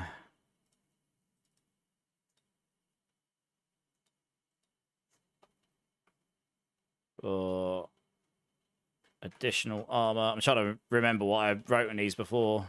Additional armor.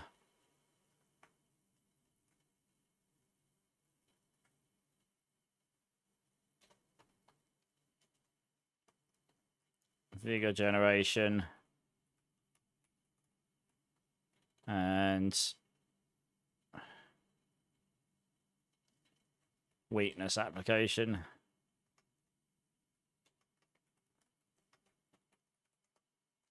Okay. I mean, obviously they don't take a long time to write, but you multiply this by like 15, 20 builds. It blows out very quickly. That's toxic skin, armored hide. It's mainly for unstoppable, isn't it? Probably do it after this. Oops. You basically just spam all these. Doesn't really matter which order you do them in particularly. Just armored hide. For additional block chance. And grants unstoppable. I should probably have that there. There we go.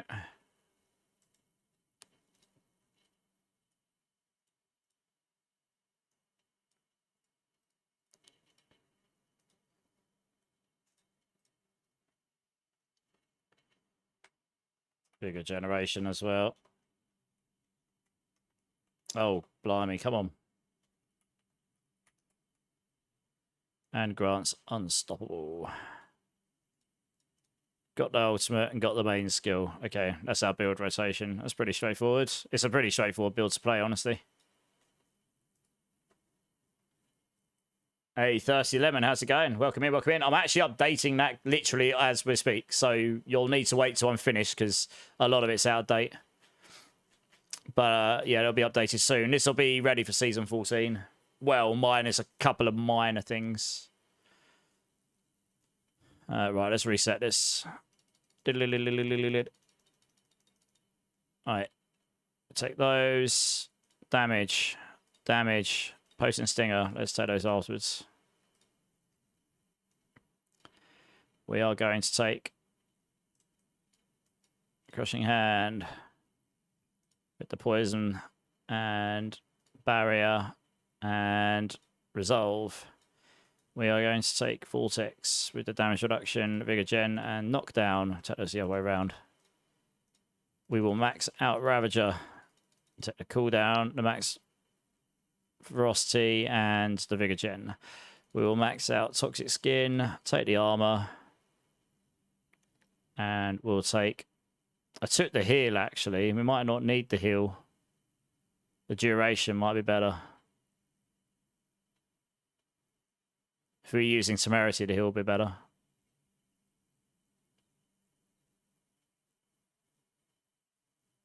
Yeah, we'll take the duration. Figure per second.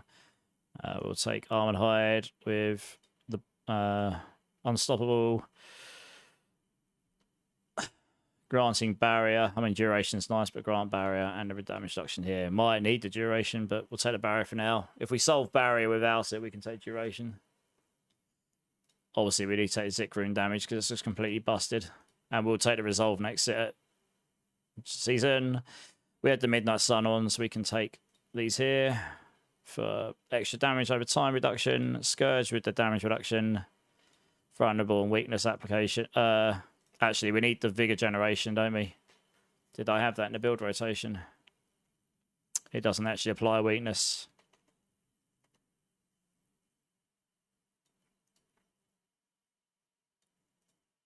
There you go.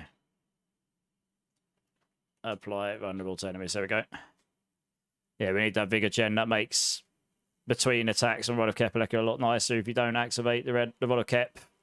If you like attack and don't hit an enemy, for example.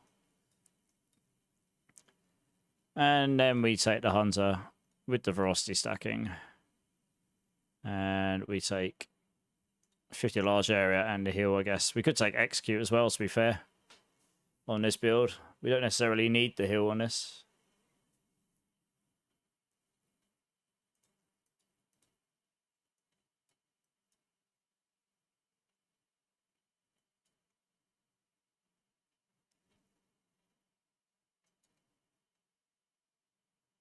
Lasts for 6 seconds anyway. Oh yeah. Having the execute's quite nice, I guess. I wasn't using that before. Could have killed things even quicker. We've got 2 points left over, and I don't really know what to do with them. I guess you just slap them in arm and hide for no reason. It's not like there's anything else going on that we can take, really, that we haven't already.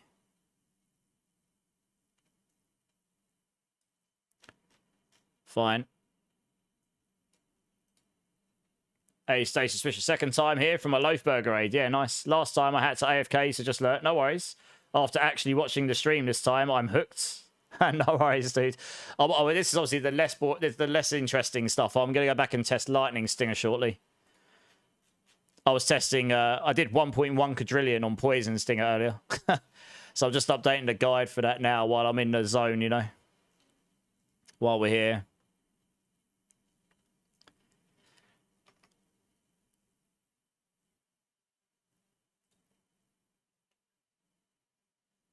Probably don't need all those extra text. It's just a waste of characters, isn't it?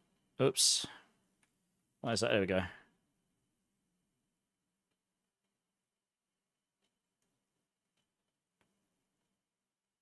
That's all we actually care for that.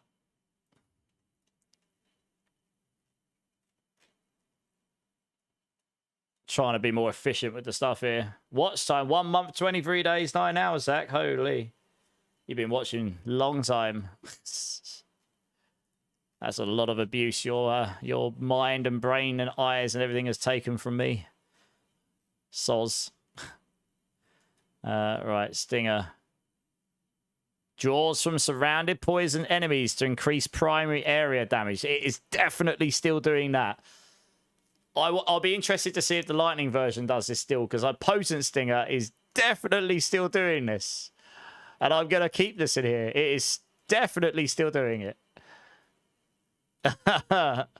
Yes. And they buffed the damage as well.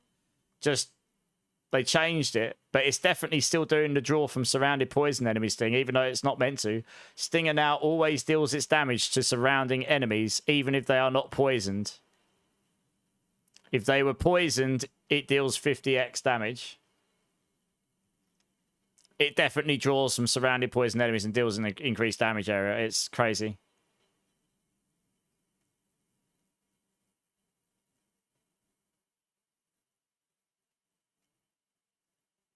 Yeah. I mean, it's probably bugs, but I'm going to take it.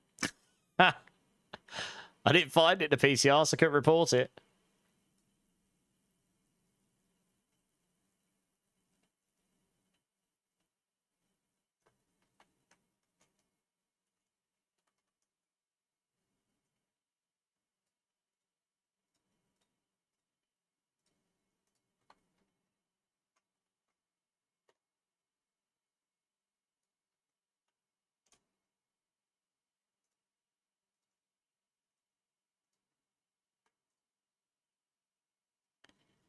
Okay, now the rest of these I can probably copy from the other guides I've got. I used almost the same setup. Here we go. Ravager, Toxic Skin, Armored Hide, Concussive Stomp, Scourge, Hunter, nearly all of them. Actually, all of them. Literally the whole lot. I mean, that's literally the build. It's only the first one I can do. Oh, I guess we got counter attack. Oh, I can add that in a moment.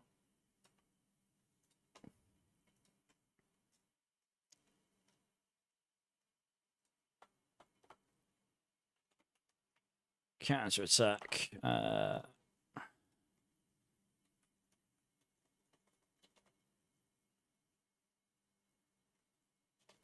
Passively granted via Midnight Sun.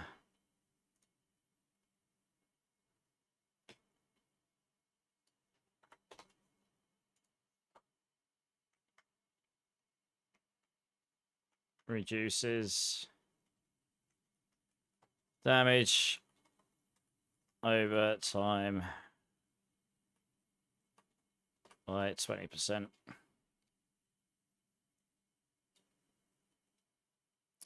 So I'm going to reword that. Grants. That'll be cleaner. Grants 20% damage over time. Damage reduction.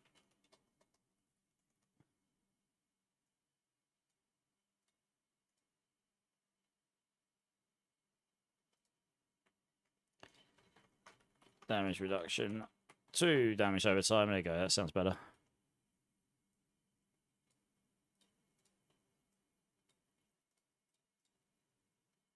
Yeah. All right, let's just...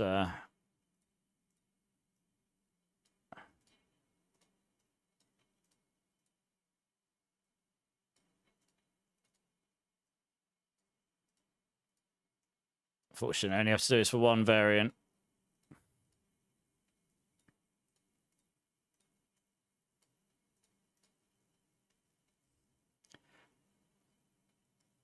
Just started D4 in Season 11, so learning builds I've not played yet, watching your brain work. I mean, yeah, I suppose that's one benefit to me doing this stuff live. I know it's not the most interesting or exciting content, but on the flip side, some people might find it useful because, honestly, this is the kind of stuff that comes with practice and knowledge. These games are inherently about knowledge. You know, the more knowledge you've got about a game, the easier you can remember where all A, B, C, D, E, F, G is, and you can start thinking, well, I could use this or use this, and obviously I can do the numbered math stuff as well, which helps. And I've got a relative knowledge of being able to use Excel and all that stuff. So if I need assistance of that, then I will. Most of the time, I can do the numbers in my head, though, to be honest. And then after that, it's just actually putting the time and effort in to write the guides, I guess, but... Okay, that's that there. I try to make my guides as efficient as possible, but also pack in as much information as I can in bullet points without it being, like, really long sentences. That's why I do this here. Because this is what people care about. Like, they'll look at your skill tree and they'll look at the setup, but they don't really want to look through what every single node does. They just go here and go, okay, Vortex grants me damage reduction, pulls in enemies, and knocks enemies down. Brilliant. That is the summary of the entire skill, you know. So I really like this. Someone can read down this and I know everything as long as you've written it all. Where does counterattack come from? It tells you. Brilliant. Auto cast via the rune. Fantastic. So yeah, I like this stuff.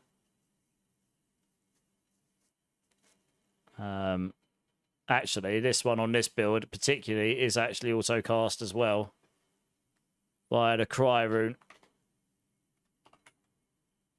There's a lot going on in the build, but you can pretty much summarize it in, well, very little text, to be honest. Although I can't actually get much more in that section, but hey-ho. Especially on learn, yeah, if you're looking to learn a class, your best, you know, I know Spiritborn pretty well. I don't know the others at all in the new expansion. You'd definitely go and look at someone like Macro for Necro and Clip for Barb and such, you know, all the people that really know their classes, or Rob for Barb or whatever. Mippy for Rogue and all that. Yeah, I appreciate that, Dan. Hey, Eddie, how's it going? Thanks for the sub on YouTube. Right, this will go a lot quicker once I've done the first variant, because I can duplicate all the variants backwards, and I just have to update the items a little bit. I have also reduced the amount of text I put in just to make the workload for me less, because when you update as many guides as I do each season, every extra bit you do per guide adds on time per guide. So it's just... it can add on a lot of work, you know. I am going to be cheeky here, and I am going to nick the Paragon board from Quill Volley. This is the one and only feature we've currently got a copy-paste section. Copy. Pasta. Oh, wrong one. Let's try the pushing variant, shall we? Copy. And paste. Yeah, because this is going to be quite similar. Ritual. An address. That'll be canny, not fitness. There's no way you can get away without the Ring of Midnight Sun on this build. But I mean, this build, this was stronger than my Quill Volley attempts. That's because of that bug, though, to be honest. I don't care, though. I don't even feel bad for it. I was not expecting Stinger to be killing nearly did a pit 130 with the sort of gear I was using. I had no right doing that stuff. So that's very much surprised me. And I say that's not getting fixed for next season because I don't think anyone's noticed that I know of. 59. Okay, that's fine. This will be Spirit. That makes sense. Colossal. Yeah, that makes sense. There you go. That saved me a lot of time. I like saving time. Time is good. 59 strength. Can't you get more strength in there? How much dex can you get in here? I'm wondering if these are better off the other way around. Because I know you can get 74 strength up here. And I do have 5 spare nodes, apparently. So maybe this can be optimized a little.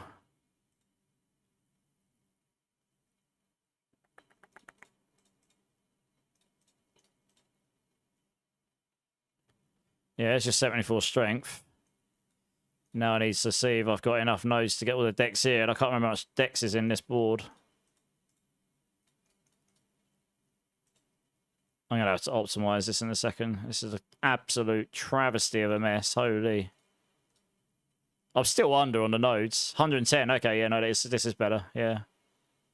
Fine. Alright, well, it still kind of works, even if it is a... Okay, you can save a node there.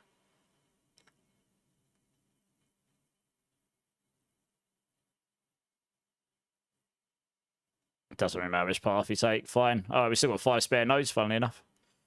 Yeah, that's the better way around. That one doesn't need any more in it. We're definitely going to want those. Okay, we can leave those 5 spare points. This is fine. Don't need this section anymore. In fact, I'm going to just copy paste this from this.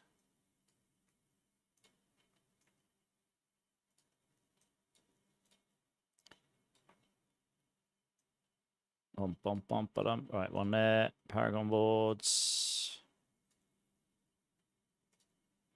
That is no longer sapping. That is Prodigy's tempo, which means that's actually wrong in Quill Wally. But I'm going to go. I have to go through and fix that tomorrow anyway. So,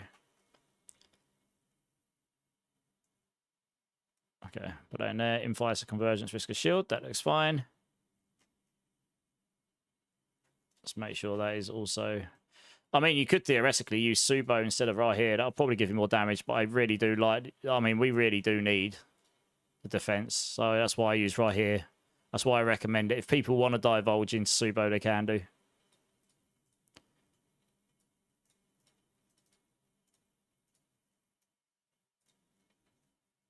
Oh, it actually says the humidity level in this room is 59 now.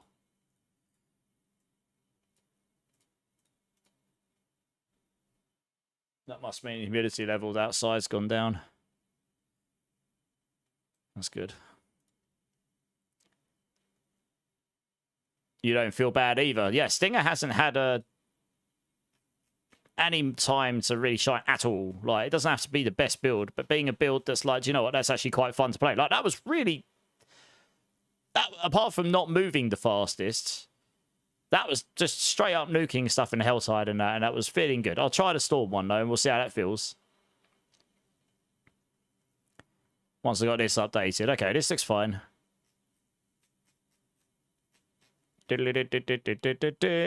Okay. This probably won't need a lot of updating. Via Rampant Stinger, see? Yeah, it's a Rampant Stinger. Here we go. Stinger does 40x increased damage if it only hits a single enemy. Instead of echoing to surrounded poisoned enemies, Stinger now draws from each to hit enemies in the primary area again for an additional 10% of its base damage. So the more enemies you got, the more damage doing. Whatever's happening, it's definitely doing that mechanic.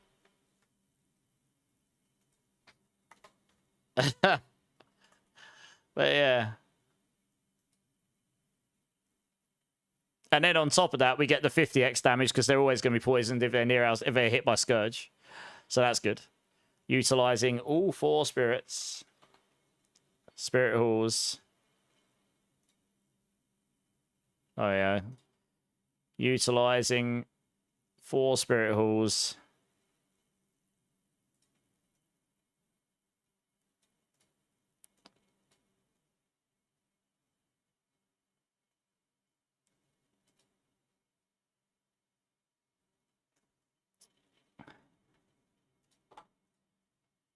via multitude set. Multitude talisman sets. Let's get rid of all these.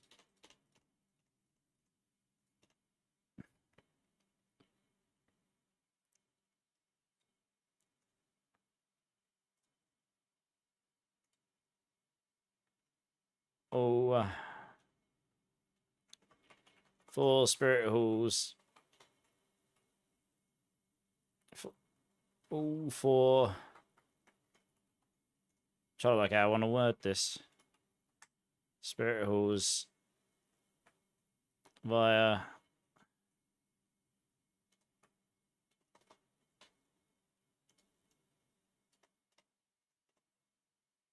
for Harmony Bee Bucket via this.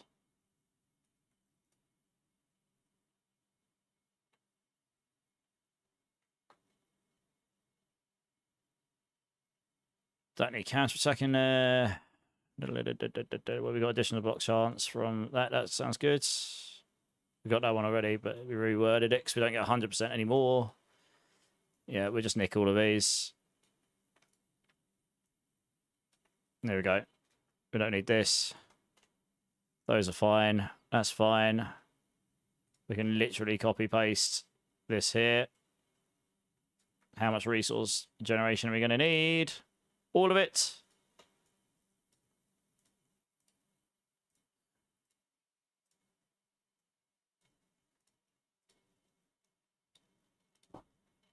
How much attack speed do we need? This here. Okay, and then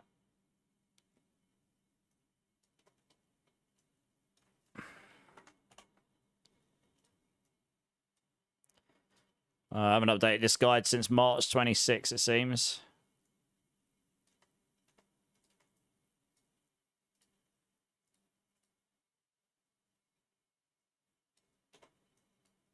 We don't need all the finer details between all those earlier seasons anymore.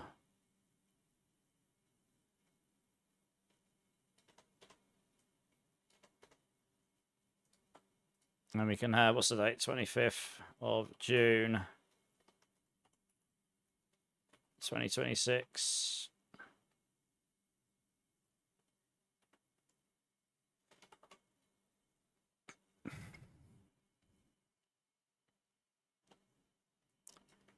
Updated for season 14. Man, I wish I had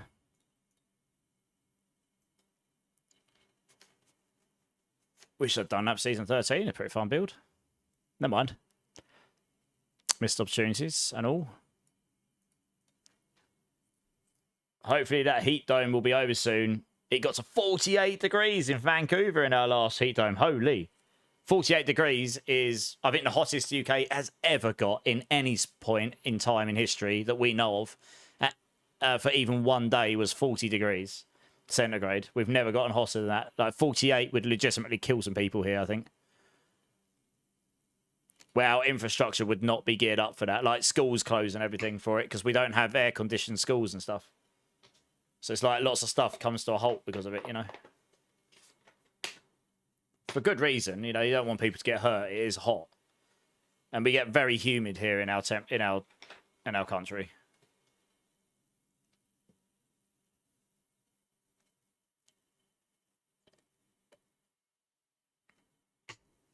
I'm actually going to be updating that, so I'll leave that link in there because I will update that.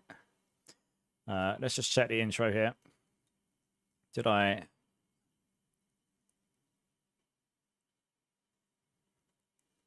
Okay, I'm going to edit this guide later, but...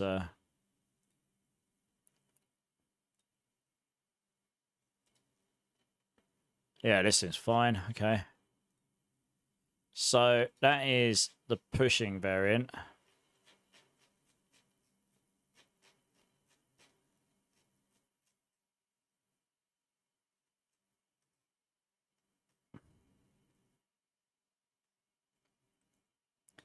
So I will now basically just delete these.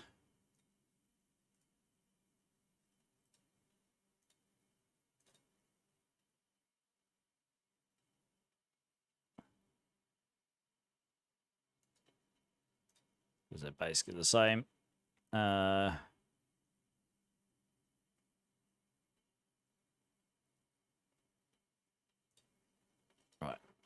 Mythic variant.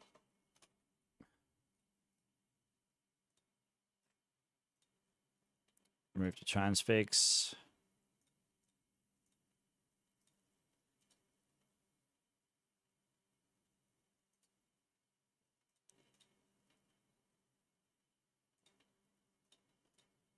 I'm trying to work out what I do about the mythics. Do I keep the mythic ceiling on mythic variant? Because that's going to be quite hard to get. I mean, I didn't even get one this season. They're not impossible, but... yeah, I guess we leave it in. I didn't have the transfiguration stuff in here. Where's all that gone? Here it is.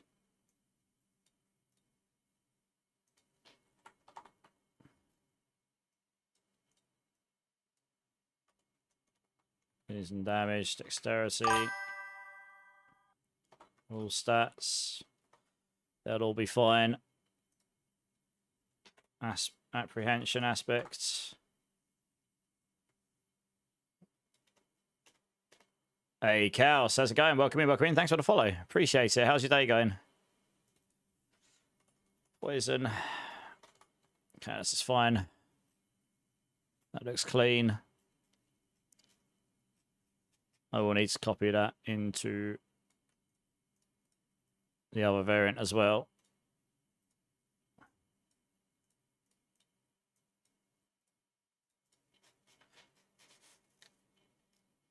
I only have these two different variants just so that if the pushing variant evolves, I can evolve that different away from a nice to play. Like, you might not use the Ravager boots for pushing. You could use Legendary with a damage aspect, I suppose, and that would be better than the core ranks, probably. You just wouldn't have as much mobility. And that is probably what I'm going to change in a second. As much as core ranks is nice, I suppose you would lose your crushing hands tech in the skill tree if you took this off. But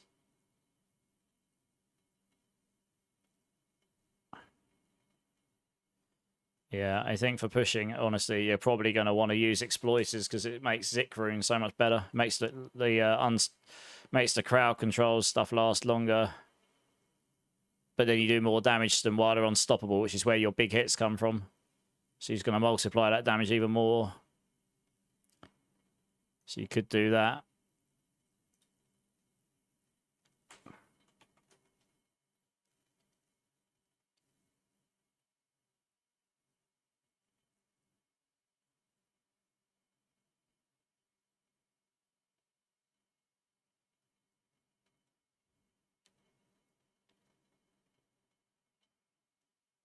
Or you can take Sky Power to make your Mystic Circles move with you more, but it's not your best damage potential.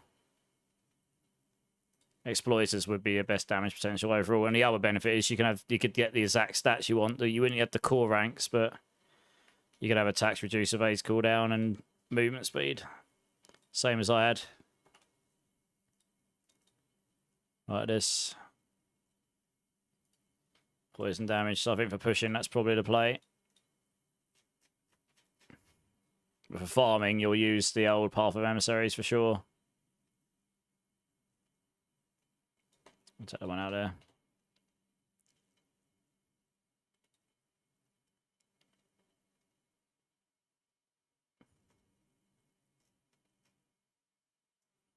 We don't actually use the Ring of Midnight Sun equipped here. Use it as a charm.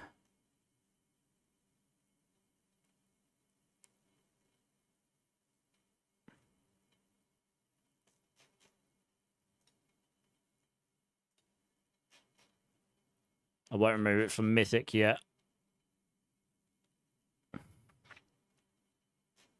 Alright, what else do we need to change here? This here.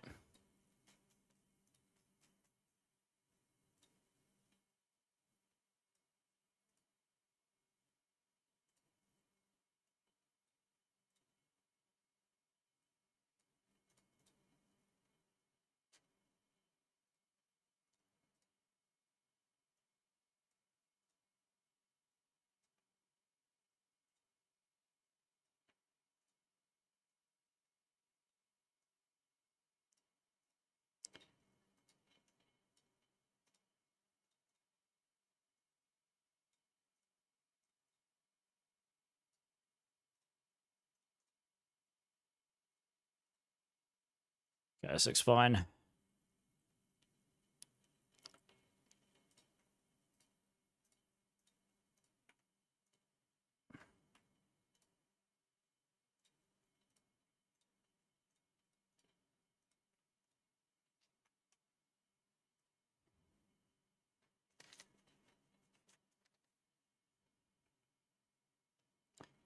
That needs to be blue as well.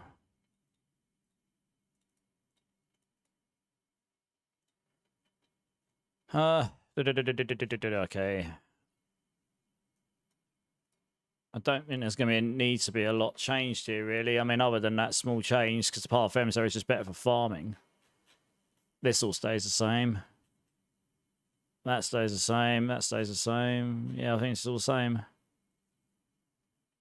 Alright, so that's easy. Yeah, the duplicate. This is the easy bit. Duplicating all of the variants. That's easy peasy. Alright, end game. No mythics. So might not need to equip the Ring of Midnight Sun ever. I suppose you. Would it be better to have the Protean Heart on than an Aspects? No, probably not. The Ring of Midnight Sun comes with crit chance on it. So it's going to be hard to get that with 3 damage multis. So probably better just go for a legendary ring. Yeah, it's a bit of a weird stat. Like crit damage multi would have made a lot more sense. It was the only one in the Spiritborn arsenal that I kind of raised my eyebrows and was like, why has that got crit chance on it? That doesn't make much sense, but hey, never mind.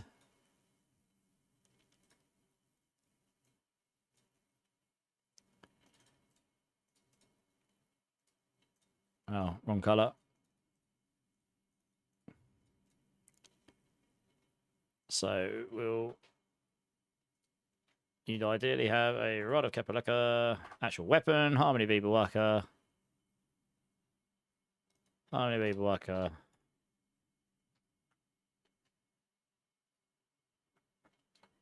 and Ring of Midnight Sun.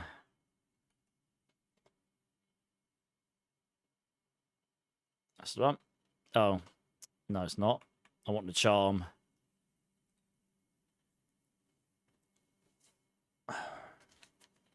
Is it reasonable? Oh, no, the starter version, you'll need an actual Ring of Midnight Sun. I think by endgame, having a Ring of Midnight Sun charm is probably reasonable to expect, to be honest. But the starter variant, I won't expect them to have any unique charms.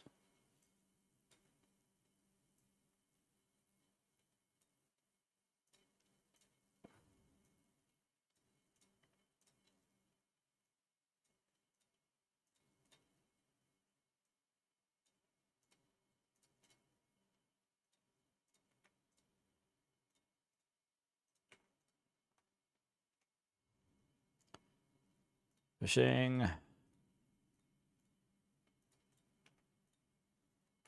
Okay, so it's updated. Right, so that needs to be non-mythic, but the stats literally stay the same. That will be a legendary. Ferocious Plains Power Supremacy.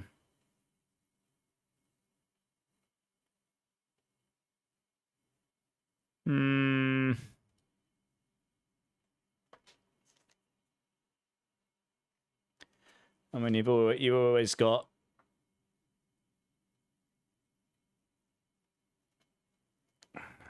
there's a couple of options. Redirected Force, but we don't have Interdiction on. That's 120x though. That's pretty strong. I guess at this stage we could put Interdiction here. Either that or Moonrise, but I don't know. You probably don't need the extra attack speed. The movement speed's kind of nice. That's a 1.6. 3 directed force is a 2.2.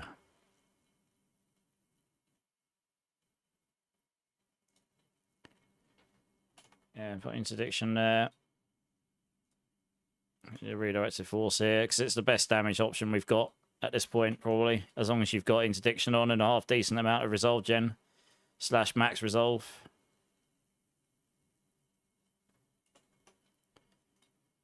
Crits. Resource cost reduction.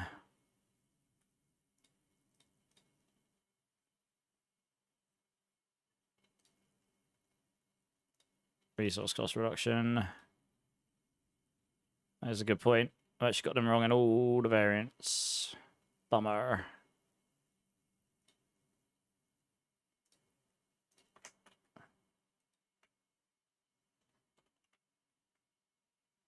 Oh, is it not coming up, is it? Costs. There we go.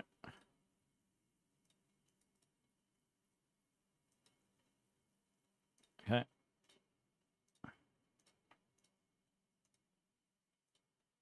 Oh, that's fine. That's a ridiculous amulet to expect people to have by this point, but yeah.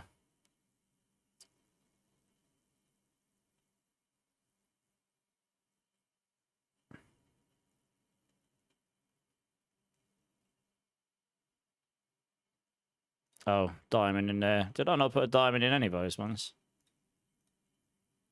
Oh, it's because I just changed that. Okay, fine. That makes sense. Other than that, I think it stays relatively the same, actually.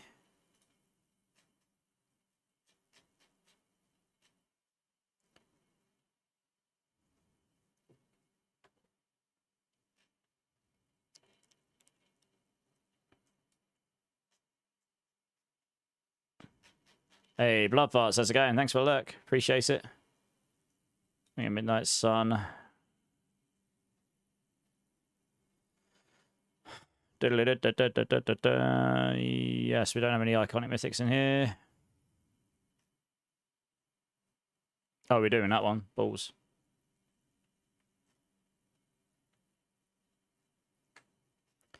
This one we don't.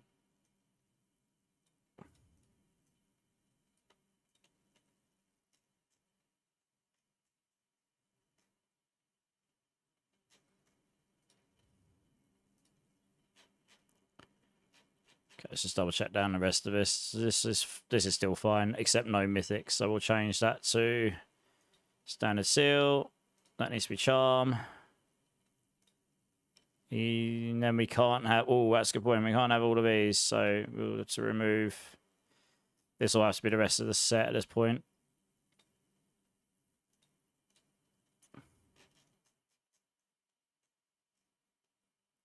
You just play the full multitude set. Ring of Midnight Sun. For now.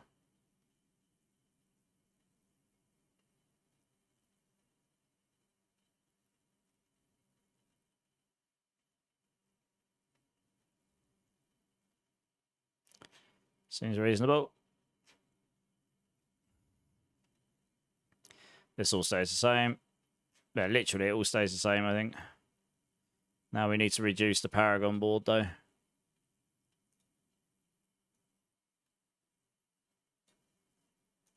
Down to the bare minimum we could reasonably have to have everything equipped that we want. 29, that's that one there. Take all those because of the scaling.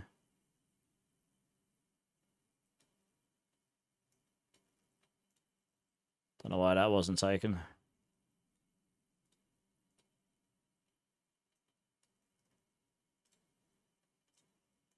Yeah, you kind of want all that. Take these.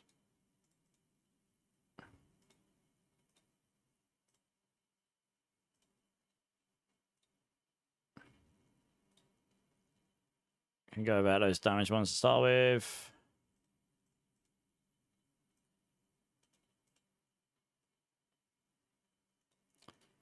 Possibly even go about those.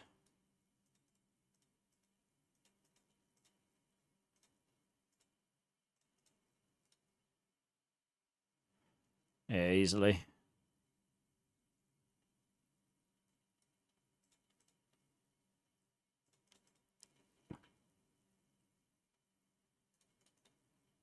$299. What do we want to get this down? It's about 240, isn't it? I've got loads to make up. Holy. 240-ish.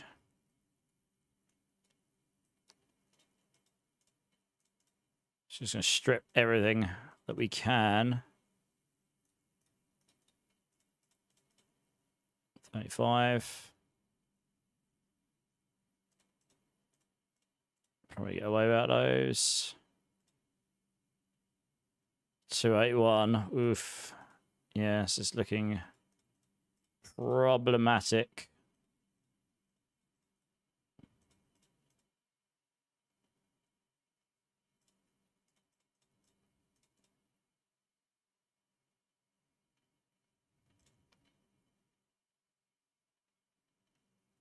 When that's activated, I think we're actually going to have to get rid of this as well.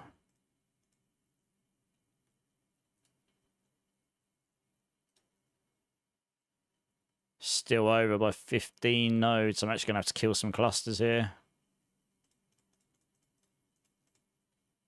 Kill that one. That's max low. I mean, this is a lot of defense. We're losing it. That's enough, I guess.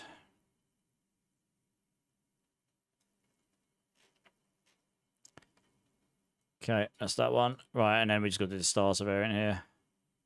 And then we're finally done, and then we can go test quickly the lightning version. Shouldn't take too long to build into it, hopefully.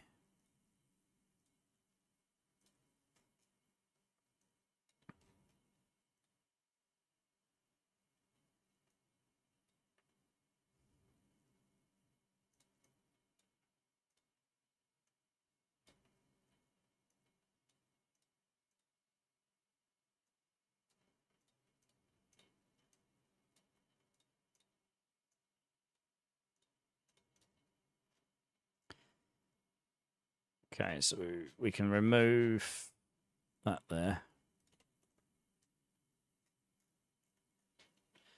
Hey, Pierre-Law, how's it going? Sorry, I'm thinking of trying Gorilla Rake build for this season. Nice, that'll be okay. All of the Rod of Kepaleka builds will do pretty well next season. I will update that guide. It'll be on my list for the next couple of days. All my guides. I'm going to do a lot of guides tomorrow and the day after, hopefully. And Gorilla Rake will change to use Rod of Kepaleka, the same as all of them. I didn't this season because the Rod of Kepaleka is not as strong right now. But next season, the Rod of Kepaleka will be stronger for sure. Like, it'll definitely be stronger than what I put in before. Yeah, it'll be fun. That skill, Gorilla Rake, looks sick when you use the Rod of Kepaleka. It's like a massive white gush that comes towards you. It looks great. Yeah. And I worked out how to get all 4 skill tags working with it. They don't all show, but they do work.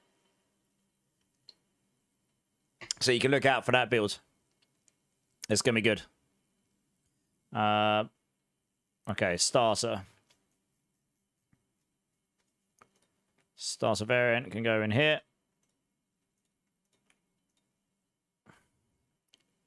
Endgame variant can go over here.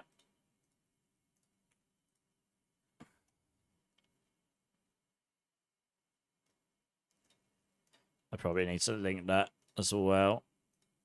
That's probably the wrong one. Yep.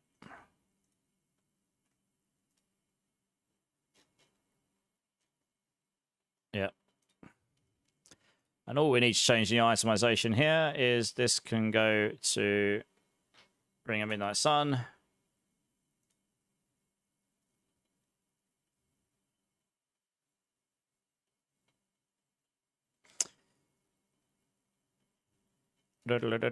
Dex, max life.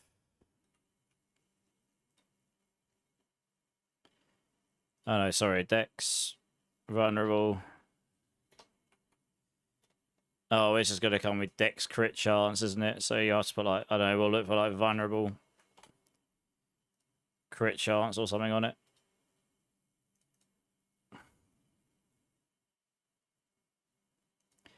And then you just put your resource cost reduction on here.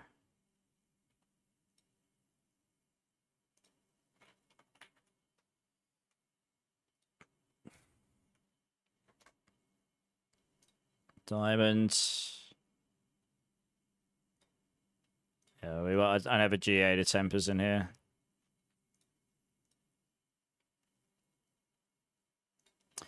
Do I normally put those in there? No. Coolian goes away.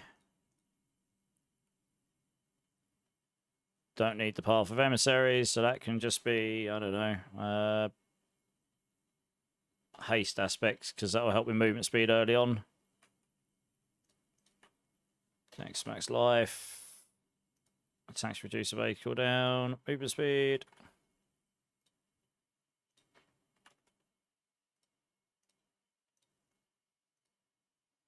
And we even take the Harmony Walker off for more defense. We can put... Oh, God, what's it called? I know exactly... Oh, Might, there we go, that's what we want. Like, you have to have the Rod of Kep and Ring of Midnight Sun for this to work, so...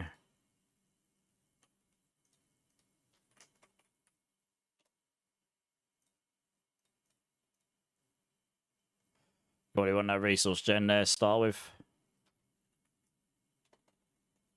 Resolve. Pock. Zik. The rest of this can probably all stay the same apart from the tempers. Being GA'd, I don't expect people to have GA tempers at this stage. You can get Masterworks easy enough, but GA tempers requires re-rolling potentially. Like a lot more. Very forgotten, soul heavy. Just trying to be mindful of that. That has got a legendary rune in it, Igni Cry. Can we put a different one in there? Maybe Seer. I don't like putting legendary runes in this point either. Oh, I didn't do the orderings on these, did I? Whoops. Yeah, Rod of Kep. That's annoying. That would have saved me time. Never mind. That's pretty important. Explosives, Plains Power, Forest Power. That's definitely more important. Seems reasonable.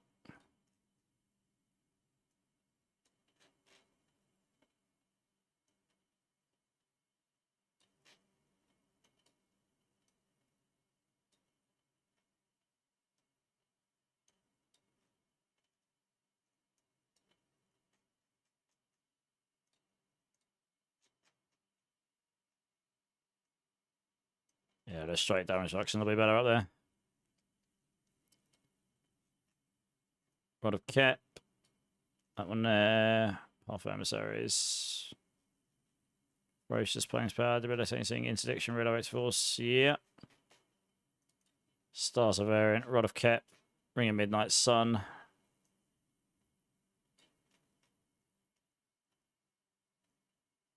Debilitating Interdiction.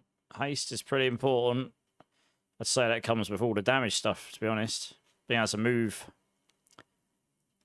That's probably more important than Interdiction. No Transfigs. Don't need these here. Seer. Cry. Okay, that probably covers all these. Okay, nice. Almost there. Hey, crazy. How's it going? I hit for 1.1 quadrillion on Stinger on live. I should have tested it earlier. It would have beat Swarm for pushing, but it was hilarious to hit for quadrillion on Stinger. Yeah, I found something. And I know exactly what's happening as well. It'll be stronger next season. So Stinger will definitely...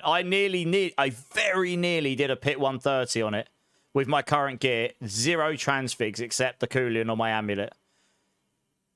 And my gear's not perfect. I was down... The boss was down to about 1/6 life left or something. So I needed another minute, maybe another 30 seconds. Or I needed more enemies around him or something. So I nearly got it. Obviously, it's not a tower. But that means next season, this build... In this season, this build could probably do a 135 with all of the... With perfect gear, juiced everything, and transfigs pro. Next season, this build will easily get to 135. So it'll probably push tower. And I think our top builds will push 140. So this will be maybe not the absolute top build, but it'll be able to go decently high. I'd be impressed if anyone breaks 140 on Spiritborn next season, but there might be some bugs people find. I found a bug already that will definitely exist next season, and I'll reveal it after the season goes live. Yeah. Good times. Oh dear, how are you doing anyway? This is all the same. All we need to do is strip this down to 170 or something. Let's kill that out. Nuke this down. Need one more strength node. There we go. Oh, just put that one there. Get rid of this. Gonna have to sacrifice some clusters. I just have no idea which ones. I guess this one. Kinda need the attack speed really. And I guess this one.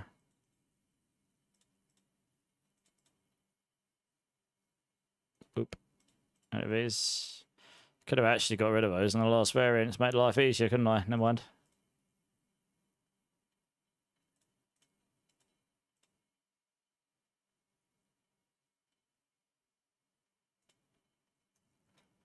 That allowed me to have had another one of these clusters here, maybe. Yeah, there we go. What are we at? 178. Oof. I need to lose a few more nodes. I guess we just literally ignore this. That will do. I tried to make the starter variant as obvious as possible that we're rushing the legendary nodes and the glyphs, basically, all very important stuff in between. Yeah, I think you probably need this early on. Could theoretically drop that, I suppose. I mean, you'll have okay attack speed. You have 20 from Infighter and 40 from your Ferocity without Ferocious on.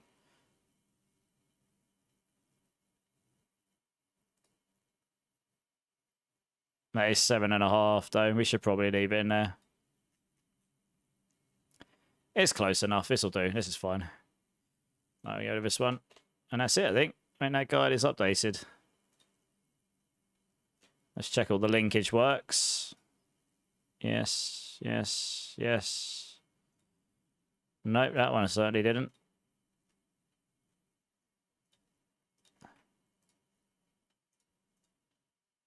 Oh, I see. I don't know how that's happened, but...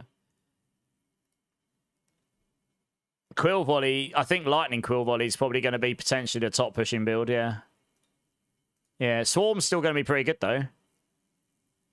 Okay, wrong one. Yeah, Swarm's still going to be pretty good. I think that's going to be pretty close still. Even after the nerfs, hilariously.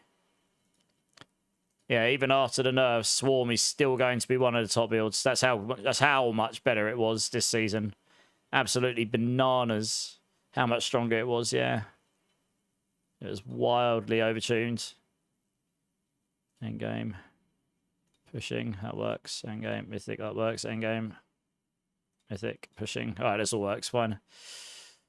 What about these here? Just let me just check the linkage for this.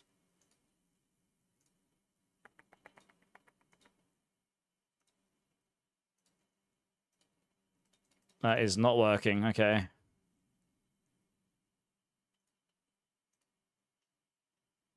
Oh, yeah, that's right, actually. That section has changed, hasn't it? That has actually changed to this now. That's why it doesn't work.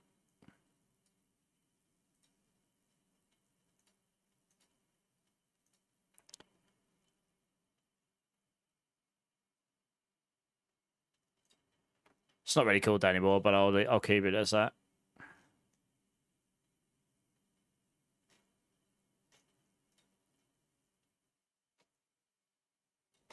Let's just do that a second. Does that one work? Nope. Good. Glad I checked these.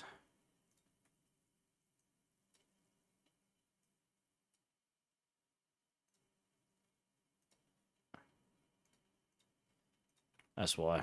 Some of the links have been updated. Oh.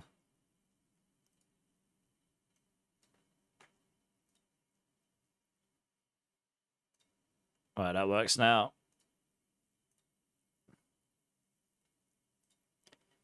Cool. Alright, that seems to work now.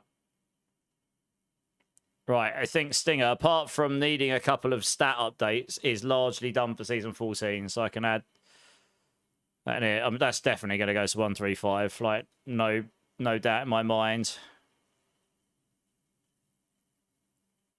It's pretty good for bossing, but I guess I won't put it... I don't know. I won't put it at S because you can't annihilate Mephisto T12, like, instantly. At least not this season. We'll have to see next season. I don't think any Spiritborn build's going to annihilate bosses. It'll be A at best. But yeah, this will be incredible for Infernal Hordes. It's actually pretty good for farming, but it's just not as fast as other builds will be. Yeah, this is pretty solid. I think this is probably correct.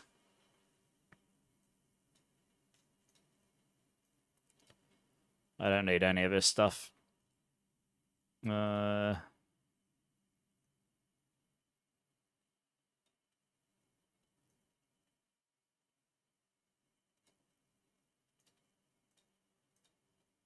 Yes.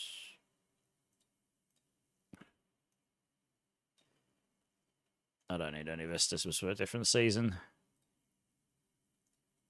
I will sort that stuff out later on.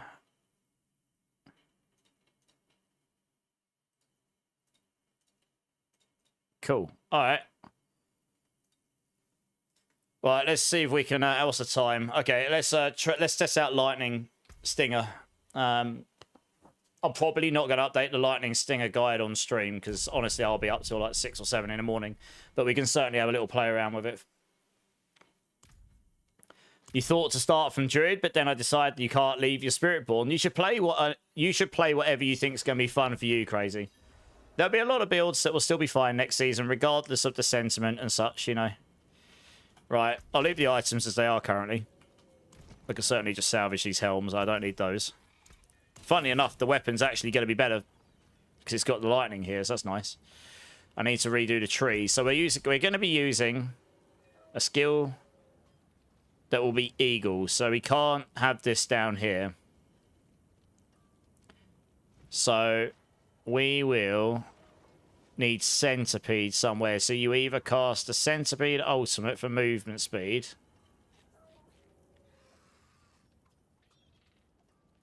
or we use centipede primary for damage reduction, and gorilla down here. But then we'll have to use temerity for barrier gen maybe, or the Q rune. Maybe we use temerity on this build, especially since that will grant damage. I think if it works, this is also getting buffed to 50x as well, 50% as well. So we get a bit more armor here, and this will grant us unstoppable for free. So that's nice. Damage reduction, blah, blah, blah. Slows and all that. We swap this here. If we use the Path of Emissaries, we now have Centipede primaries. So that means it auto-casts Stinger for us. So it auto-casts as well. Okay, so we won't get any of this stuff.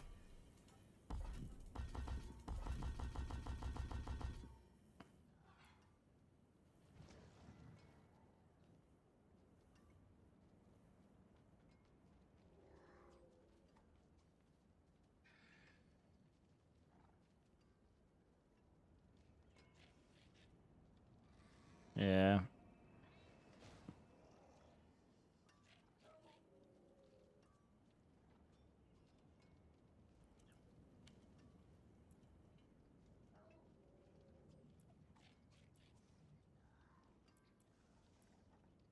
Okay, we'll see how that works for now. Yeah, because you could choose to use...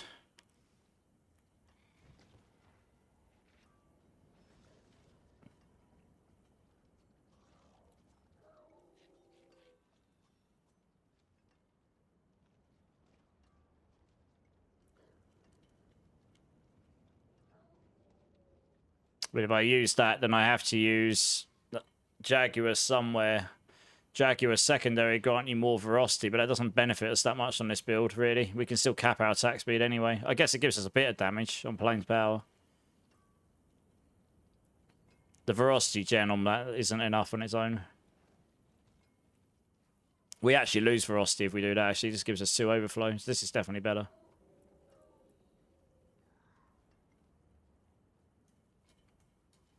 We've already got unstoppable, so we don't technically need to take arm and hide.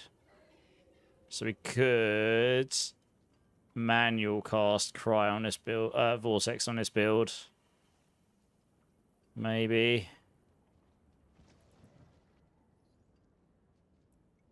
Let me relook at this again.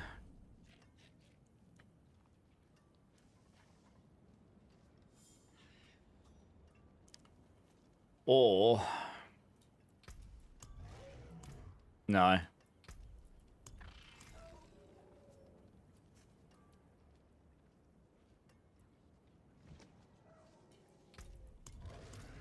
Just a secondary on this. This is getting buffed next season, so it gives you up to 10% of your life constantly, I suppose. Hello, mate. You alright?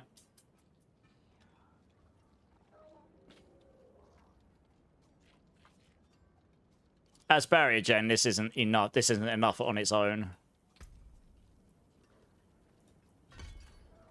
Hello.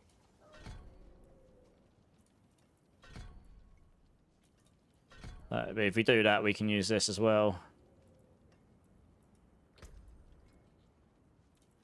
Thing is, we've got Armored Hide. We've got the Autocaster Cry. We can use Temerity. Because we'll use the Thunder God's Ring on this. It's a lightning build, so we don't need Tenacity for Vigor Gen. And the Thunder God's Ring is going to be insane next season. Given it's going to go up to 390. I've got one of these lying around somewhere that I was using before. Where's it gone? Here we go. It's not amazing, but it'll do for now. Vulnerable. Yeah, that's all I have to do. It's got life on hit.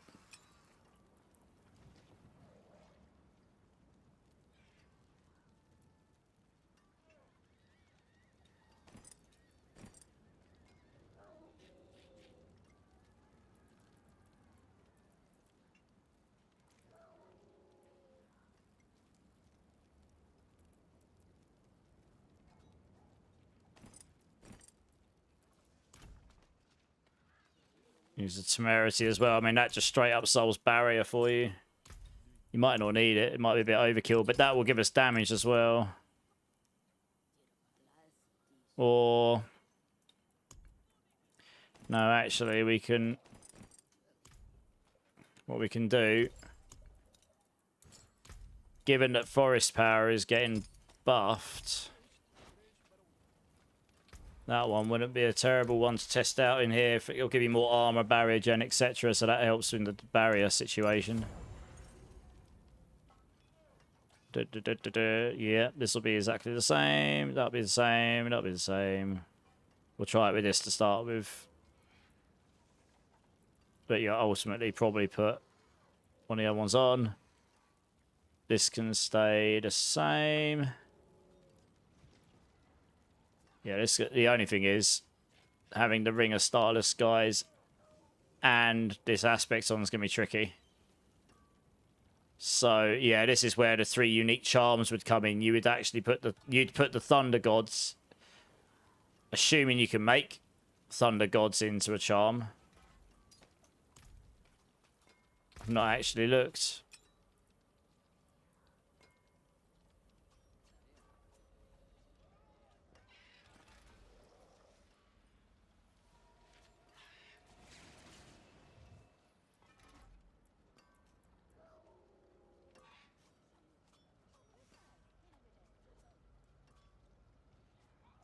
I don't actually want to craft this into one, but I'm gonna... it'd be nice to know if that can actually be made into one. Or whether you have to actually equip it. Interesting, okay. I don't think the Thunder Gods can be crafted into a unique charm. I think they've excluded that. That would be insane if you could, to be fair. That is interesting. Starless Skies gives us even more damage than this, so... might actually have to go without Ferocious here. Ferocious gives us 120x damage, but we could swap Supremacy with that and then we don't lose as much damage. So it'll be... like 112. Sorry, like 60... 84x damage. This will average higher than that. Maybe, but this also gives you the Resolve Gen. I actually can't afford to replace that right now. I might have to run this without the Ring of Starless Skies on. But you'd probably want this and the Ring of Starless Skies on. I need the resource gen, though.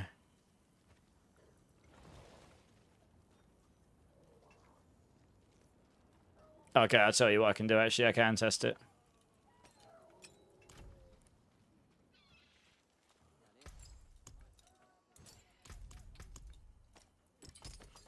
I'll just have to roll off the resource cost reduction on these rings. So I can get enough resource gen. I don't have enough now.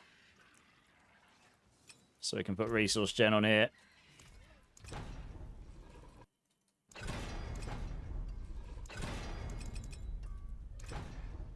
But this also solves your resolve generation straight up. Hey, King Bob, how's it going? You back? Nice, Mr. Bammer, how's it going? I quit playing since OG D4. Is it worth coming back? Are you still here, Mr. Bammer? Sorry, I've only just seen your message. If you haven't played since D4 first come out, I'm not going to tell you, yes, you should definitely come back. It's going to be the best game you've ever played, and you're going to wish you'd played it earlier, but I think there isn't a single person on the planet that wouldn't agree that the game is drastically better than what it was when it first released, and drastically improved and different. Like, it has made leaps and bounds. It's not a perfect game, but it is massively better than what it was. Hey, Realm, how's it going? So, if you've already got the game, you don't even have to... I mean, the expansion does unlock a lot of stuff now. I mean, they did... You know, you could borderline say naughty, but it's their expansion. They can do what they like with it. But you could just boot up the game and play with the base game and see how it feels before paying any money for anything else, if you already own it. And then, what's the worst that can happen? You play it for an hour or two, you're not feeling it, and you go, okay, cool, maybe not. And then you haven't wasted any money, and then you can just move on. Why is that not GAing for me? Come on. It's an Ancestral Ring. I need the GA on this. It's actually mandatory. Please. Oh my gosh. I didn't want to use too many Forgotten Souls. This one thing is just... There we go. Got it. Right. It's still not going to be enough, though. I need 38. 34. I'm literally just under. With the Protean Heart equipped, so I would have enough. So I'll probably need to roll this here as well to resource gen for now. And then I'll have enough. I got it first time on that one. Of course I did. Okay, yeah, so I've lost a bit of damage there, not having the resource cost reduction on there, but anyway, it doesn't matter. So that's resolve gen. You lose even more not having this on, so I guess. I've lost a bit of damage not having all those multis on this ring either. And we've lost damage not having Ferocious on. So yeah, I'd be interested to see how this performs. More loyal friends you'll not find. I can go back and try it with without the Thunder Gods afterwards and Tenacity and see how it performs. But I want to see how it performs with Thunder Gods first.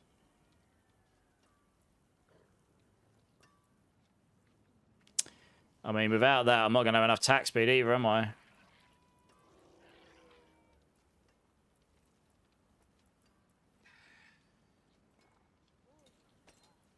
Do you know what? I'm going to try this without Thunder Gods to start with. I just want to see how it performs. So I'll just put Tenacity on, it's fine. The more and more I'm looking at it, the more and more I'm taking off and sacrificing and whatever. I just totally wasted all that resources, but never mind. Here's what remains. I actually just want to get a relative gauge against what the poison was doing to see which one performs better in general. At least this way, I should have probably just kept this as it was.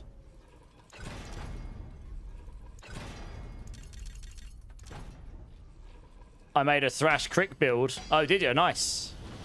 How high did you manage to take it again, King Bob? Yeah, Thrash should probably do okay, you know.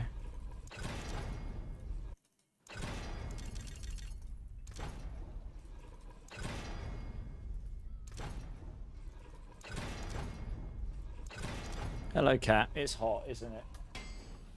I know. You're hot and bothered. Yeah. Oh, I'm sorry, mate. I'll come give you some treats when I finish stream, okay? Good boy. Right, I think we're nearly good to go here. For testing purposes, this is fine. We got barrier gen. Do I have enough barrier gen?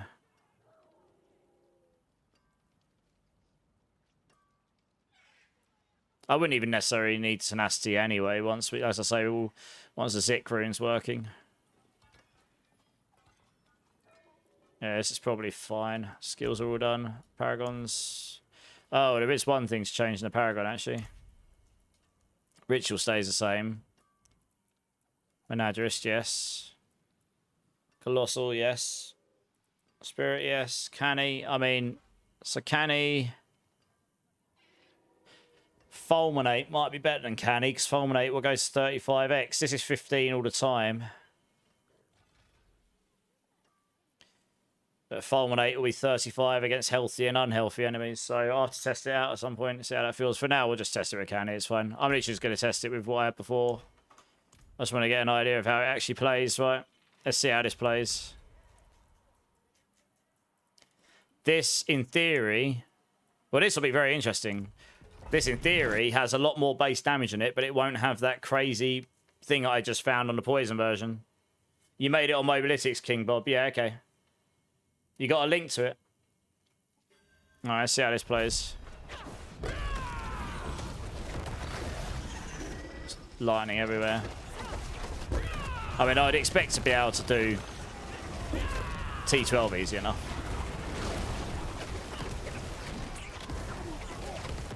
Oh, this is T10. Alright, that's going fine.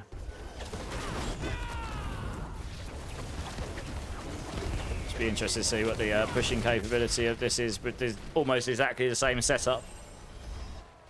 And then you'd have to figure out, like, do you put...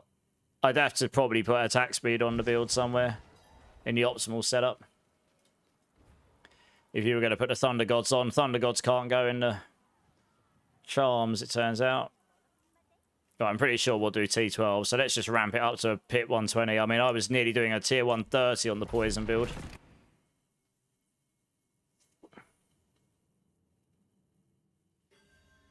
Too bad cats refuse to go in water to cool down. This cat would go in water. He loves it. When it rains, he goes outside, in and out, and I have to towel dry him. He comes in to get towel dried. Bloody tart. He's cute, though. Where's my Mystic Circle gone? Okay, so we are able to kill trash once we get Supremacy going and Mystic Circles there. Okay, we've got some trillions coming up. I don't think we're going to see the if we see the wacky 100 trillions, then it's not what I think it is, but I think I know exactly what the thing is on the poison one. Wow, that was doing a lot of damage. But if this version does a lot of it as well, then it probably just turns out Stinger is just doing cracked amounts of damage. I just got nuked. I mean, I was going to nuke them, and then I got killed. That's good. How much life have I got? 20 years. About the same. This build will be almost identical to what I was using before. I don't even know what it was that killed me there. Plagued Creeper, apparently. Oh, good. It's because there's Crackling Souls in here. Crackling Souls are just BS. I normally avoid them in the high pits because they're just completely stupid. You just get nuked by them. There's nothing. There's not a lot you can do about them. You can't outplay them. You have to be able to tank them. The multitude set will grant more resistance next season, but I don't think it'll be enough. Not for that affix, anyway. I mean, look how much is going on. What the hell? Okay. Interesting. When the multitude set will give us more damage as well. Can you please let me pick that up? Please let me pick it up. Please let me pick it up. Oh my god, are you kidding me? Right, I'm going to start another one. I absolutely despise the fact that the Heart of Stone drops on the floor randomly. It's so irritating. I died because I was trying to pick it up. It's too good not to have. Why it drops on the floor, though, it's just terrible gameplay experience. That is one of the few things I question why they thought that was a good idea. If they played it, they would have realised how annoying it is. Or maybe they're blind to it, I don't know. But it is very annoying.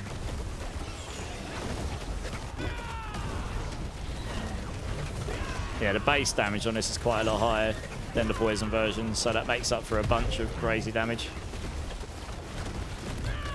Honestly, I think this is going to be about the same. I don't think I'm going to be able to clear a 130 on it, because I don't think I've got good enough gear. But it'll probably be a situation. I mean, that was 16 trillion there. You have to wait for the Mystic Circle to move. We're chunking, though. We are chunking. I'm fairly certain I can build this to be more optimal as well. So I mean, both versions are still. This will nuke T12 the same as the other one. If I can kill stuff in a 120 like this, which is essentially T14, then T12, we should absolutely annihilate stuff in.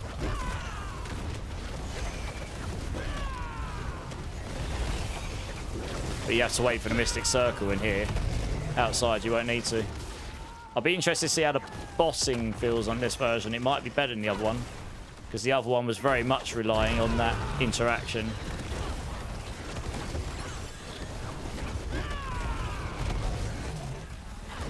Well, that's like some Giga Elite or something. Yeah, we're certainly not seeing the 100 trillion hits. That was it, or plus that was seen before. That's kind of wild.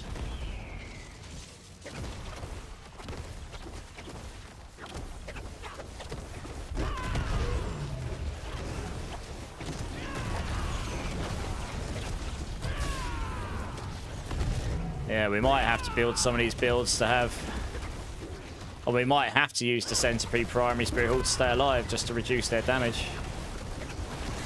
To be honest. Which means we'd then have to use the Temerity, I guess. Which then means... Yeah, we can't really test that right now because of... I definitely won't have enough Resolve Gen otherwise. I'd have to have the Thunder God's Ring on.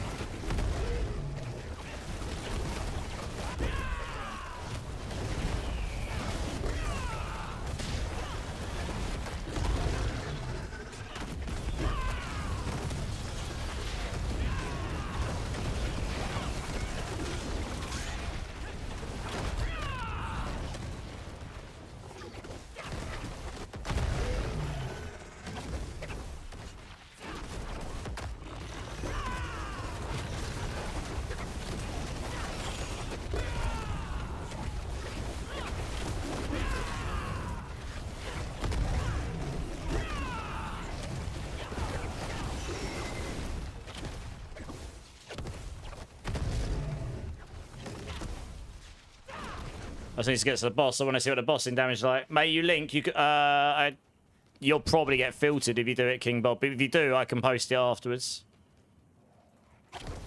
I've got an anti-link thing. Or message it to Gaming Hellfire and he can do it, yeah. We'll have to see if I do the leveling to Rake on stream or not, maybe. Maybe I'll do that tomorrow. Yeah, we might do that tomorrow on stream. I don't know. Yeah, maybe tomorrow.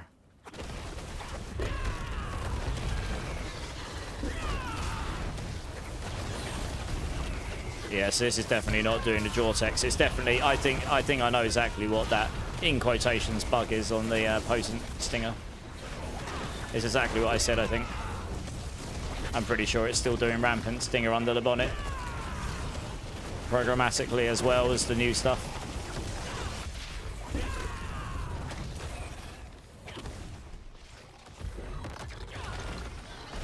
Which makes it a very strong skill as long as you get that situation where you've got lots of enemies around stuff. I'm pretty sure this isn't as strong as a result. Doesn't really matter how I build it. The poison one was just nutty. I mean, this is still pretty good though. We're chunking stuff. This one's not relying on that stuff, which is kind of cool.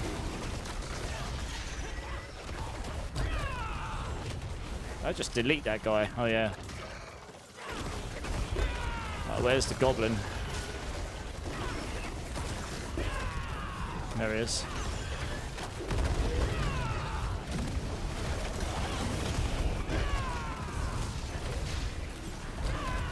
Something in there is doing a lot of damage to me. Not good.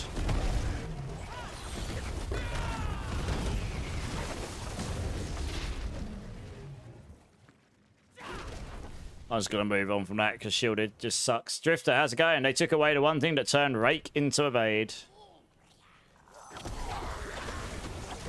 No, you mean Rushing Claw, not Rake.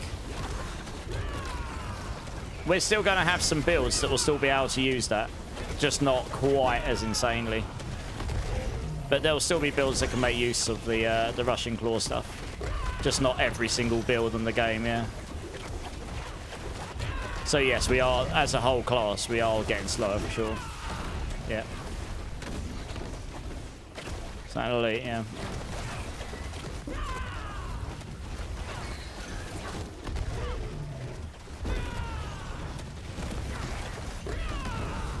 So yeah, the single target on this version is way better. This may well be better for bossing actually. But given the gear is pretty much the same, and it just and even the setup was almost the same. You just changed over a spirit hall and didn't even change any glyphs. Like you could literally just make a second version of this to use the lightning variant if you need to, if it's better for bossing. Just switch to it for bossing while you're leveling it up.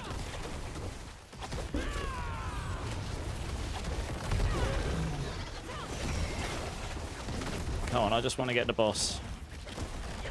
Where on earth's all the elites at? I lost my Heart of Stone. It's one of the reasons this ended up being a really slow run. It just drops on the floor somewhere and it's not worth me going back trying to find it. So I've actually got to do what I've got to do the traditional actual push and finish the hit thing.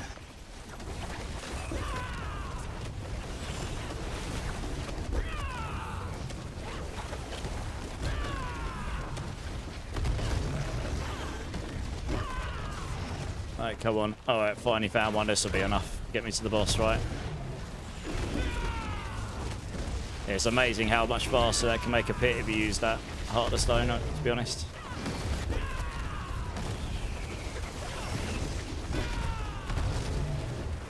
And I'm not even my Mystic Circle there, and I was doing damage to him. Okay. Right, boss time. Let's see what the damage is like on this guy. Oh, yeah. The boss damage is way better. Look at that, chunking. Nukes that boss.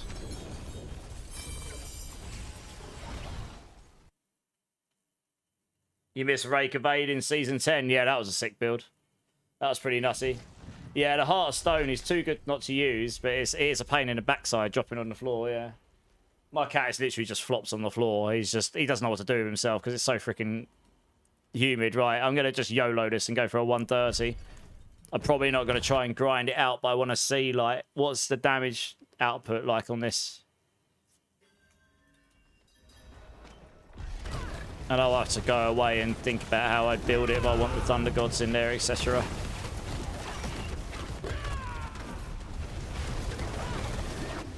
Like, can I even kill anything in the 130? Because I could with the... Yeah, we can, okay.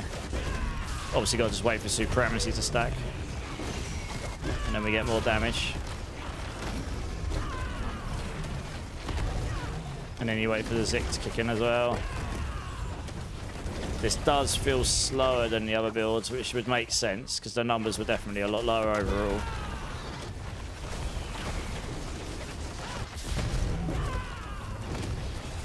So, I did just hit for 75 trillion there, though.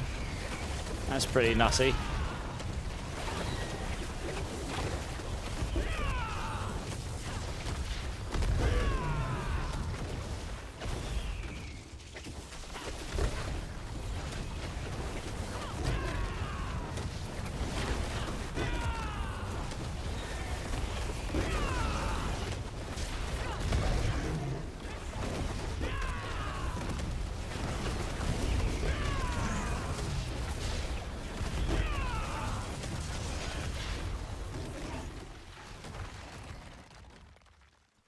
Alright, let's see how we go on the elites here.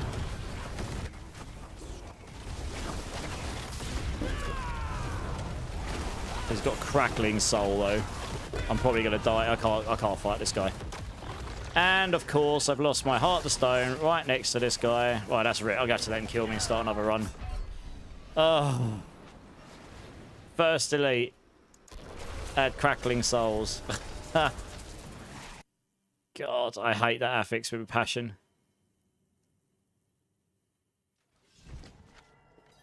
I mean, short of removing it, I don't really know what they do to make that one better, really.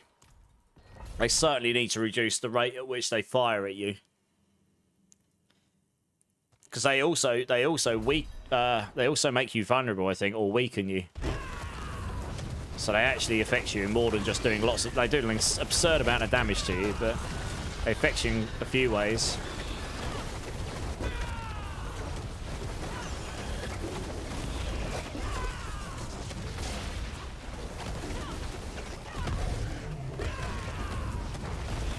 Just got away from my supremacy to stack here. No, I'm stuck. Why was I stuck there? I wasn't even stunned or anything. I just couldn't do anything. That was very odd. No. I'm not sustaining my barrier very well here, I'm going to be honest.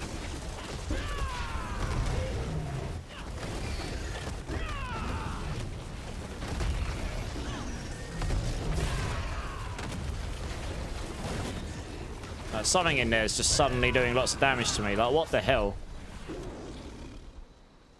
Even with Glenn's Anvil, it's just not enough. Like, what the hell? Oh, they got reprisal. No reason. No wonder I couldn't do any damage to them. Yeah, there's so many affixes they've added that are just, I don't know. They're not very engaging. I'm not sure I'm a fan of them. A lot of them.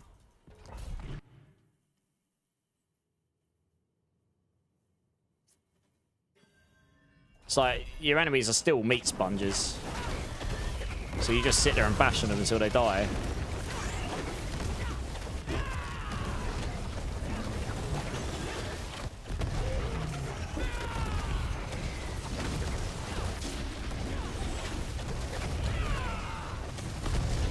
Yeah, reprisal makes them ridiculously tanky. It just keeps generating a barrier or something. But I'm not convinced this is as strong as the other version still.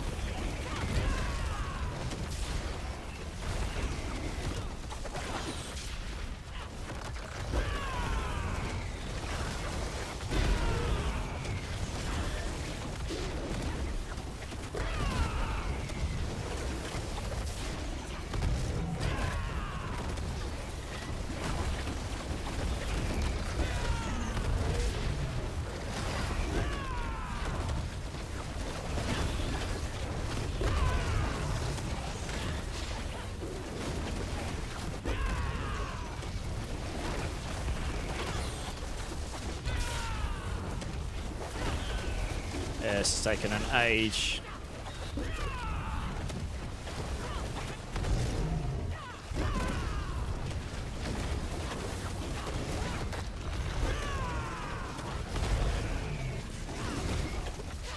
Yeah, I don't think a 130 is going to be possible on this build. As I've currently got it built anyway. Oh, come on, just kill me. I can't be bothered. No, you're okay, King Bob.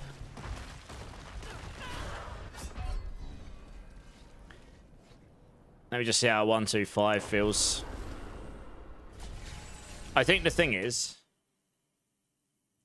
yes, the base damage is a lot higher in this, and yes, I could, just thinking theoretically out loud here, you have to lose. You want the Ring of Starless guys in there.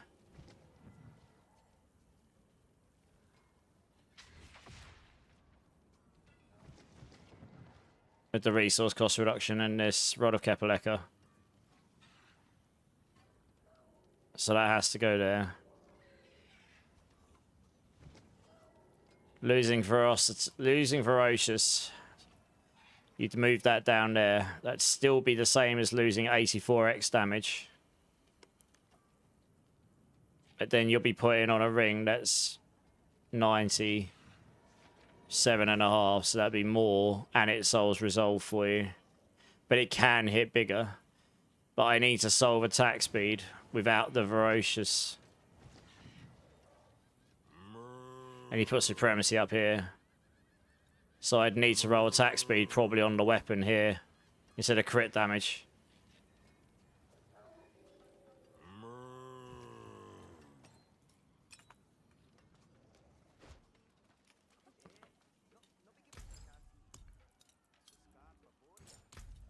I certainly won't have enough attack speed without this, but we'll give it a quick go. Ancient isles.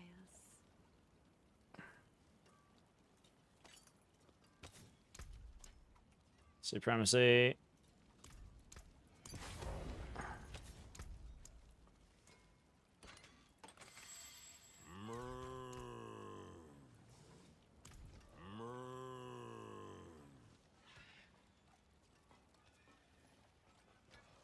Do I need planes power with this? I have 8 stacks. That will be 80. That would be 112. It's less than redirected force. I could put interdiction down here because I've got resolve gen.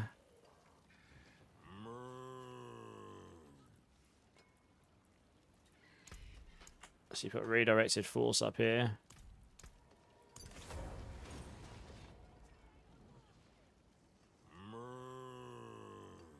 Interdiction on here.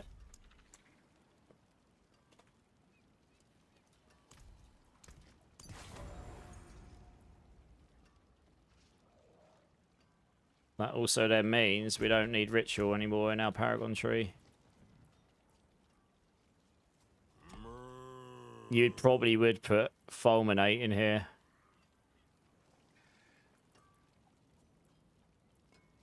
Brutal. I like it. But for now, we can put Talon in, which is going to be better.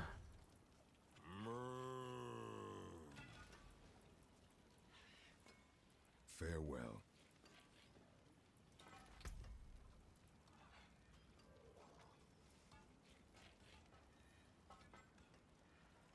I mean, I may well do less damage because I've lost the damage multis here. Oh, I don't have the resource gen. This is the problem I had, wasn't it? I can't test this because I don't... Oh, yeah, I'm going to have to roll. Figure gen. Oh, no, I will. I just need to... Yeah, I'll lose... Okay, I'm going to lose some of the resource cost reduction damage, but whatever. I don't even need to crit this. It just needs to be high enough to get me up. So that's fine, okay. Alright, let's just see how this plays. Let's try 120.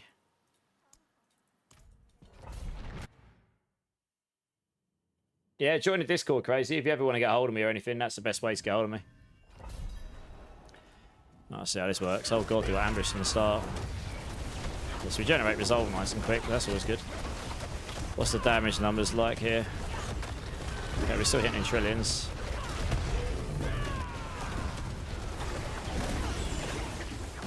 And my attack speed won't be capped, so you, as I say, you would roll attack speed on the weapon on this. Probably. What is my attack speed at? My attack speed is at 88.8, so I'm not far off being capped. So yeah, you can max your attack speed on your weapon if you wanted, rather than using an affix that would replace a multiplier. So I might be one attack speed breakpoint down.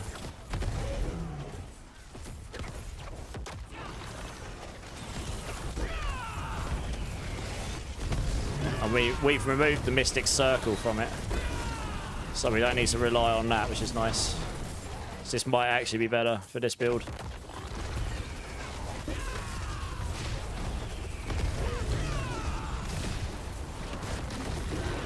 And maybe for the other version of Stinger as well, actually. You just do the same, roll attack speed on the weapon. Instead of the additive crit. It's the additive crit, as nice as it is.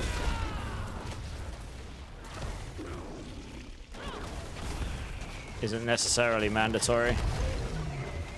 I guess I don't have the protein heart in, actually. 1 second. I mean, this is feeling better.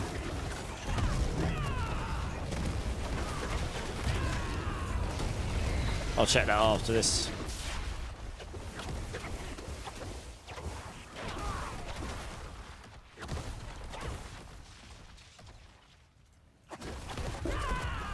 I suppose you could use the Moonrise aspects, but then you might as well do Ferocious and Plains Power. You can do that, you'll get more damage out of it.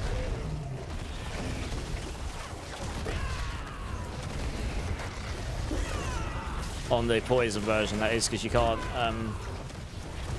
use Thunder Gods in the Poison version.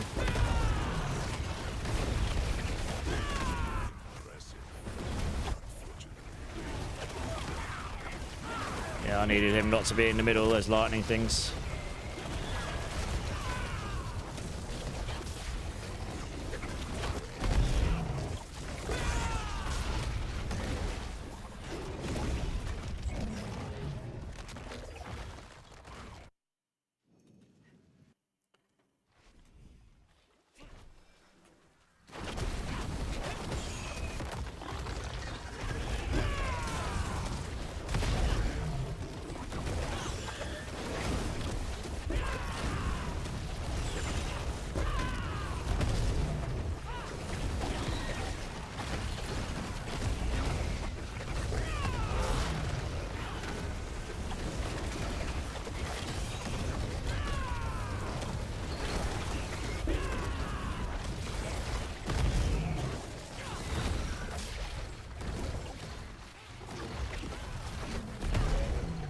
Let me get to the boss here.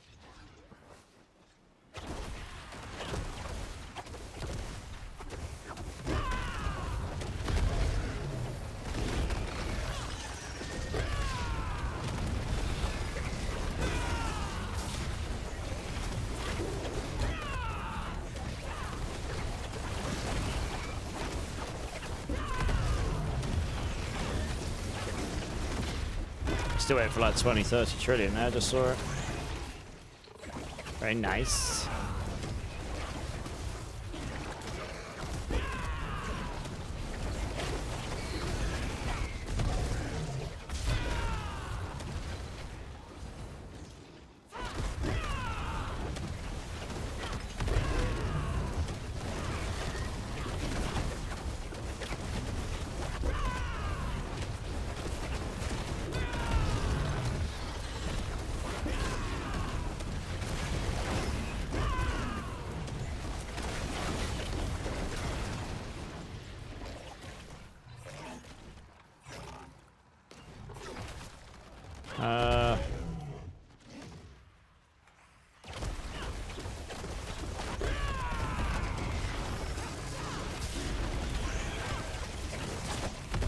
I still don't think this is going to clear 130 somehow.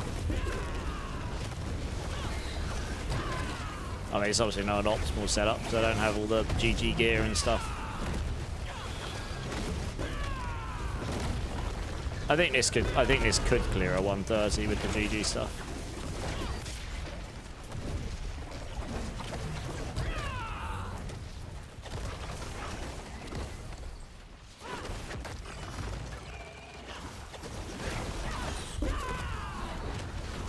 I actually think Stinger might be able to do a 140 next season with GG stuff. The poison one. Maybe. Hit those.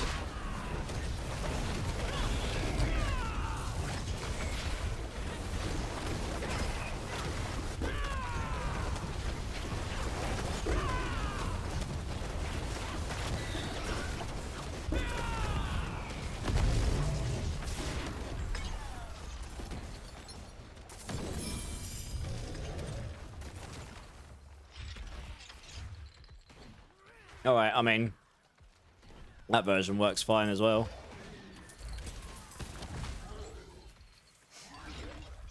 I think I actually need to go and spreadsheet this particular build. And get the... I need to put in the different permutations of damage multis so it can let me know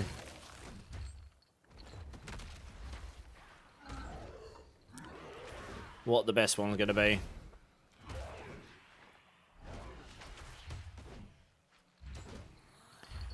But let's just say with this version of the build, because we don't need Mystic Circles, let's just go try T12 Lilith or something. Yeah, thanks, Wise. Appreciate you being here. I'm going to be going off myself shortly, I guess, in a little bit.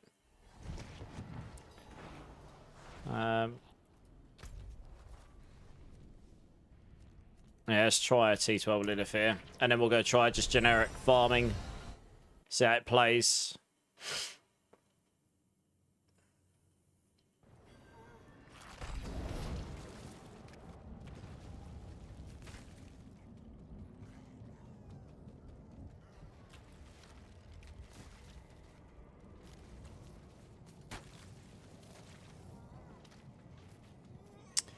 Right, no supremacy stacks. YOLO. We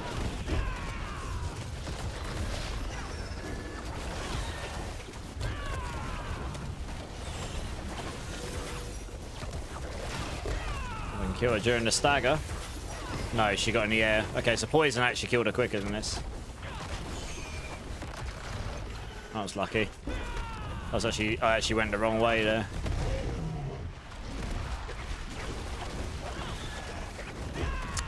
Damn, I was hoping I'd stagger her again.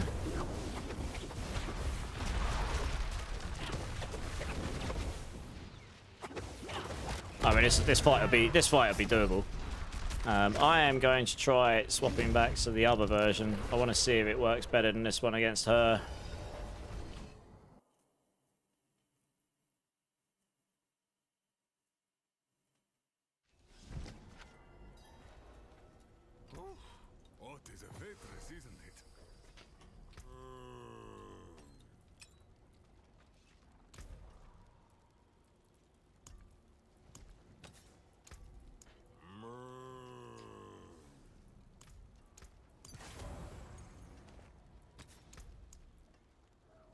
Supremacy.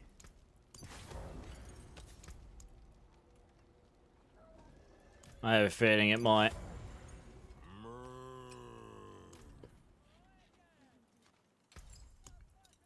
Obviously, Thunder Gods is getting a buff though next season, which will make it slightly more competitive. It'll go up to 390.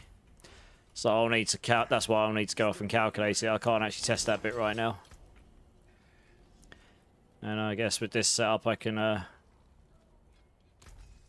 rolling my resource cost reduction back on here again.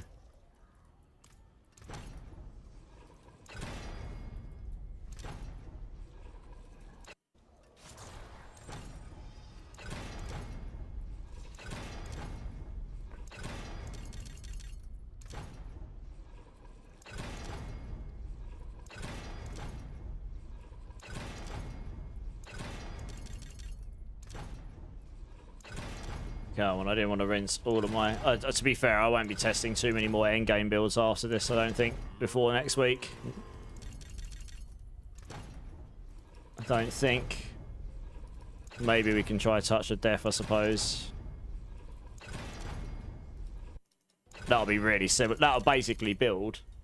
The Rod of Kepaleka one will build almost the same as Stinger, funnily enough, because they're both poison and they're both Rod of Kepaleka builds, so very similar. Oh, come on. I'll try a few more times, otherwise I'll just go with a decently high roll. 12.3, 9.4, 12.5. You know what? This will do. It's 2.5 under. It's fine. Whatever.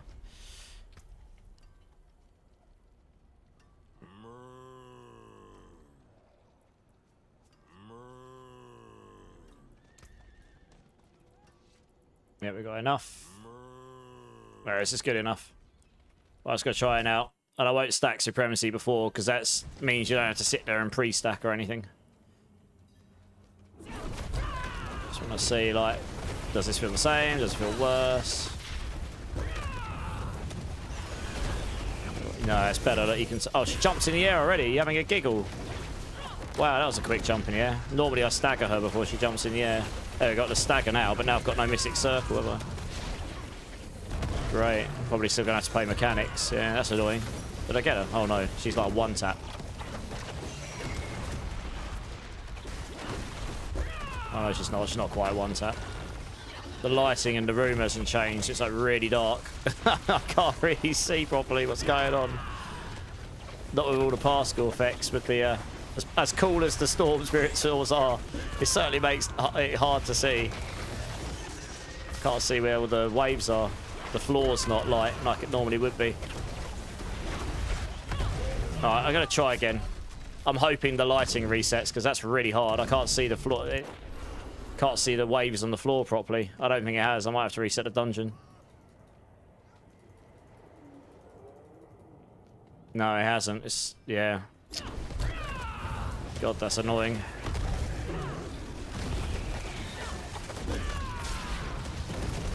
Let's see if I can stack... Here we go. If I can stagger her before she jumps in the air, then I can nuke her, I think. Can I? Oh, come on. Oh, come on. I did so much damage to her early on. Why did I not kill her there? That's so annoying. She's like... She is literally one tap this time.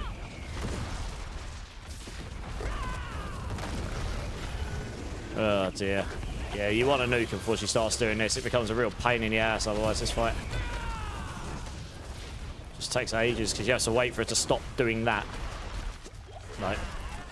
Right, I'm going to reset the dungeon. I cannot see the floor properly. This is like, it's really dark down here on the bottom left. You'll see what I mean when I reset it. It gets normally lighter than that. So you can actually see the waves on the floor better. I was sort of playing guesswork there a little bit.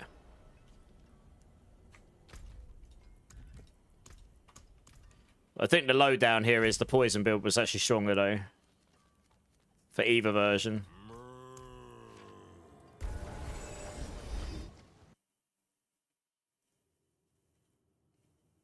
Oh, I've just remembered there's something actually.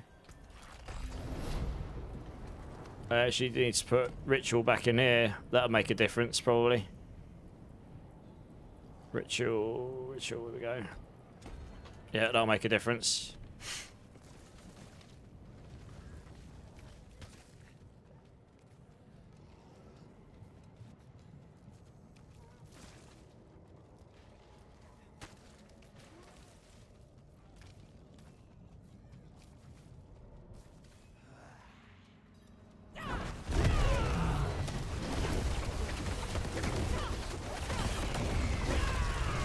Let's see if I can get the stagger off on her.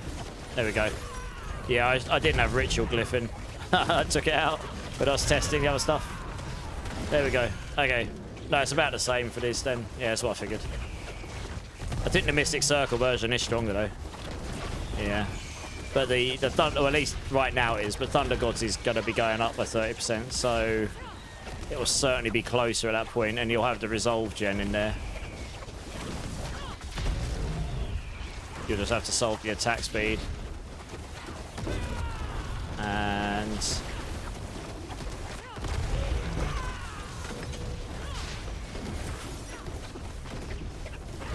yeah, I guess you can use redirected.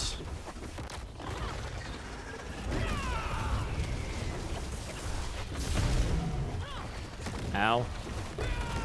I haven't got a lot of barrier gen in this version. There we go. That was weird.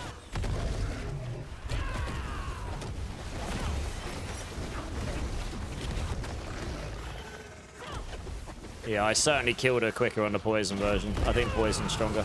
I'm not going to be able to tank those, am I?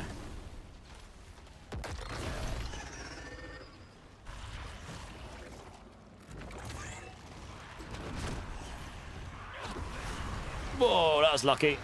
I evaded by accident. I went straight through the middle of the ghosts. If I'd gone into them, that would have been the end of me.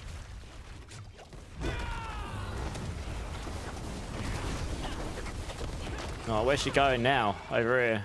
Oh no, she goes over there, doesn't she? It's been a while since I've had to do this fight this way. Do I get more ghosts on me now?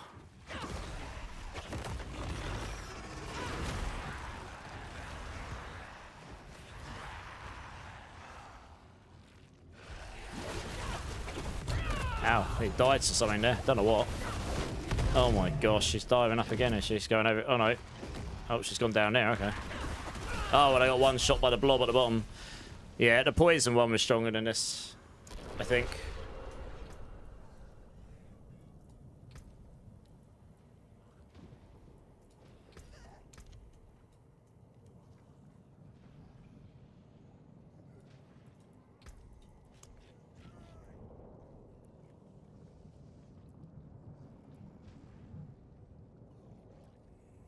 Yes, it's got almost double the base damage. But this gives you 50% damage anyway.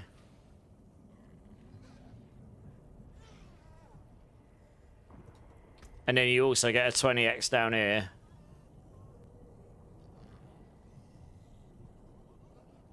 So it makes up almost the entirety of that. And then on top of that, you've got the crazy damage boosts it gives you. The extra base damage stuff that you shouldn't be getting, but you do.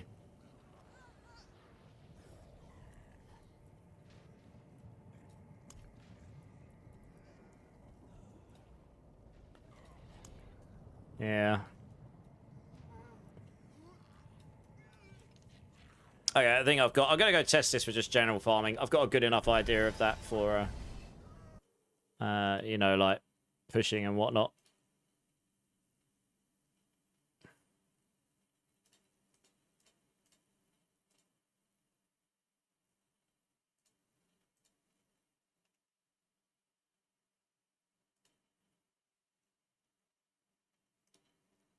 Two moments, guys.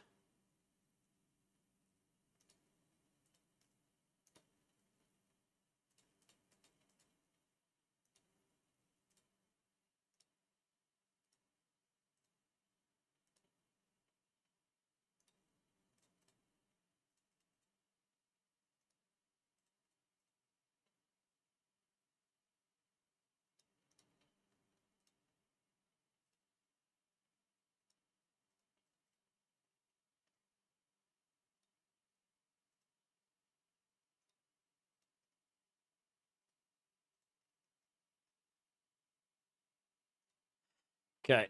Alright, let's just go try a Helltide or so. What's the time? Oh yeah, that's fine. Just make sure there was actually a Helltide up. Hey Decker, how's it going? So that one's the poison one. I haven't updated the lightning one fully yet, but I will do tomorrow, I think. When I go through all the rest of my guides. I need to go do some math on this one. But the poison one, that looks pretty good. I almost did a pit 130 on it.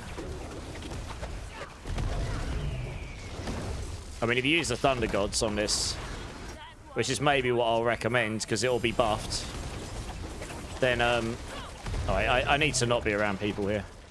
Then, you won't have to, you probably won't necessarily use the Mystic Circle stuff.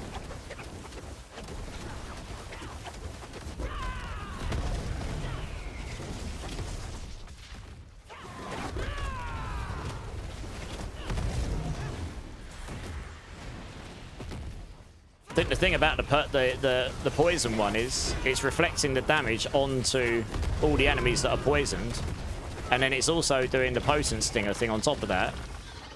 So it's drawing from them and doing all that damage in the impact area as well as a massive number, which it probably shouldn't be, but it is on top of it, which is why that felt absolutely cracked for farming.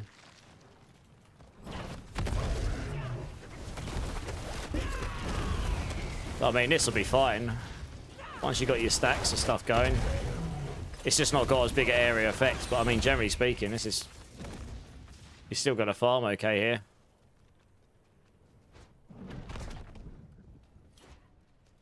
Got like 0 enemies. What the...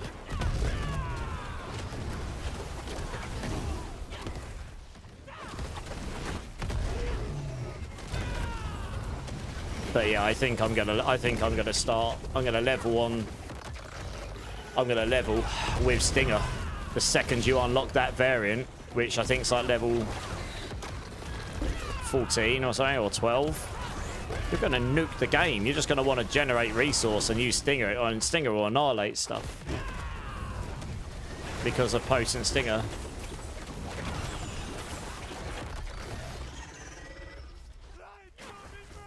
That was feeling good to farm with.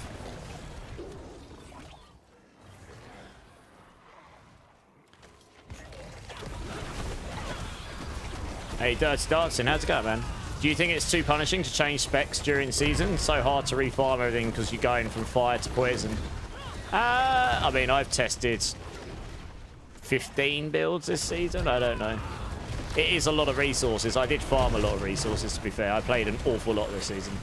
I've not played so much the last 2 weeks or so. I had PoE 2 going on or whatever. And when I've been basically just spending my resources testing. So yeah, it is a lot. But there are ways to target farm stuff, you know. So theoretically you can get around all that stuff.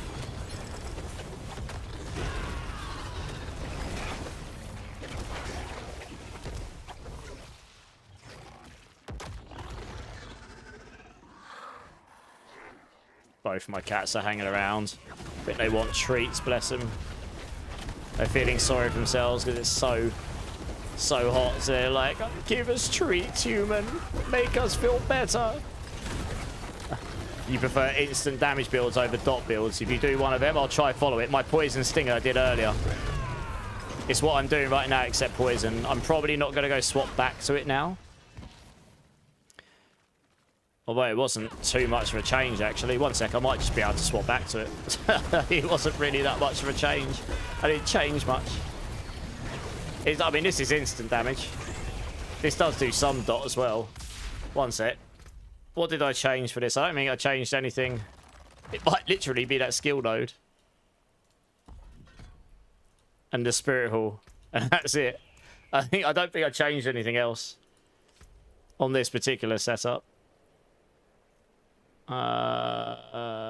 Just double checking.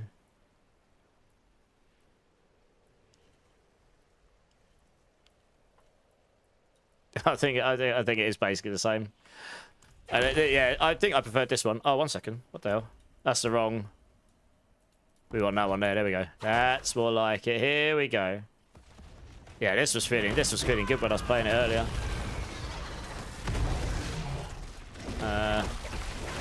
I don't know what happened there. I just suddenly stopped attacking for some reason. Got animation locks or something. I need to go find some enemies. Can't demonstrate without enemies. Yeah.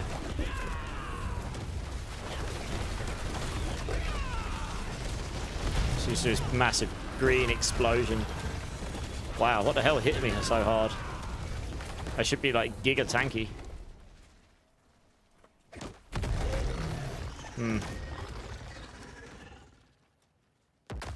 Yeah, both of these are instant damage builds though. Crushing hands will be instant damage. That'll probably be decent as well. Here we go. Yeah, this has got bigger area effects. I'd prefer it, absolutely. Regardless of damage, it's got bigger area effects.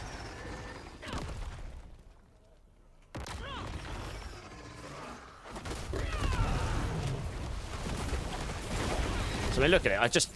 You literally, because you just got to make sure all the enemies are poisoned. If you run through them all with toxic skin and stuff, and then just use Stinger, everything just blows up because it literally does the damage to all of them. And then if they're poisoned, they take the extra damage. And then I think it's also doing the rampant Stinger as well. So it's also grabbing from all those and doing a massive hit in the area. So it's like double dipping damage. The more enemies you've got around you poisoned, you just want to poison loads of enemies like this. Grab them all together, and then boom, everything just dies. Look at that. Yeah, this is going to be insanity to farm on. What the hell is this? This is absolutely what I'm starting my next season on. It's going to be so easy to go up the torment levels. As long as we... It's disgusting. I don't care that it's not the fastest build. It's the fact that I could just trash stuff. Yeah, it's a bit weaker on the single target, but it's more than strong enough for T12. It's once you get to the pit pushing, single target falls off a bit on this version, but... Yeah.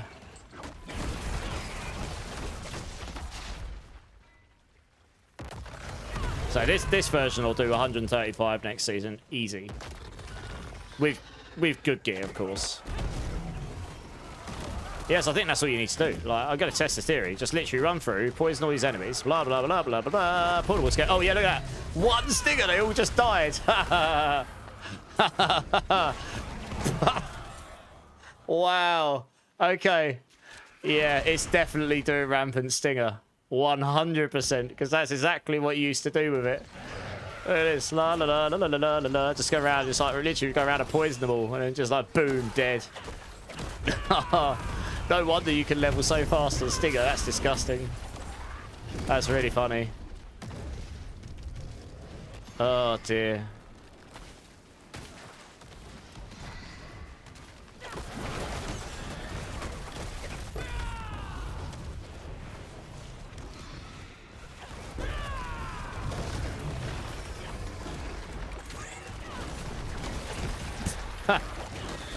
Yeah, this is pretty fun. I can see myself having a bit of fun on this next season.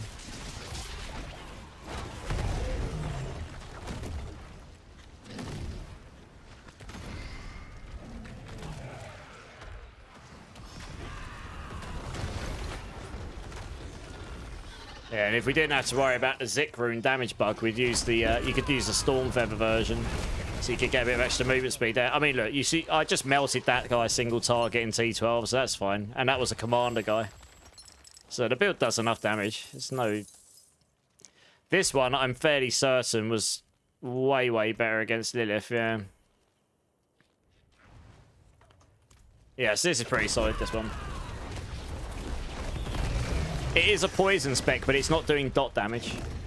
I've also got non-poison instant damage builds that will do 135. Crushing Hand will probably do it. Rake will be fire, and Gorilla, that will do 130 to 135. More enemies, the better on this one. Yeah, absolutely. So, yeah, keep an eye out for those. All of the Rod of Kepaleka builds will be pretty solid. That lightning spec version of this, that was fine as well. But this is just better.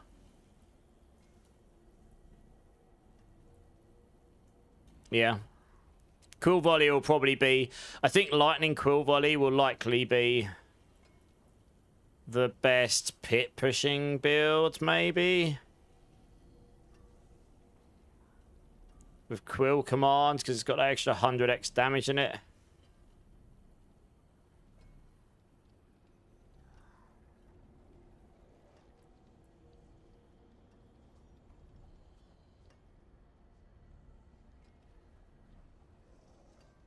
But this will suck for farming. Quill Volley's not good for farming. I kind of wish Volatile Feathers made it so it attacks in like an omnidirection outwards and explodes or something.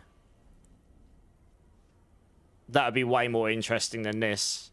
The fact they explode at their peak doesn't actually do much for you, because most of the time your Quill Volley, you're going to be at range. You're going to be on their feet so that all the feathers hit them. The only way you're not going to do that and be at range is if you're using Quill Command, so they actually converge on your target. So that means the explosions don't actually hit the enemies you're attacking. They go out and explode and then come back. It'd be better if you could just run around and fire them outwards and blow. Like, imagine running around and having like an omnidirection explosion. You could just go, you just spam around you with these feathers. That'd be sick. That would be really cool. That'd be so different as well to what this does normally.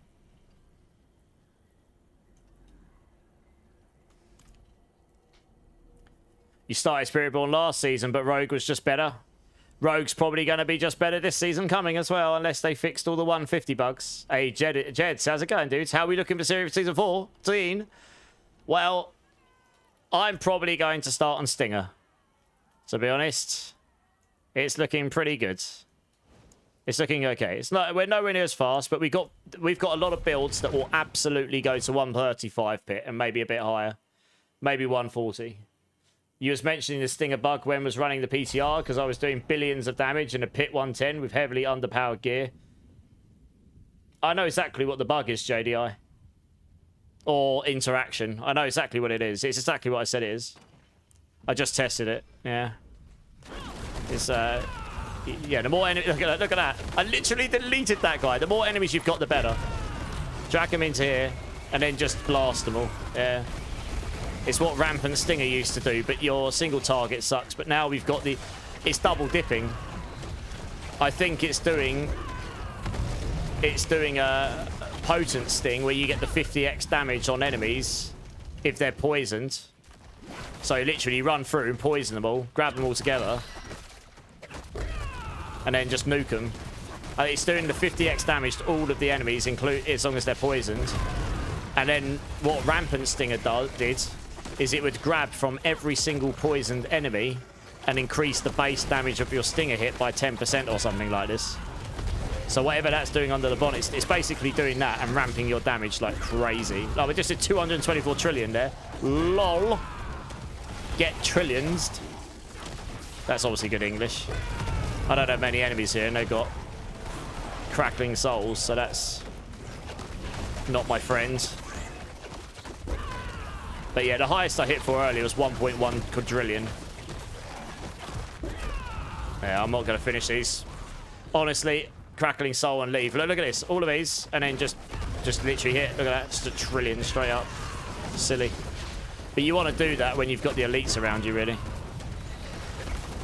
And then I need my Mystic Circle. The single target kind of blows. Comparatively. But, I mean, it's good enough still. I reckon even without that interaction, this build would do a 135 next season, just with the buffs coming to Rod of Kepaleka and stuff. I almost did a pit 130 earlier. I was literally on the cusp of it. I'm actually not going to finish this one. Do we have Infinity Rushing Claw with Season 14? Which? No.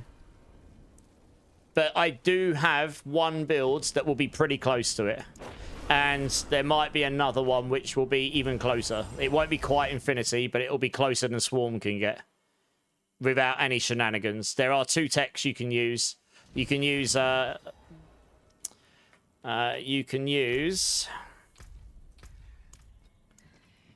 one aspect I'd really rather not, because I hated using this in the pre-expansion, which is called Intricacy, where you'd have to cast an ultimate skill directly after your Rushing Claw, and that'll give you 5 free casts.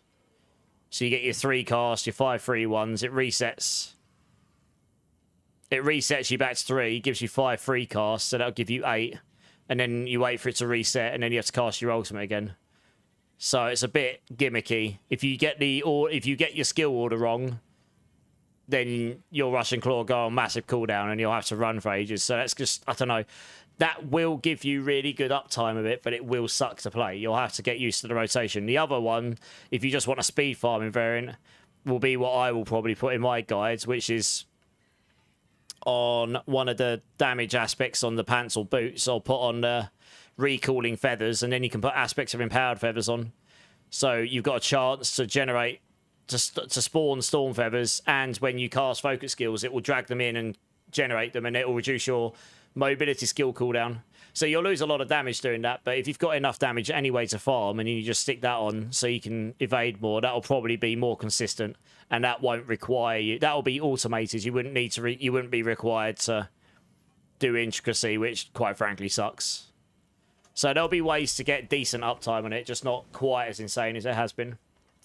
Am I going to make a leveling build for it, Jeds? Yes, it'll be in my poison leveling build. Yeah. Is the new season going to be good, Jameson? I think it's going to be fine. There's a lot of controversy going on about various changes and stuff, but there always is. I think Season 14 will be a lot of fun. I'm looking forward to playing this build. It's going to be good. Yeah, same JDI. The funny thing is, even with that, it's still probably not going to be our top pushing build, but there will be a situation where if you play correctly and you get a tower with lots of mobs, I guess you'll never get a boss with mobs at the end, so you'll probably never push the highest on the tower with it. So I think it will be. I don't think this will be the top pushing build in terms of tower, but it'll be pretty good. Like, you'll be able to push decently with it. This will be a fantastic starting build, though. You'll be able to get to the point where you can giga farm easily. Yeah. But yeah, it's doing Rampant Stinger. And this. Stinger now always deals its damage to surrounding enemies. Great. Even if they are not poisoned, but if they were poisoned, it deals 50% more damage. So it's a 1.5 multiplier. So you go around, you poison them all with your Scourge and your Toxic Skin, and you hit them, but then it's drawing from them all, and it deals that damage again, increased in the area, so all things in it. So you not only do your initial big damage, you do an even bigger damage afterwards in the area. I think Rampant Stinger's programmatically happening under the bonnet still. Yeah. I think drops are finished now, Ango, haven't they? You're way behind. That's all right, Jason. I should have, on day 1, 3 leveling guides and 7 or 8 endgame guides. Good to go for Season 14. So you can look out for those.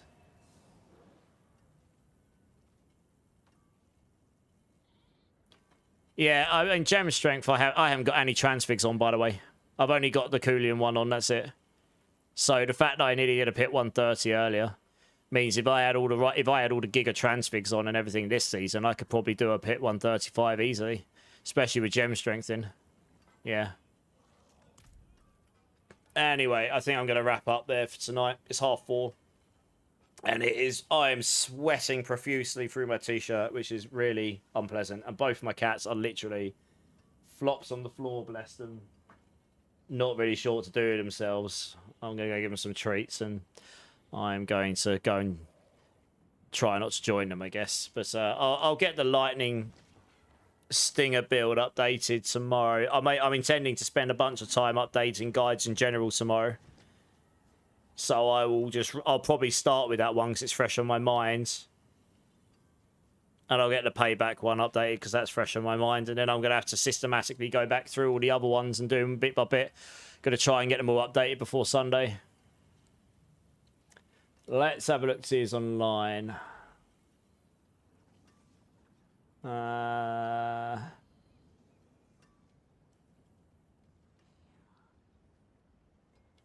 Let's see what we've got here.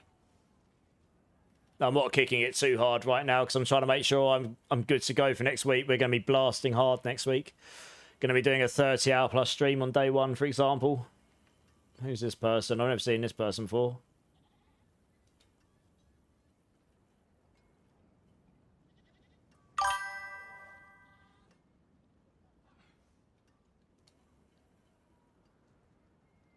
Hey, Kubi, thanks for the follow. Appreciate you. Appreciate you. Welcome in.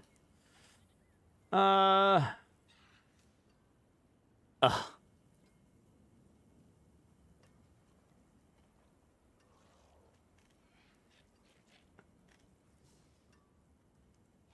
not that many people online right now.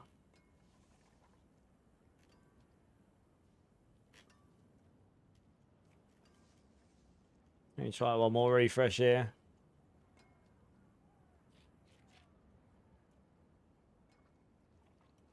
Who's this person here? It's a good time to go make some new friends, but I want to make sure I'm rating someone half decent.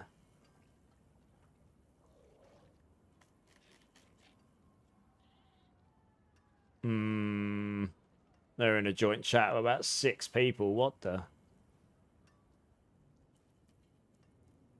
That seems very sus to me. I'm not going to raid them. Who's this person? I've seen this person before.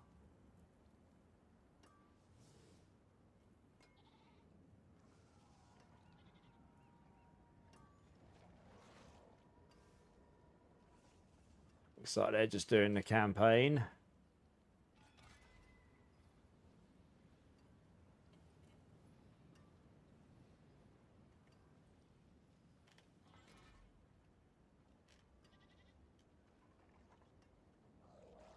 Yeah, a lot of people, I guess, are waiting until next week.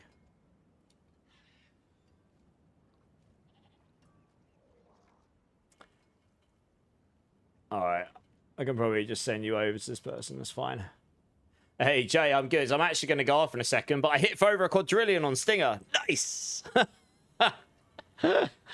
May have found a bug. And it'll be good for season 14, so we're going to use it. Good times. But yeah, I'm good, man. Right. Let's flick over here.